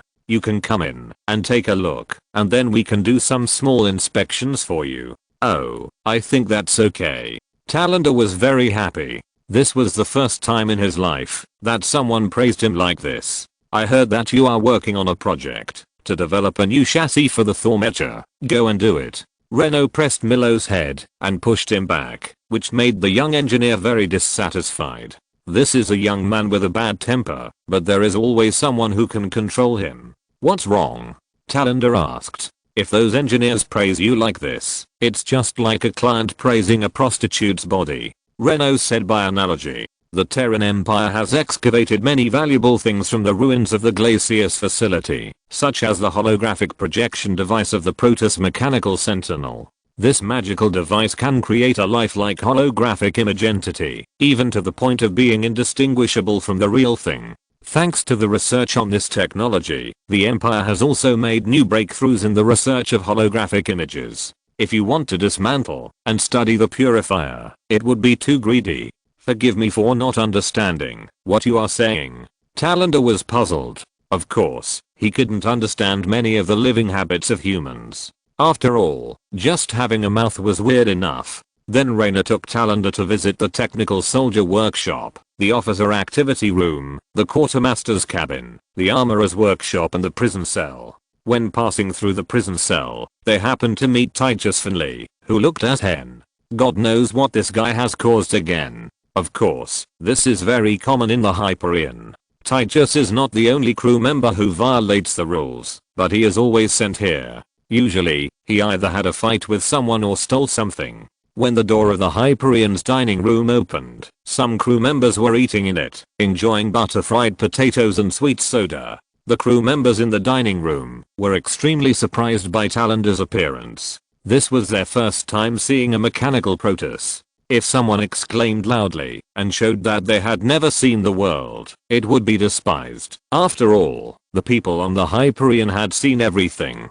This is the central dining room, which supplies food for most of the sailors. We have several such restaurants, which are open to everyone all day long. The bakery bakes the required bread 5 times a day. Renault introduced to Talander. Once the warship has to enter a long-term hyperspace voyage and cannot be replenished, fresh bread will be difficult to eat. The central dining room is large, clean and bright. The tables and chairs are made of warm white teak. On the walls of the dining room are paintings inlaid with silver edges, which are pastoral scenery of a planet or oil paintings of Emperor Augustus standing on his horse. The Protoss also have similar places, such as the meditation room and the battleship, where the Templars will practice and discuss and share their views on Kara. Talander suddenly realized sadly that he had lost Kara, and the restarted Purifier project might be the only one, which meant that he had become an increasingly weird existence. In this case, it is not easy for the lone Purifier to integrate into the original society.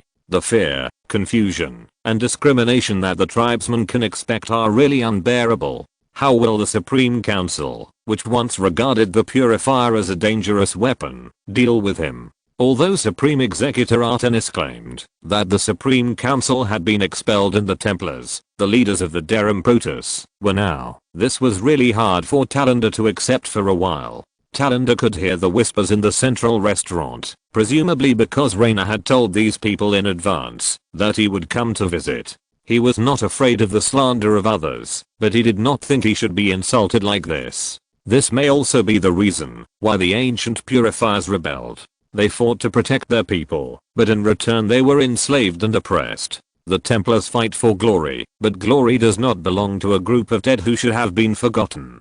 Brother Raynor, sometimes I always feel lonely. When walking out of the restaurant, Talander said to Raynor, I have an unprecedented loneliness in my heart. Without Kara, no one will listen to my pain. Losing Kara is an unbearable pain for the Protoss. Only by connecting with other Protoss hearts can we relieve loneliness. The Protoss has never felt lonely since birth to death. Now we know that even mechanical Protoss, like you, have feelings. Raynor said, I heard that you have electronic Kara, just like our network, but much more advanced. Yes, the Purifiers don't have Kara, but they have something similar. The data network connects all the Purifiers together, and everyone can express their opinions. This is why the Purifiers are so united when they decide to resist the slavery of the Supreme Council. Talander said, when deciding on something, the Purifiers always vote to solve it. The time it takes to count the votes determines their efficiency, and the Purifiers are always extremely efficient.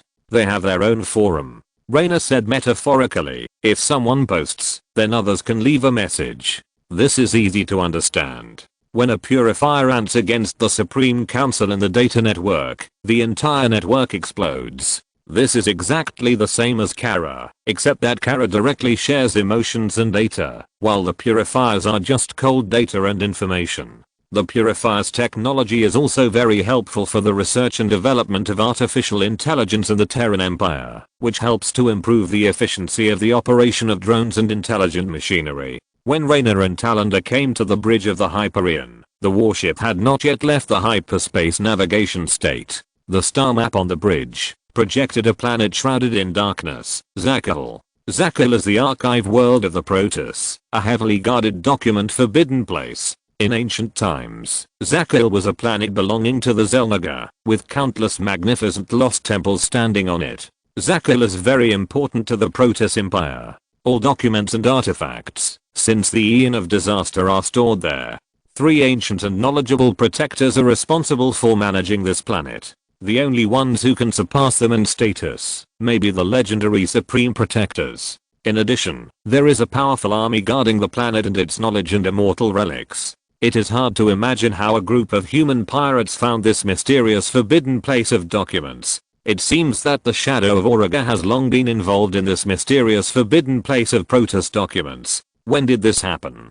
Raynor saw Augustus standing silently in front of the star map. If Zakul is heavily guarded as Artenis said, then how could we humans know the news of Zakul's attack before them? Artenis doesn't understand this either. If Zakul was attacked, the Protoss garrison on it would definitely request support from the Golden Fleet of Sagaris at the first time. Augustus said. At this time, a brilliant flash of light shone on the bridge of the Hyperion. This magnificent battlecruiser flagship was leaving the hyperspace channel, followed by a whole huge fleet. The fleet has arrived at Zakul. Matt Horner's voice came. We have never set foot in this starfield. We must be careful. On the star map, the holographic image of Zakul was also fully updated, and various data of the planet were listed next to it. The communication signals on this planet are silent. Normally, the Guardians here should have questioned us how we dared to trespass into the forbidden area. Raynor felt something was wrong. We are here to capture Alan Shezza.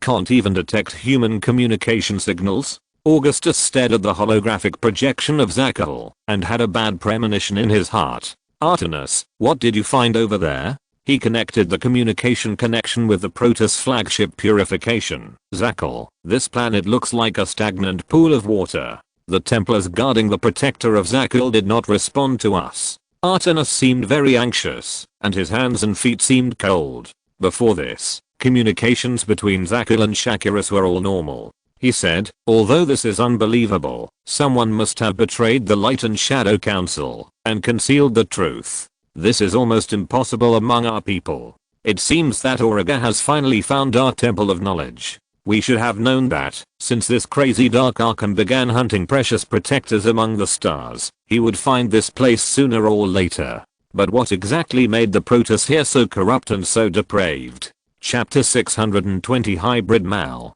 Zakul, Twilight Fortress. The dense forest casts ghostly creeping and twisting shadows in the sunlight. The strange howls of wild beasts echo over the ruins of the once magnificent temple of Twilight Fortress, as if the last terrified screams of the people killed before their death. When setting foot on this strange land, a feeling of remoteness, desolation, but also absurdity and horror immediately surged into Augustus' heart. Even the bravest and fearless Imperial warriors were beating their drums in their hearts. The emotions of uneasiness and fear quietly affected everyone, and even the military chaplains could only mutter weird. Zakul is a green planet full of vitality. Countless dense and colorful wonderful forests surround the pyramid-shaped temples that seem to have existed since ancient times. The vast and mysterious atmosphere blows in your face. The vegetation here is very strange, with fluorescent succulents and bright crowns like corollas swaying gently in the wind. The air was filled with a slightly pungent fragrance, which smelled like crushed mint. This place is very strange, Titus. Over the years, you and I have followed Augustus to travel all over the world, through life and death, and have been to many worlds, but no place has ever made me shudder like Zakul. Raynor was staring at the huge Zakul obelisk in front of him, with one hand on the electromagnetic pistol hanging behind the waist of the power armor. This magical monument was floating in the air under the blessing of some mysterious power, surrounded by green lightning. There are many such strange obelisks near this Protoss city called Twilight Bastion, and they can even form a magnificent array when gathered together. Even if you are far away, you can hear the crackling hum of these obelisks like lightning. The obelisks that appeared in Zakul are very similar to the Zelnagar artifacts. They are all triangular prisms, but the core component of the obelisk is a luminous body that flashes fluorescent green light, and the interior is unevenly covered with irregular geometric shells. The materials used to make these obelisks and their mysterious uses are extremely curious, but perhaps only those who created them countless epochs ago can know. Looking south from here, there is a Zakul library.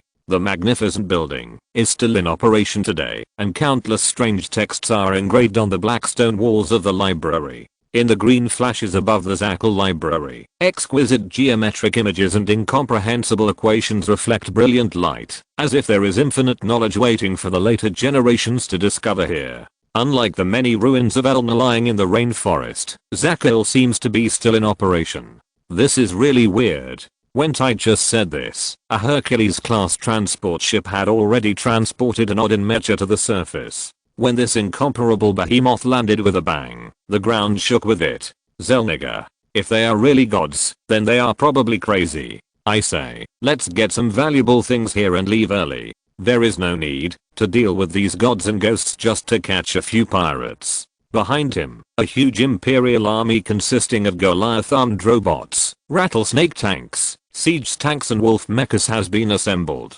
Among them, there are even assault troops composed of Odin and Thor mechas. When these giant mechas are formed into an army, it is a spectacular sight. The unified gold and red color and the unified imperial emblem further highlight the power of the Iron Legion.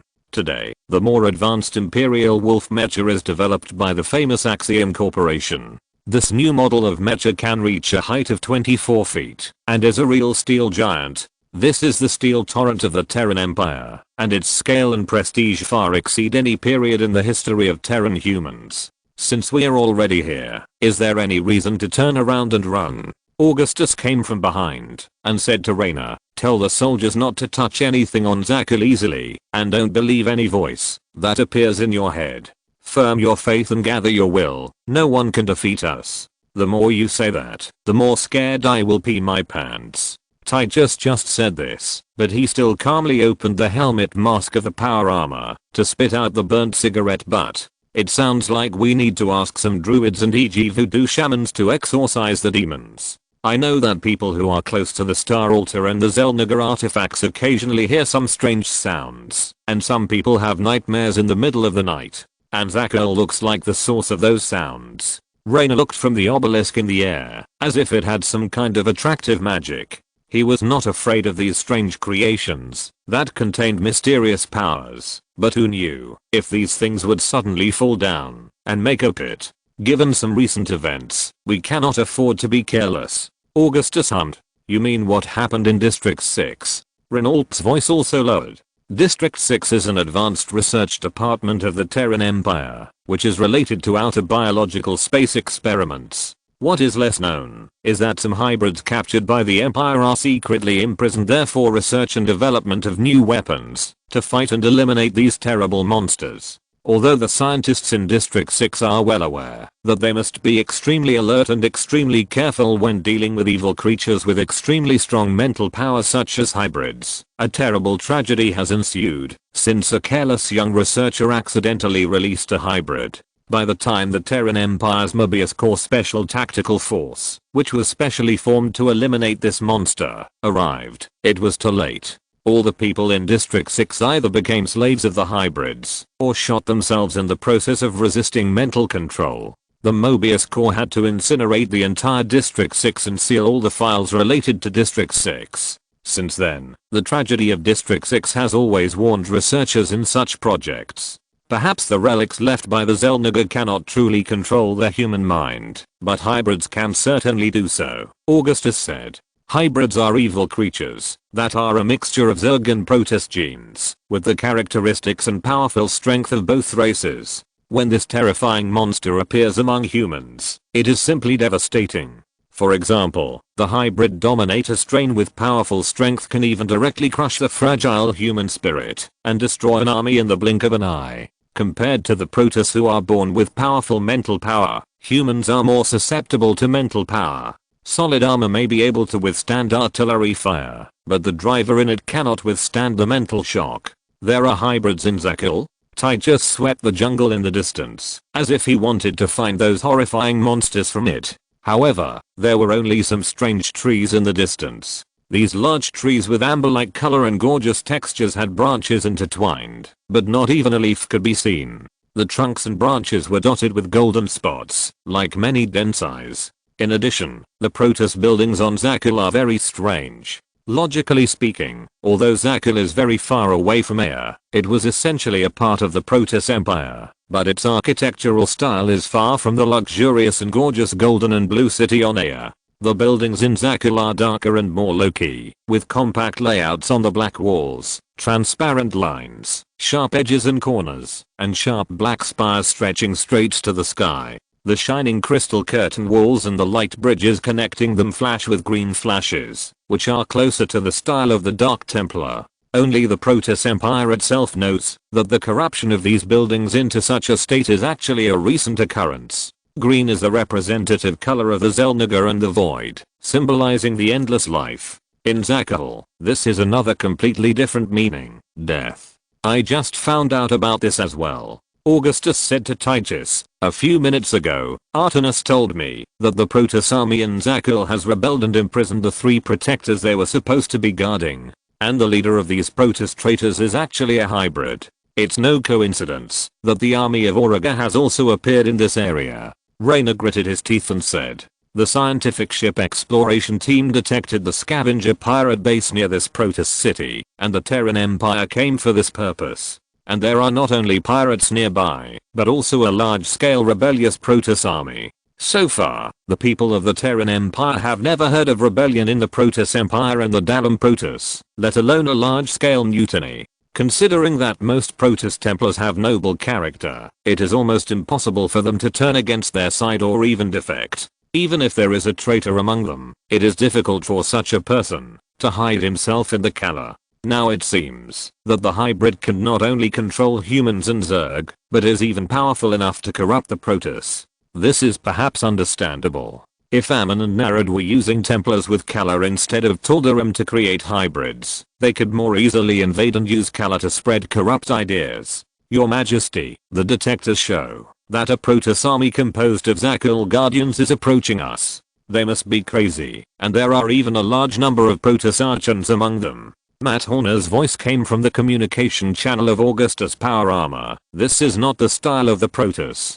Only in the most critical moment will the high-level Templar sacrifice themselves to merge into the Archon. Matt, maybe when these Protoss realize that their enemy is the Terran Empire, now is the most critical moment for them. Raynor said in the command channel. Warriors, the enemy is coming towards us, treat them well. Ahead, in the dark forest of Xakal, a Protoss army quietly appeared, and hundreds of Xakal fanatics appeared at the edge of the forest with light blades in hand. Large numbers of hunters emerged from the shadows. The immortal mechas wearing heavy armor moved their phase disruptor cannons to lock onto the enemies in the air. Despicable humans, the current protectors are loyal to a more powerful force. From the ancient armor, engraved with mysterious words on these Protoss warriors, it is vaguely possible to see the immortal achievements they once proud of, but in the eyes burning with turquoise psychic flames, there is only madness, and even the psychic energy that constitutes their Protoss blades has turned into the same color as their eyes. It must be something in the ruins of Xakal Xel'Naga that corrupted these noble Protoss warriors.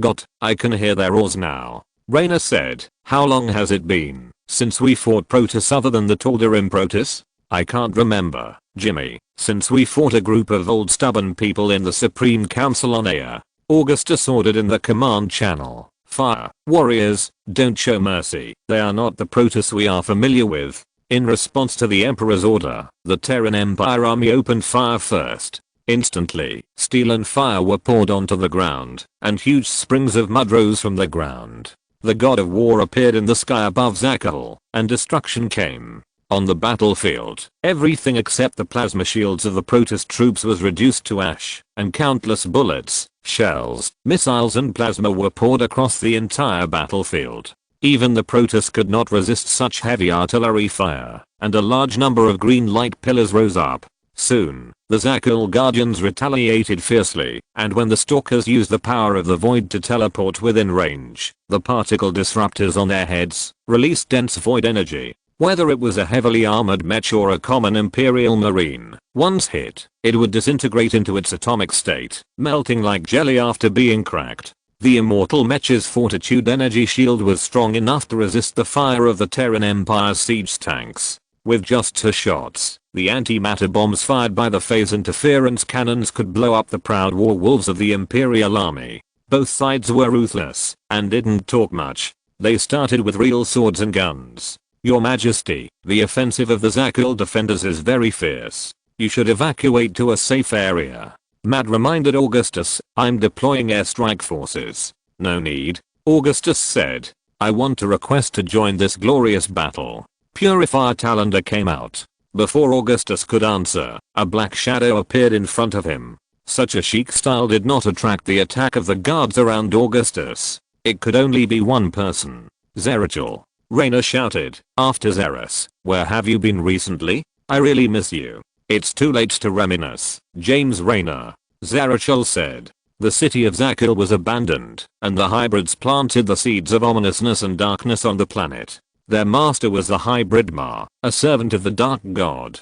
He said, I came for the prophecy, but I only saw annihilation. If you're listening to this novel on a channel other than Fanfic World, it means they downloaded and uploaded it without effort. We cordially invite you to visit our channel, Mundo Fanfic Novelos. There you'll find the original version of this story and you can explore many other novels of various genres. We're waiting for you to immerse yourself in a world of incredible novels. Chapter 621. I can hear Mal chattering in my head from 800 miles away. A hybrid with a name is enough to show his weight among the dark gods. When Zerachel came, it was as if he was riding on a shadow. When people really saw his appearance, there was a strange feeling that it was unreal. Augustus Mengsk, I came here to warn you. The tragedy of Zakul is the beginning of a terrible annihilation, and this annihilation will engulf the entire Kaprulu sector. The dark priest who came here in a dusty manner was still wearing the tattered purple hunting robe of the Linissa tribe.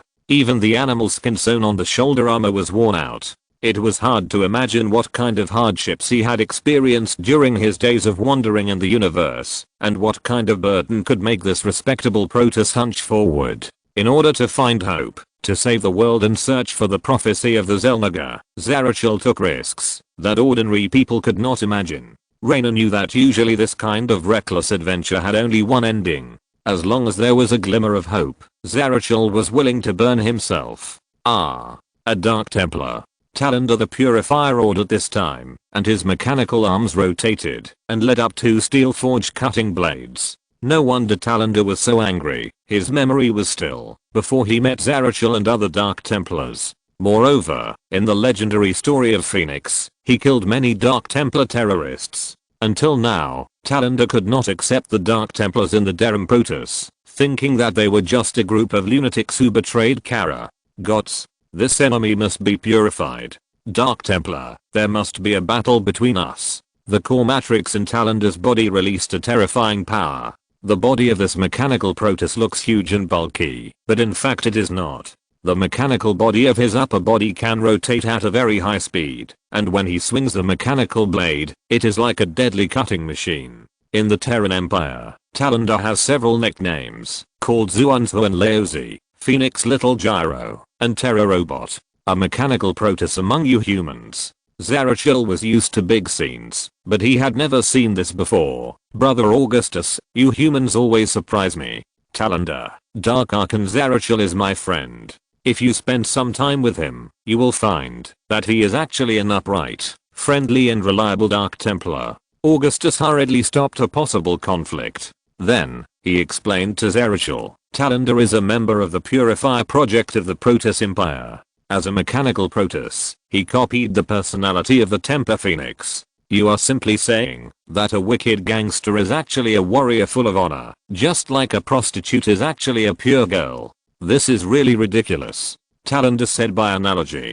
Phoenix. Zerachel seemed to be choked, but soon he laughed. This Protoss is a guy who can say that he wants to teach the enemy a lesson. Learn from me. Raynor was very proud of this. Phoenix was also led into the ditch by him. What a lack of manners. Augustus knew that it was normal for soldiers to tell dirty jokes on the battlefield when they were under great mental stress, which was something that the Protoss might find very difficult to understand. Even the Tal'Darim Protoss did not show any signs of excessive debauchery. I learned this from Titus. Raynor pursed his lips. Salute to a done. Talander, the Dark Templar will always be your friend. You really should go to Shakuras to take a look, where the Templars and the Dark Templar coexist in harmony. Zerachel was actually not very clear about the current situation in Shakuras. He, the Dark Archon, actually did not work, and he would run around outside Shakuras when he had free time. For those Protoss who could not understand Zerachel, it was inevitable that he would regard him as a crazy person.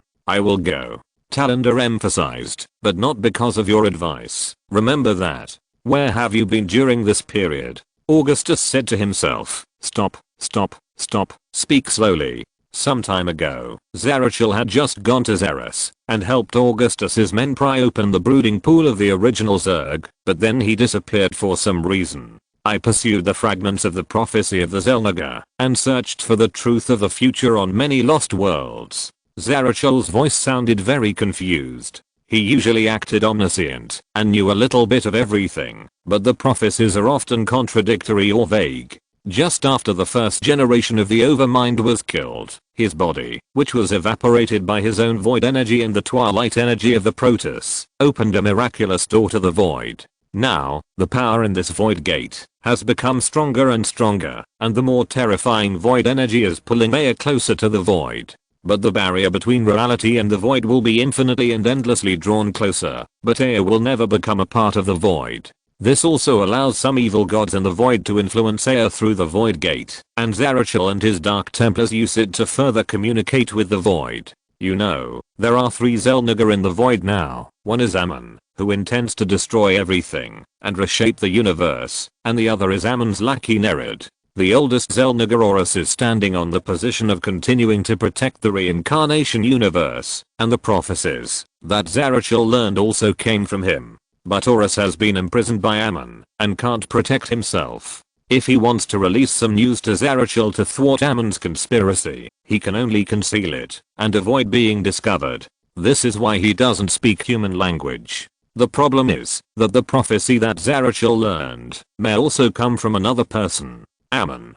The Xel'Naga prophecy may also be left by Ammon. He predicted the fate of the stars being destroyed, and the universe will eventually be shrouded in darkness. And Ammon is the one who turned this prophecy into reality. Ammon teased all living beings like a real god, and he didn't expect that he was the clown. On those dark, distant worlds, I traveled between the immortal temples of countless epochs and the once glorious wonders. I witnessed the rise of the Black Sun, the birth of the Xel'Naga Phoenix on the ruins, and flew to another world behind the wormhole. He said, annihilation is coming, and darkness will engulf one world after another. In Sarnaga's plan, the existence of a person is indispensable. He said to Augustus, in the past, I thought this person was you. Is that what the prophecy says? Renault was very curious. Fate is actually very mysterious. After all, you can never guarantee that the vulture motorcycle under your crotch will not suddenly explode.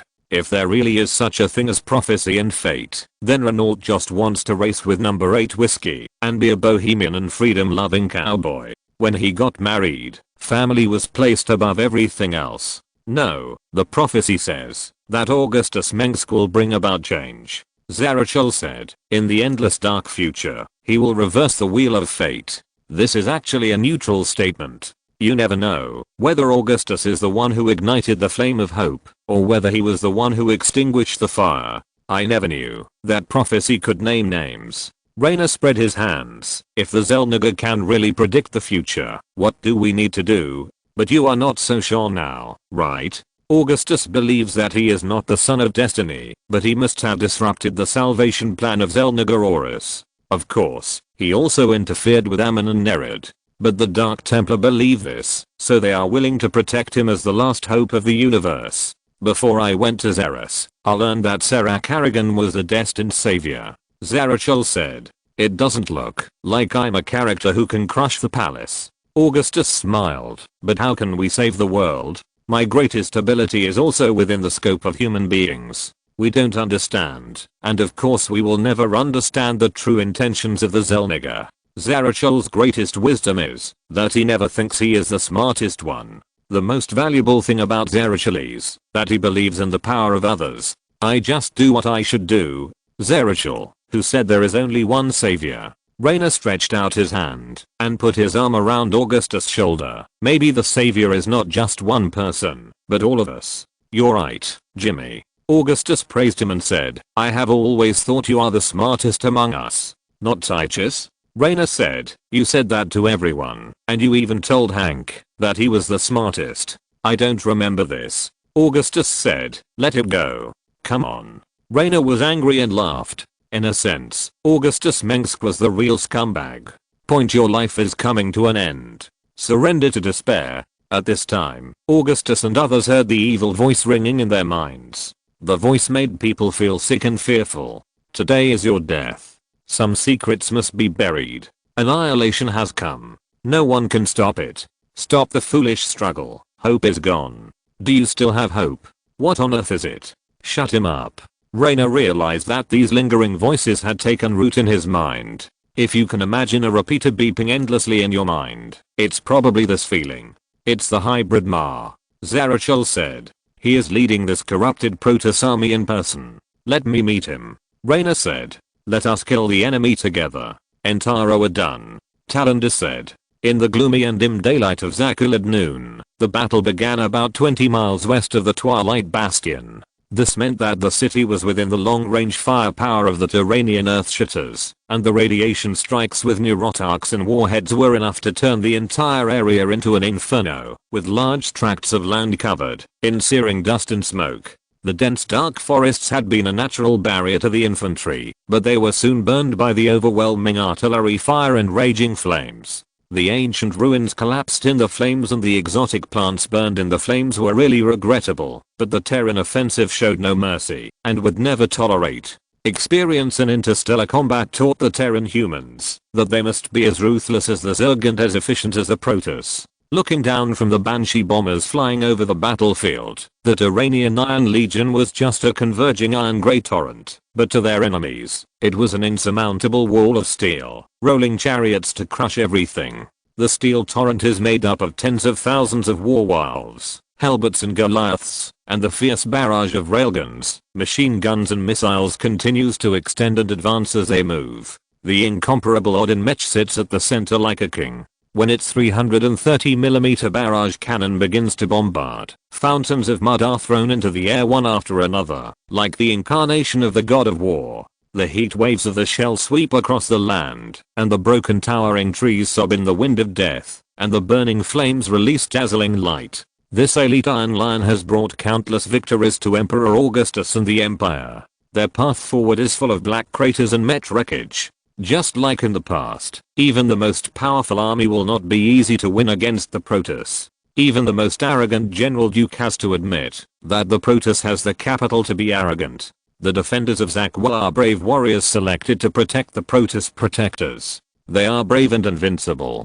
This is destined to be a war that will go down in history. It is the first battle between the Terran Empire and the Dalam Protoss army since the Brood War. All kinds of new weapons that have been put into use like mushrooms after rain after the end of the Total War are first seen in large-scale combat. Facing the steel torrent and devastating artillery fire of the Terran Empire, the Zakul Protoss responded with a more fierce counterattack. A large number of Protoss immortals appeared on the battlefield, and the human artillery had little effect when facing the Fortitude energy shield. Although the Zakul Protoss has been corrupted by an evil dark power, and the twisted mind is shrouded by fanaticism and anger, their tactics are as brilliant as ever. When the Immortals and Stalkers began to attack the Terran Empire's army from the front, the Arbiter appeared on the enemy's flank. A few ships may not be very eye-catching from the radar map, but any hesitation would be devastating.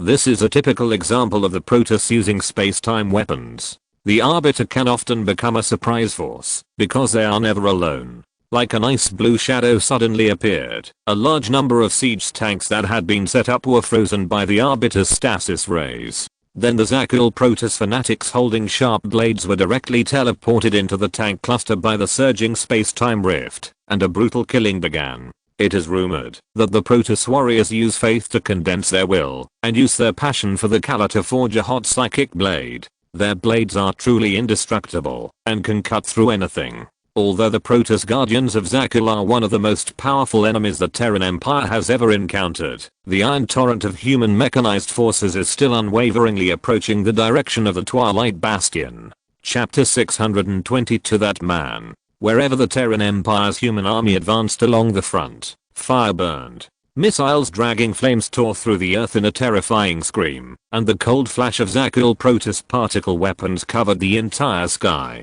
Amid the deafening explosions, even the majestic temple spires of the Twilight Bastion on the horizon seemed to tremble, and the human and Protoss fleets that roared across the battlefield seemed to be riding the airwaves of destruction. The battle was almost evenly matched at the beginning, and the assembled Zakul defenders did not hesitate to release their thunderous fury on the enemy. Fights seemed to break out everywhere, and desperate struggles seemed to be fought everywhere. The Templars were all excellent swordsmen, opening and closing, and their offensives were like strong wine and storms. The Protoss army once tore several holes in the Terran Empire army. The terrifying particle weapons and psychic storms instantly wiped out entire Imperial companies on the ground like an eraser, leaving only charred and withered traces, which was tragic and shocking. The Protoss warriors showed their powerful strength in front of humans. Everyone shuddered in the angry mental war cry of the fanatics. When fighting against the Protoss army, humans have obvious disadvantages.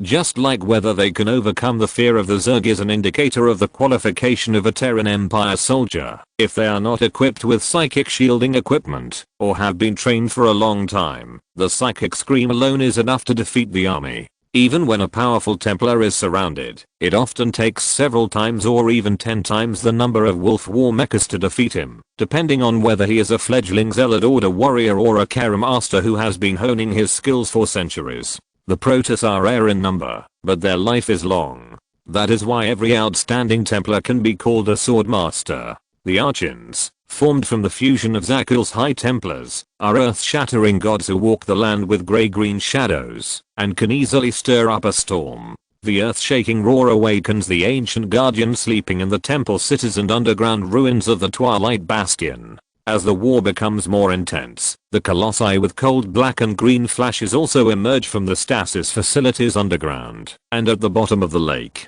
These giant structures with slender elegance walk on the land of artillery fire, and the metal limbs that can climb cliffs fall like raindrops. The terrible thermal heat ray guns then release flames that burn everything. It is an extremely terrible sight, which always reminds humans of the day when the Protoss fleet burned Chassera and Marcera in the First Contact War. In front of such magnificent war weapons, even large mechas such as Warwolf and Giant Goliath seem small. Even so, this is only a smaller force among the guardians of the forbidden land of documents. It can be imagined that in the heyday of the Protoss Empire, they were simply hard to find an opponent, so conservative thinking replaced the ambition of conquest, and countless war weapons were sealed. The rest of the Zakul Protoss army is still resisting the army of the Dalam Protoss in several other directions of the Twilight Bastion. Although it was extremely painful for Artanis to order the killing of his compatriots during the Battle of Air, facing the absurd Supreme Council, his mentor Tacitor also made the same decision sadly.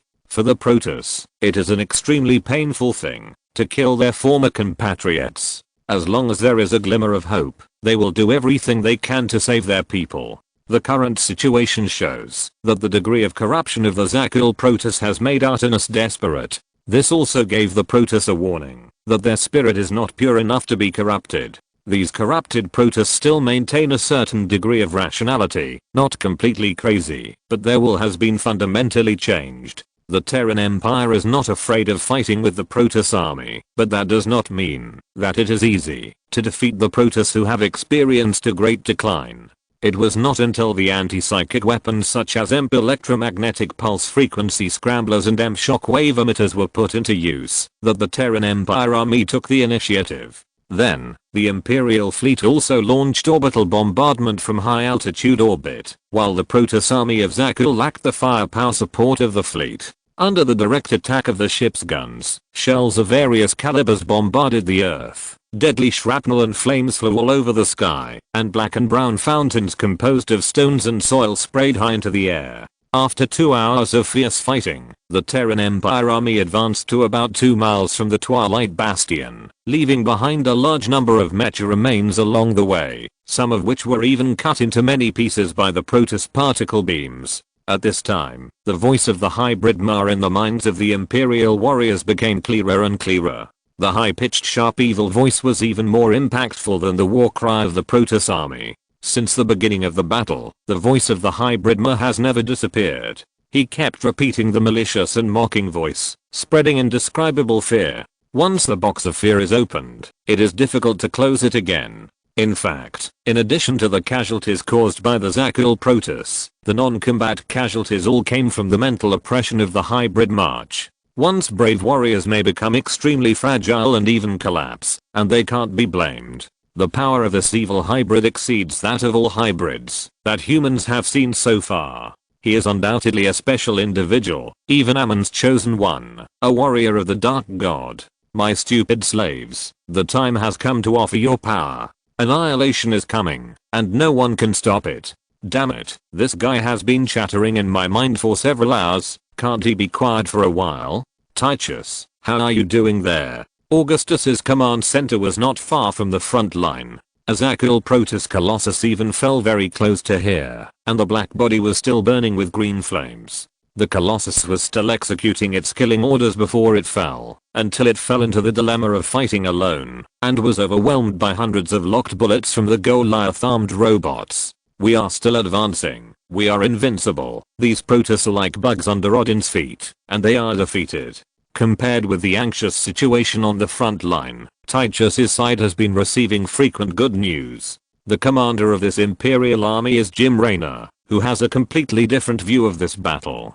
The mental impact of the hybrids and Protoss on humans has a great impact on the Terran Empire army. The Terran humans are a low psychic race. Another ability of the Zelniger artifact is to detonate a powerful psychic interference wave, which is enough to defeat the will of humans and make them faint. And people like Titus are a freak. Augustus said that his heart is made of stone. If you knock it open, it may be a piece of gold or emerald, but it is more likely to be a pile of fesses. But Odin was hit by a few shots from an immortal just now. Now some parts are not working well. The repair speed of the nano regeneration component is too slow. You have to send some SCVs to repair it. The Imperial Engineering Corps is behind you. Augustus said, Odin's damage is not serious. He can return to the battlefield after a little repair. That's what happened. Titus was much more honest today. A few days ago, Sergeant Titus didn't know what was wrong with him. He was so bored that he sold the Emperor's little secrets in the bar of Hyperion.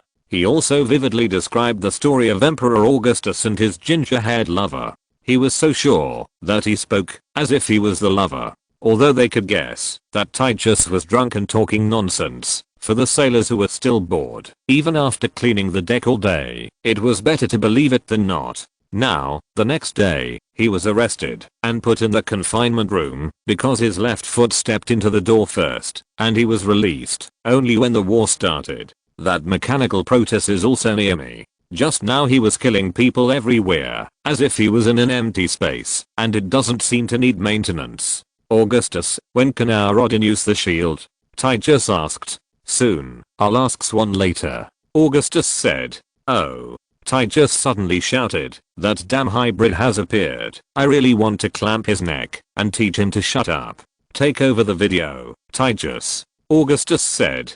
To be honest, I bet that some of your guys must have wet their pants. In this case, their bladders are no longer under command. Titus said. No, I have to find a way to shoot him. Stop, the psychic shield in Odin's cab may not be enough to deal with the mental attack of the hybrid Mal. He may directly turn you into an idiot. Augustus said, it doesn't matter if you die, Odin is very expensive. I'm just talking.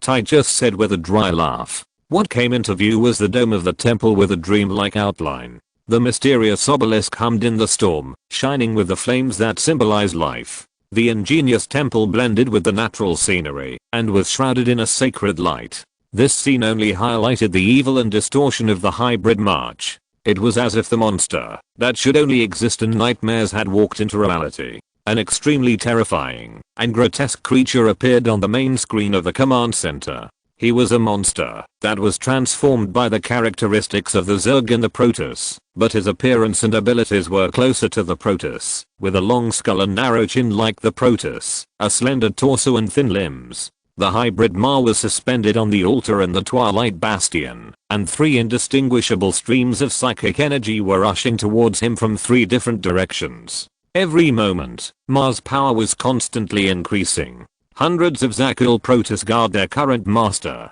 The green psychic energy representing the void shows that they have been deeply corrupted by the void, but not to the extent of the Tal'Darim Protoss. The abnormal psychic index shows that this terrible monster has extremely powerful power. Ma may be the most terrible hybrid that Augustus has encountered. What a monster. Dark Master Zerachel did not join the battle. Such a powerful shadow hunter has the ability to end a war, but he obviously thinks that now is not the best time to take action. Even though I have witnessed this monster many times, their evil existence still makes me tremble every time. Zerachel said, such a demon must be born from the hands of the evil god. After the end of the Brood War, Dark Master Zerachel traveled the universe to find the prophecy of the Xel'Naga and to find clues about the hybrid. During the time he disappeared, Zerachel also went to a place called Dark Moon, Hidden Level Dark Moon, where he found a biological factory for making evil hybrids. However, when Zerachel arrived at the planet, the hybrids had already disappeared, and countless damaged cloning facility containers revealed a terrible fact. A group of evil dragons with only pure malice towards this world had hatched. They were already adults when they hatched, and their claws were sharpened. Master, this hybrid is different from those we have seen before. His existence even corrupted the Protoss. Nerad looked terrified, but there was clearly sarcasm in his eyes. The enemy's fear is the praise of his most proud vicious dog and pet. Drive Nerad, you are an expert in this field, and you know hybrids very well. Augustus asked Nerad, what do you think? This thing was probably made by Nerad, and it is related to him anyway. Augustus asked Nerad to come, first, to see the other party's reaction, and second, to wait until the war is over, and ask him to study the captured hybrid march. If he can't study anything, he will be incompetent. It looks like this is just a hybrid destroyer, but his psychic power level is far above that of an ordinary sample. The Protoss said that Zerachel was once a forbidden place of documents for their vast empire, and the hybrid Ma must have drawn terrifying power from the forbidden knowledge there. Nerad analyzed carefully. Your Majesty, you must be extremely careful when dealing with this kind of monster. It is very likely that he can seize control of your mind within a few steps. Look, what is that? Zerachel suddenly discovered something, and his body even trembled with strange anger. The hybrid Ma is drawing energy from the souls of the 3 imprisoned protectors. How evil. We must find a way to save those protectors. Dr. Nerad exclaimed, saying that this was too evil. Ma has controlled the defenders of Zerachel. It is not easy to defeat them. The green light in Zerachel's eyes burned fiercely. The hybrid Ma is too powerful, and the Dark Arcanoriga may also be nearby. Your Majesty, you must be fully prepared. Nerad said. In a flash, as if in response to Dr. Nerad's words, several purification beams from the Protoss mothership's main gun destroyed the entire temple in an instant. In a brilliant flash, High Executor Artanis leaped to the battlefield with a force of thunder. He raised his head and stood up straight, his battle robes fluttering in the rising ashes. This is so cool, brother. Tai just waved the flag and shouted. Chapter 623 Just a small failure. Under the surveillance of the highly sensitive camera probes and sensor arrays of the Amerigo science ship in the air, Augustus, Zerachel and Dr. Nerad could see Artanis, the high-ranking executive of the Protoss Dalum, on the screen of the command center, as his blue eyes burning with psychic flames pierced through the dust raised by the orbital bombardment. Artanis, dressed in gorgeous golden armor and white robes, was like a dazzling star, shining brightly. He was standing among the ruins of the Twilight Bastion, with the collapsed temple altar under his feet and the hybrid monster floating in the air a few dozen yards away opposite him. Thousands of troops were fighting on all sides. Now, standing in front of you is a strong contender for the next Archbishop of Dalum, the eldest disciple of the Protoss hero Tacita, the pride of the Protoss Akari, and the glorious man. Your existence desecrates the temple. Artanis looked directly at this evil and twisted monster, furious. The greatest blasphemy is the Protoss itself. Most hybrids are irritable and hysterical. The hybrid Mal is an exception. He showed amazing calmness, wisdom, and viciousness, and his words were full of endless mockery and contempt. Fall from the bubble of nothingness, and drown in sweet dreams. Going up the trapezoidal stairs of the temple, the emerald green crystal flashes dotted the altar of rain, and the spiral and vortex patterns were magnificent. The hybrid Mal seemed to be the master of this place, and the psychic power that continuously flowed to him from all directions made him stronger and stronger. Maybe the Protoss of Zerachel really regarded Mal as a chosen one of the Xel'Naga. His physical features that were closer to the Protoss and the white wings of light spread behind him really looked like a holy angel. What's more, some people would regard this as the promotion of the Protoss. This Protoss executive officer is very powerful, but he may not be a match for the hybrid March. On the other side, Dr. Narad talked loudly to the monitoring screen. Maybe he is unwilling to share the glory with others, and wants to defeat the enemy with his own strength. No, Doctor, I believe Artanis can defeat the hybrid March. When Augustus was speaking, he heard the hybrid screaming terribly. Be my sacrifice, and you will get eternal life of glory. The hybrid March stared at Artanis with his vicious eyes. Soon, the land under your feet will also turn away from you, and the void phantom will thirst for the soul of the Protoss. And you are just a twisted hybrid monster. Your existence is just a lie. Artanis shouted angrily. Akiri Templar, resolute, unyielding, selfless, fearless, they are true heroes, born leaders. Threats and intimidation cannot scare the eldest son of God. This executive officer is strong and confident, and his leadership temperament is natural, which makes parents Augustus and Zarachel feel very relieved. Immediately release the protectors you imprisoned, and the Protoss you enslaved. Even now, Artanis is still making a final attempt to save the corrupted Zakuul Protoss, although he knows in his heart that this is mostly in vain. Even if these great Zakuul warriors succeed in getting rid of the control of the hybrid, they will spend the rest of their lives in shame, guilt and self-exile. Why fight back? The hybrid Mol laughed coldly, like a dead man scratching a coffin. This evil voice with psychic echoes seemed to be able to imagine the fear of the unknown deep in people's hearts. No one can stop the torrent of fate, and any struggle will become invisible. Your struggle is just in vain. He said, the Dark God has made arrangements for everyone's destiny. The general trend is that everything is a mantis trying to stop a chariot. Ammon. Artanis shouted Ammon's name in shock and anger. It can be noticed that the hybrid Ma was obviously stunned for a moment. He didn't expect that the other party had already known the real name of the Dark God. Some secrets must be buried deep and killed to silence them. After a while, the hybrid Ma must have been angry. Let me take your life.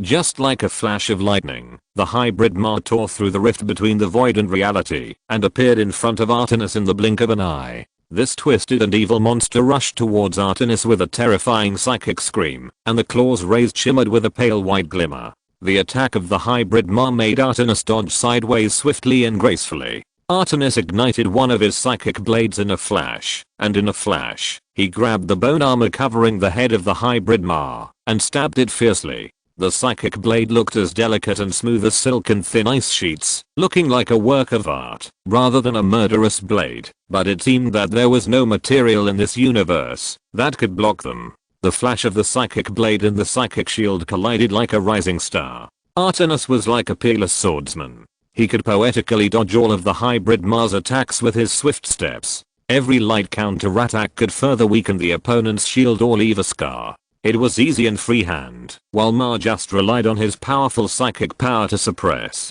Their speed was so fast that only after images were left in the eyes of others. Augustus, who was watching all this closely, could foresee that this was not an equal duel, but he did not expect that Artanis had a clear advantage. Although Artanis' stature was much taller than that of an ordinary human, he was as agile as a big cat when fighting, and he could maintain his balance in an inhuman posture even when jumping high. Compared with the greatest executors and templars in the history of the Protoss Empire, Artanis' glory may not be dazzling enough, but he is still impressive as the youngest executor. And few people realize that an executor is first and foremost a powerful psychic warrior. The difference between Protoss and human commanders is that they are on the front line and kill the enemy much more often. Whether before or after the Protoss Empire's done era, the executors always lead the way. Suddenly, there was another sharp chop, and the hybrid Ma was almost completely knocked to the ground, and he couldn't help but let out an angry roar.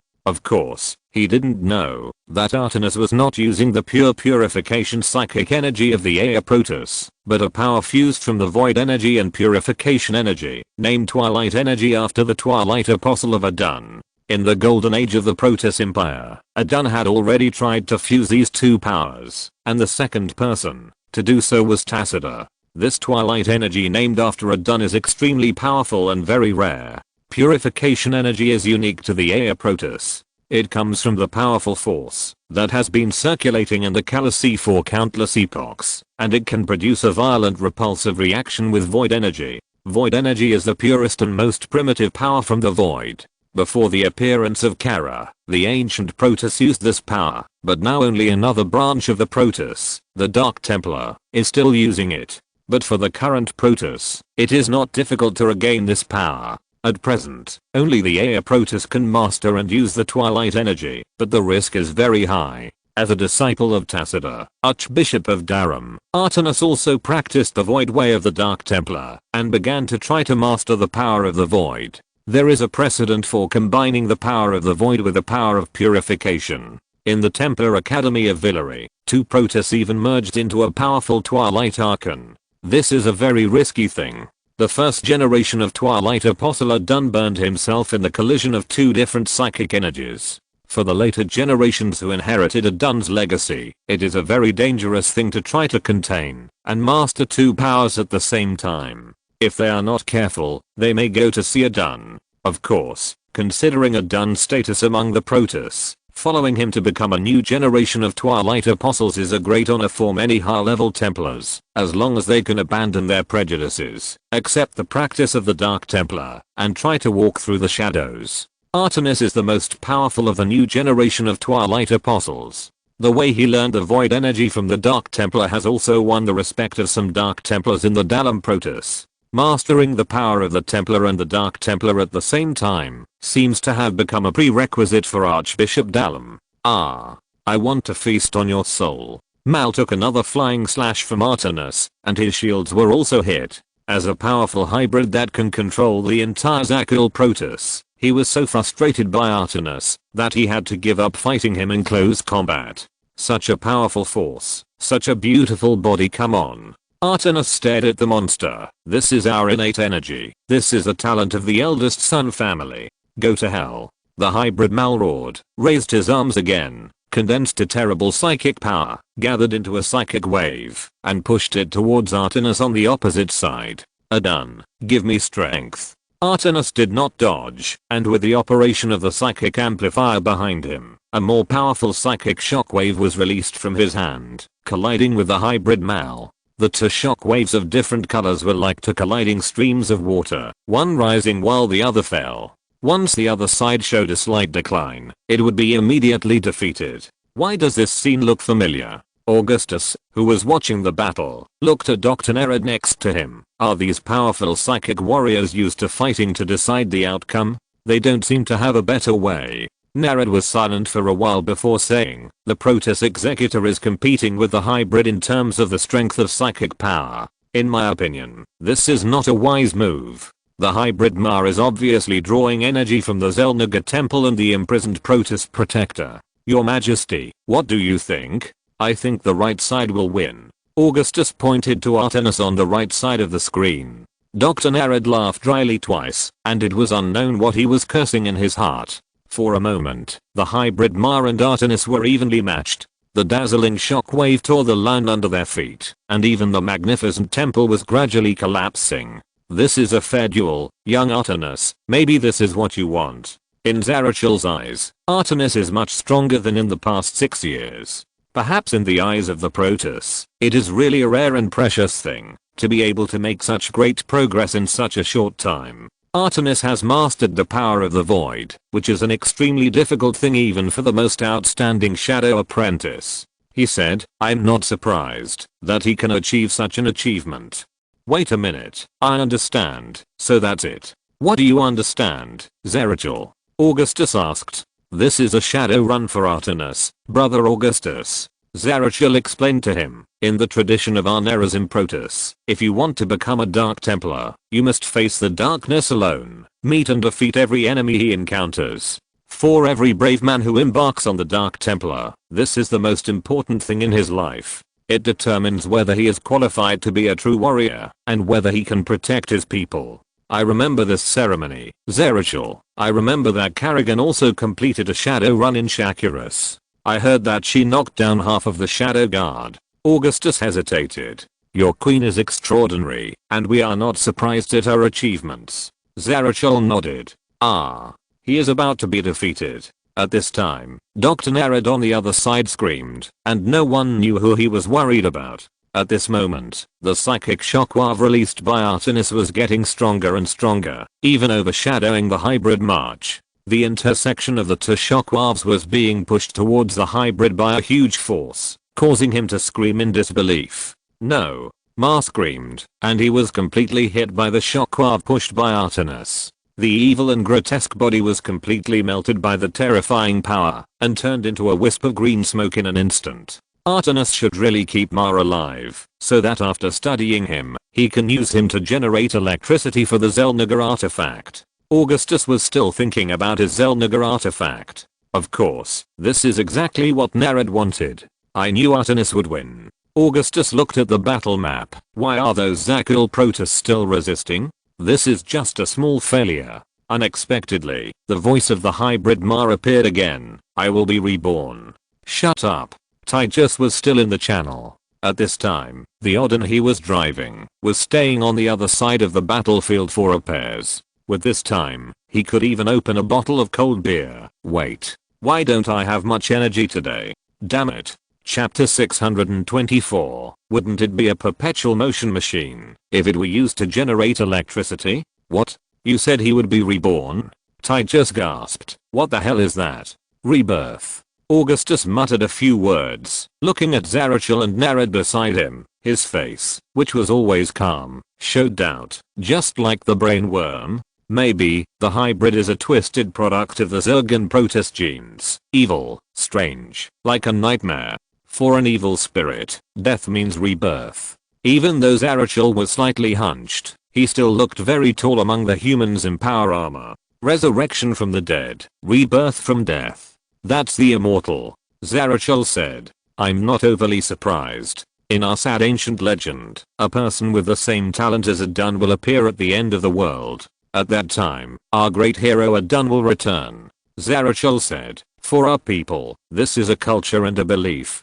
We always believe that the shadow protects our people, just as Adun's spirit protects us. Using two different energies, the void and purification, at the same time, isn't that Tacita? Augustus said, and I think Artemis is one of them. I believe he will save our people one day. Zarachel said.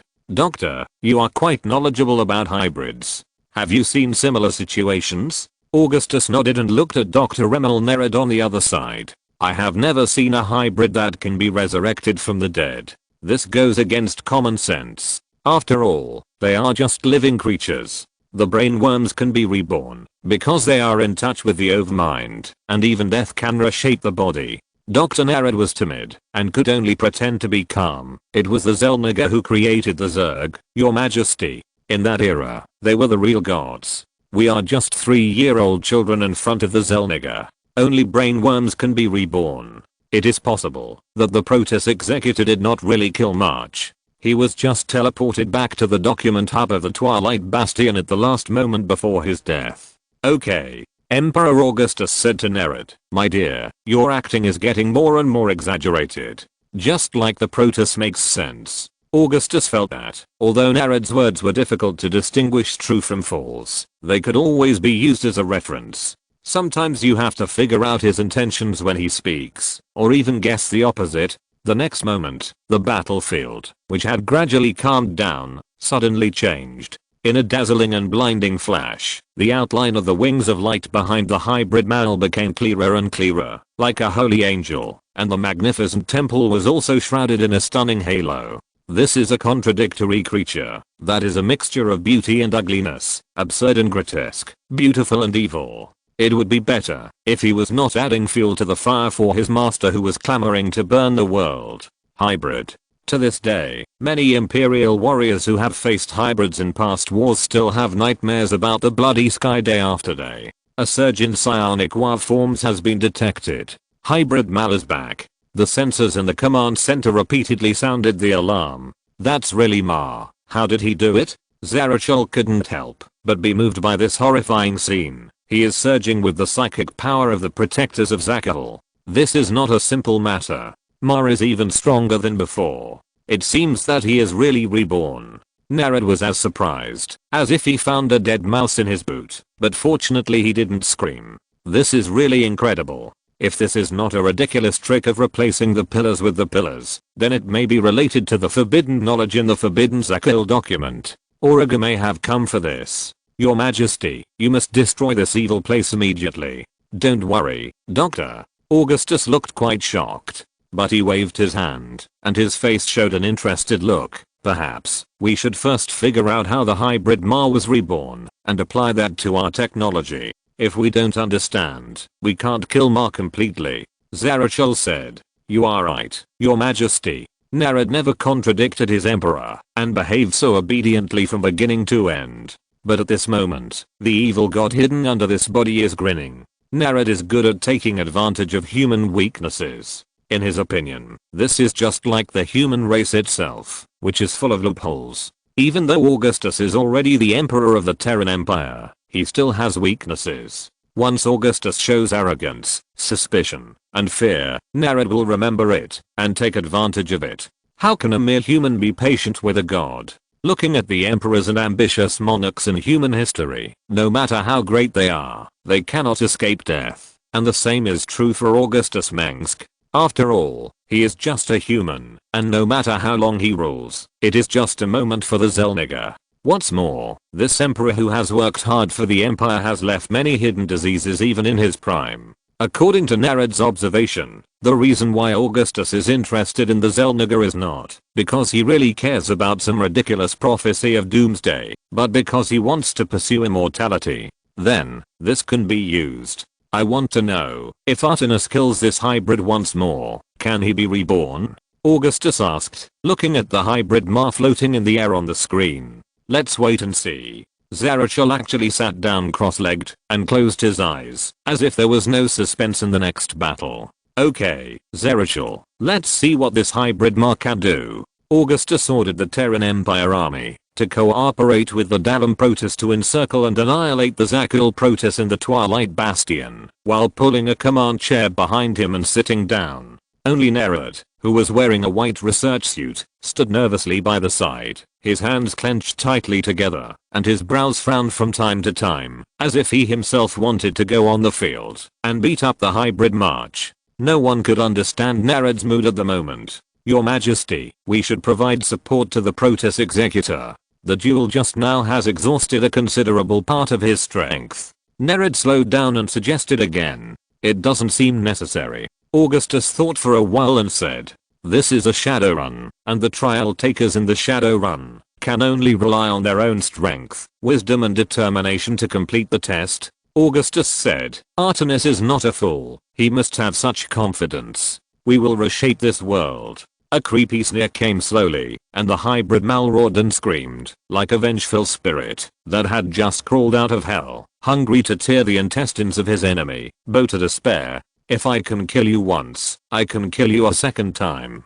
Mal, you must pay for the atrocities against my people. Unexpectedly, Executor Artemis was like the protagonist who got the male protagonist template, and said righteously, the eldest son of God will not forget the favor, nor will he forgive. Facing the hybrid's eyes emitting burning blue light, Artemis did not retreat, but went directly to the monster that was rushing like a ferocious beast, with a long burning light blade and a fierce psychic fire. The battle was about to start. The psychic shock waves overflowing with swords and sabers mercilessly destroyed the land under their feet. The momentum was as if the mountains were really collapsing. Obviously, by human standards, Artemis and Ma were both psychic creatures that exceeded the highest detection energy level. They could both use their own power to set off a terrible psychic storm. Artemis had just won a duel of psychic shock waves, but he showed no signs of fatigue and was even more handy when dealing with March. It only took a few minutes for the hybrid Ma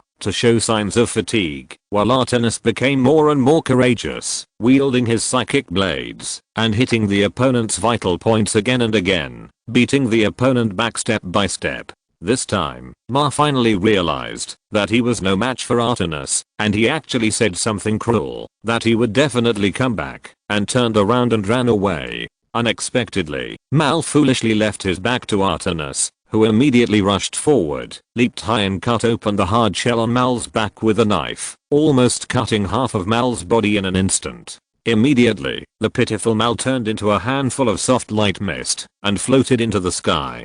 Beautiful fight. Ty just shouted while drinking cold beer, thinking about the time when he drank with Artemis. It was really nostalgic. The Protoss executor had a good alcohol tolerance. He drank until his clothes were soaked, but he didn't taste anything. Good job, Artemis, Augustus shouted, and Dr. Nerad could only smile. A moment later, the sensor in the command center once again issued an early warning, indicating that the psychic signal of the hybrid Mal was gradually taking shape. Artemis stood on the temple with the psychic blade held high, waiting for the return of the hybrid Mal calmly like a real god of war. As Artemis said, every time Mal resurrected, he would kill him once. A few minutes later, the hybrid Mar emerged from the water of the temple's altar, with wisps of white steam rising from his bald head. Ma didn't hide for long, and soon, the water in the altar was evaporated by the surging psychic energy in his body. Artemis climbed the stairs below the Zakul Protoss temple, and walked unwaveringly towards the hybrid Mar on the top of the temple. Every step he took was as heavy as 1,000 gold, and could not be shaken. At this moment, Artemis was not fighting alone, and countless warriors were supporting and encouraging him in the Kala. And with every step he took, the roaring hybrid Mar seemed to weaken his momentum. He kept emitting terrible psychic screams, roaring out endless threats and insults, but he didn't dare to get close to Artemis. When Artemis raised the two psychic blades in his hands and trotted on the steps, the roaring hybrid Mar took a small step back. As Artemis's speed increased, Mal's speed of retreat also increased. Unexpectedly, a fierce battle did not begin. The two sides remained relatively still in sync, as if they were dancing a funny duet. Mal must have been frightened by Artemis's ability in close combat, and dared not let the other party close the distance. But in terms of psychic power, Mal no longer had the confidence to win, and he actually hesitated to take action. Wait until I gather my strength again, and then I will destroy you. The hybrid Mal shouted a few words, and actually ran along another step of the temple. He was suspended in the air, and his speed was extremely fast. It was really like a whirlwind, and even after images appeared behind him. This scene was extremely funny. This hybrid looked like a ruthless person who was about to draw a knife and chop people, and he cursed. Augustus and Nerad couldn't help but cover their faces with one hand at the same time. Dr. Nerad's face was crooked. Artemis was even faster. He used his psychic power to rise into the air like Mal, and caught up with him again, as if he was riding lightning, and killed him without any suspense. Then, Artemis returned to the altar, calmly waiting for the hybrid Mal to be reborn again. This time, Augustus could see the whole process of Mal's rebirth. His body seemed to be reshaped by pure energy, and born from brilliant light. For a race like the Xel'Naga, that was born from the void, matter, consciousness, and energy are all one. Although the Xel'Naga's main body in the void cannot enter the real universe, they can build a body in the real universe that can accommodate their consciousness and then travel around on ships. In other words, death in the real universe only means the death of that body, and it will not affect the main body in the void. As long as a body is created to accommodate consciousness, rebirth can be achieved, and this is the case with Ammon's rebirth. Although he is still far from being as powerful as the Xel'Naga, the hybrid Mar may be able to do the same, but the energy he needs to reshape his new body is much less than that of Ammon. Therefore, as long as he can continuously draw the energy needed for rebirth from the imprisoned Zakul Protoss protector, Mar cannot be defeated. When Mar once again took control of his new body, he and Artemis, who was only a few feet away from him, were silent. "Doctor, can't Mar choose the place of resurrection?" Augustus asked Nerad. "It's possible. Mar used this temple as the medium of resurrection, so he can only be reborn here." Nerad thought to himself, "How do I know? Please don't ask. Artemis, spare his life. I still have a place to use him." At this time, the crystal communicator on Artemis' wrist rang, and it was Augustus who spoke, asking him to spare his life. If this is used to charge the Xel'Naga artifact, wouldn't it be a perpetual motion machine? Chapter 625, all taken to social reform. The weather turned cooler, and the cold wind blew all night, but failed to blow away the smoke and scattered dust that filled the sky above the Twilight Fortress. In the morning light, the ancient walls looked like a burnt skeleton, with bent and curled limbs stretched painfully towards the sky. When Augustus walked on the Mayan pyramid-shaped stone steps of the Zakhel temple, he could still vaguely recall its amazing grandeur and beauty, as if it were a miracle. Countless graceful lines following the proportions of the Fibonacci spiral were inlaid on the temple's blue and sky-high stone steps like the veins of a leaf. Countless crystal clear green crystals were carved into the organic rock walls that seemed to be breathing with ingenious craftsmanship. Everywhere was filled with green glows that symbolized life, as if he was in the realm of light. Standing on the majestic obelisk of the Twilight Fortress, Augustus looked around and saw black scorched earth covered with huge craters. There had once been a lush, colorful forest with a million different species, all of which were the work of nature, but Augustus could only glimpse the poetic and beautiful names in the ancient Protoss language. A few miles away, a clear river once flowed through the Twilight Bastion and into a beautiful teardrop-shaped lake. Now, the water had long been evaporated by the high-powered orbital cannons of the Colossi and the War Wolves, leaving only a narrow and filthy swamp where many destroyed mechas were buried.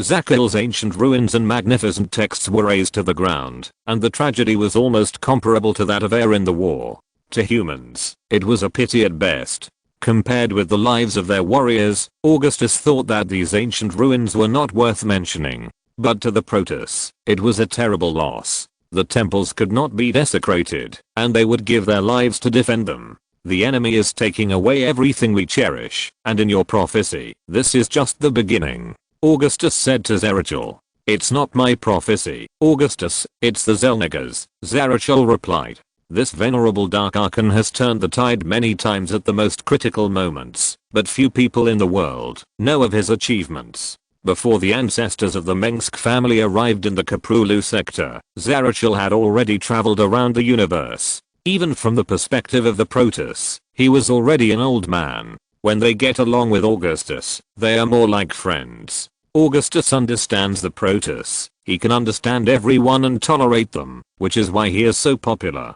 The most commendable thing is that Augustus can even understand the burden that Zerachel carries and firmly believes that the so-called doomsday will definitely come. Moreover, he was just a short-sighted human in the eyes of the Protoss, and even many people within the Protoss believed that Zerachel was a madman who was obsessed with chasing crazy prophecies and was unreasonable. It's all the same, Zerachel, it's all the same to us. Augustus said, I don't believe in the Xel'Nagar, but I believe in you. Looking into the distance, the camps built by the Imperial Army stood on the horizon in an endless stream, and next to them were the golden buildings of the Dalam Protoss that warped here from other Protoss worlds. Even though the battle on Zakhel was relatively short, the Terran Empire and the Dalam Protoss had invested thousands of soldiers and machines in this killing field. Because this time, the army used was particularly large, so that a large number of mecha wreckages were scattered outside the forbidden land of documents, and each place was marked with a giant cross made of birch trees.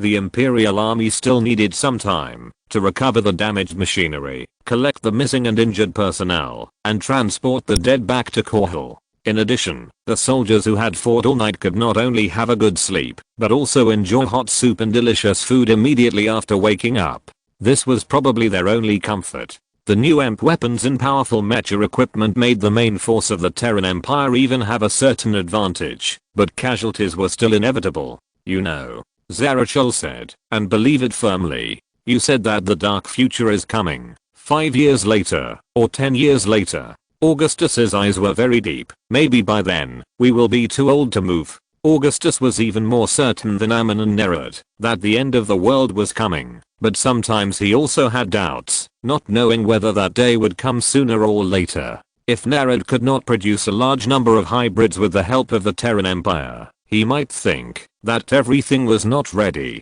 But his master Ammon might not be so cautious, and still thought that he could destroy the world as long as he assembled troops.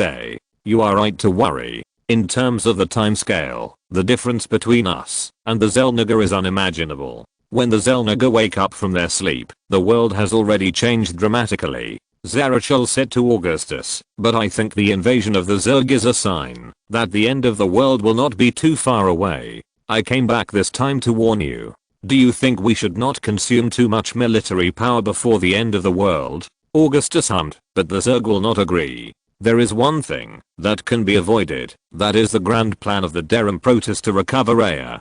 Zarichel said. Are you serious? Augustus glanced at Zarichel. It's just for a doomsday prophecy. That seems illusory to them. But in the eyes of the Protoss of Aya, the catastrophe 10 years ago was already the day of destruction. I saw the future of the extinction of all things behind the Void Gate, left by the Overmind after his death. By then, even the glory of the stars will be obscured, and the universe will be dim. Zarichel said. But in the eyes of the Protoss of Durham, it is inevitable that they will retake Aya. Everything is just a matter of time. Augustus pondered for a while, and did not question Zarichel's words. You may have been away from Shakuras for too long, and you don't know how huge a force the Terran Protoss have accumulated under the leadership of Tacita. He said, it was the Golden Fleet that allowed the Terran Protoss to regain the glory they once lost in Aya. They also urgently need to take back Aya to unite the internal divisions that are surging undercurrents. If the Terran Protoss think it is easy for the Golden Fleet to retake Aya, why would they stop? Because of your words and a prophecy?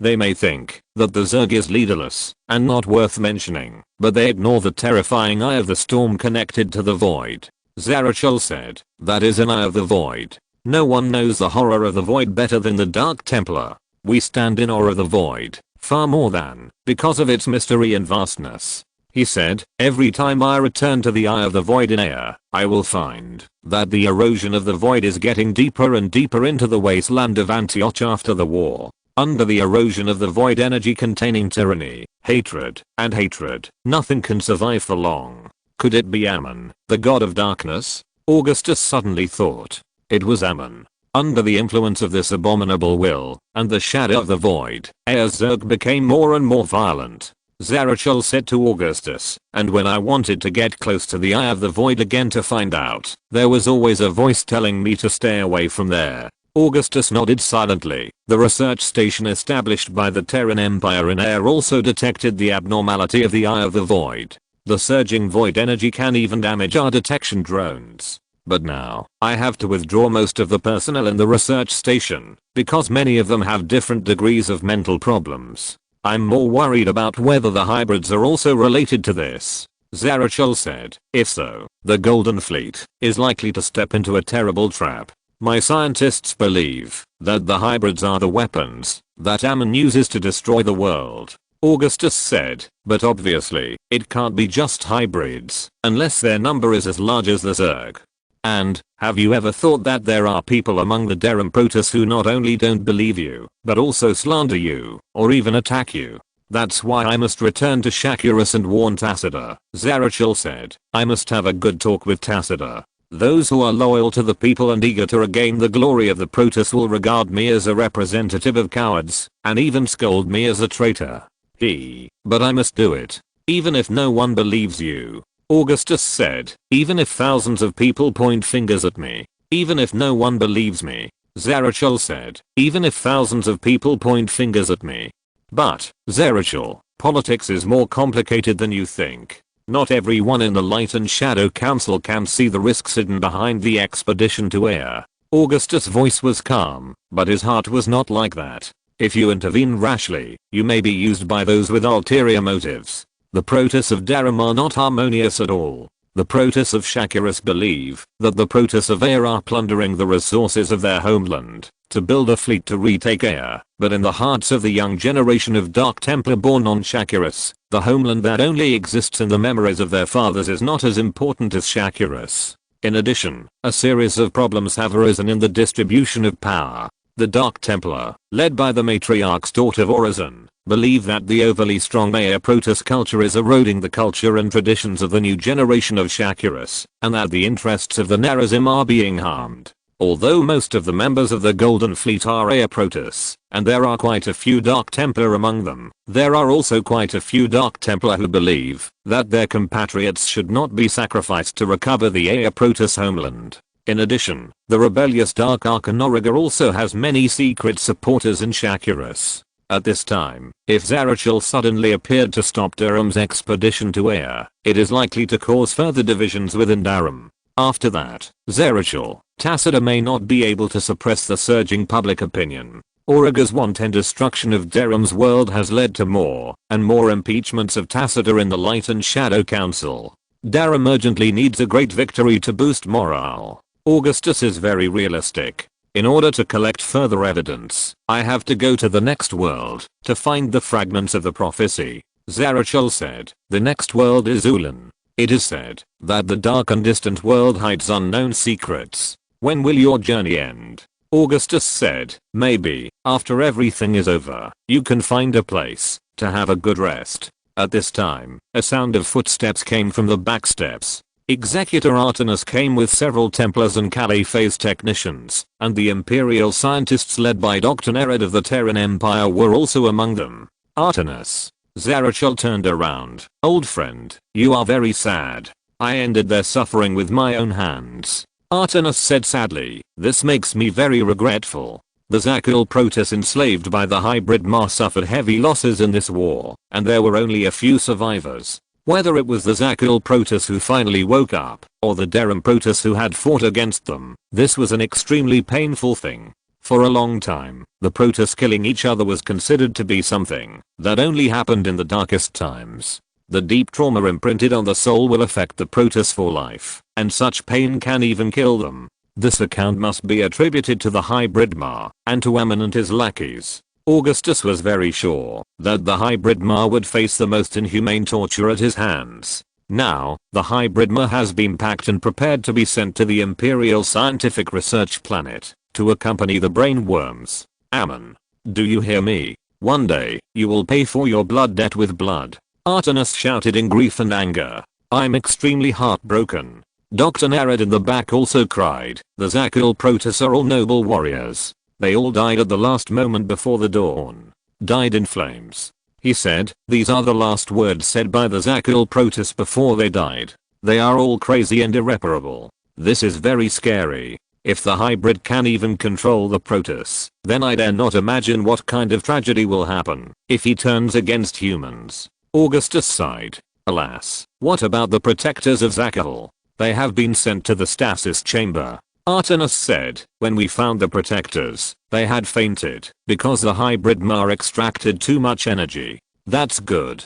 Augustus said, Your Majesty, we also found the spaceship of Dark Archon Auriga in the temple, and the scavenger pirate leader Alan Shezza and his men were also on it. Nered said, that is really a great warship. Augustus blinked, thinking that it was amazing that you could still maintain a newborn-like curiosity about a creation that you are so familiar with. You are worthy of being the most outstanding scientist and pillar of the Empire. Okay, take them all to the prison ship. Augustus said, send them all to the resocialization factory in Korhal. End of this chapter. Thank you very much for reaching the end. Don't forget to like. Looking for more exclusive content and immediate access? Subscribe to our Patreon. Remember, every like, subscription, or donation encourages us to continue. Thanks to everyone. See you in the next video.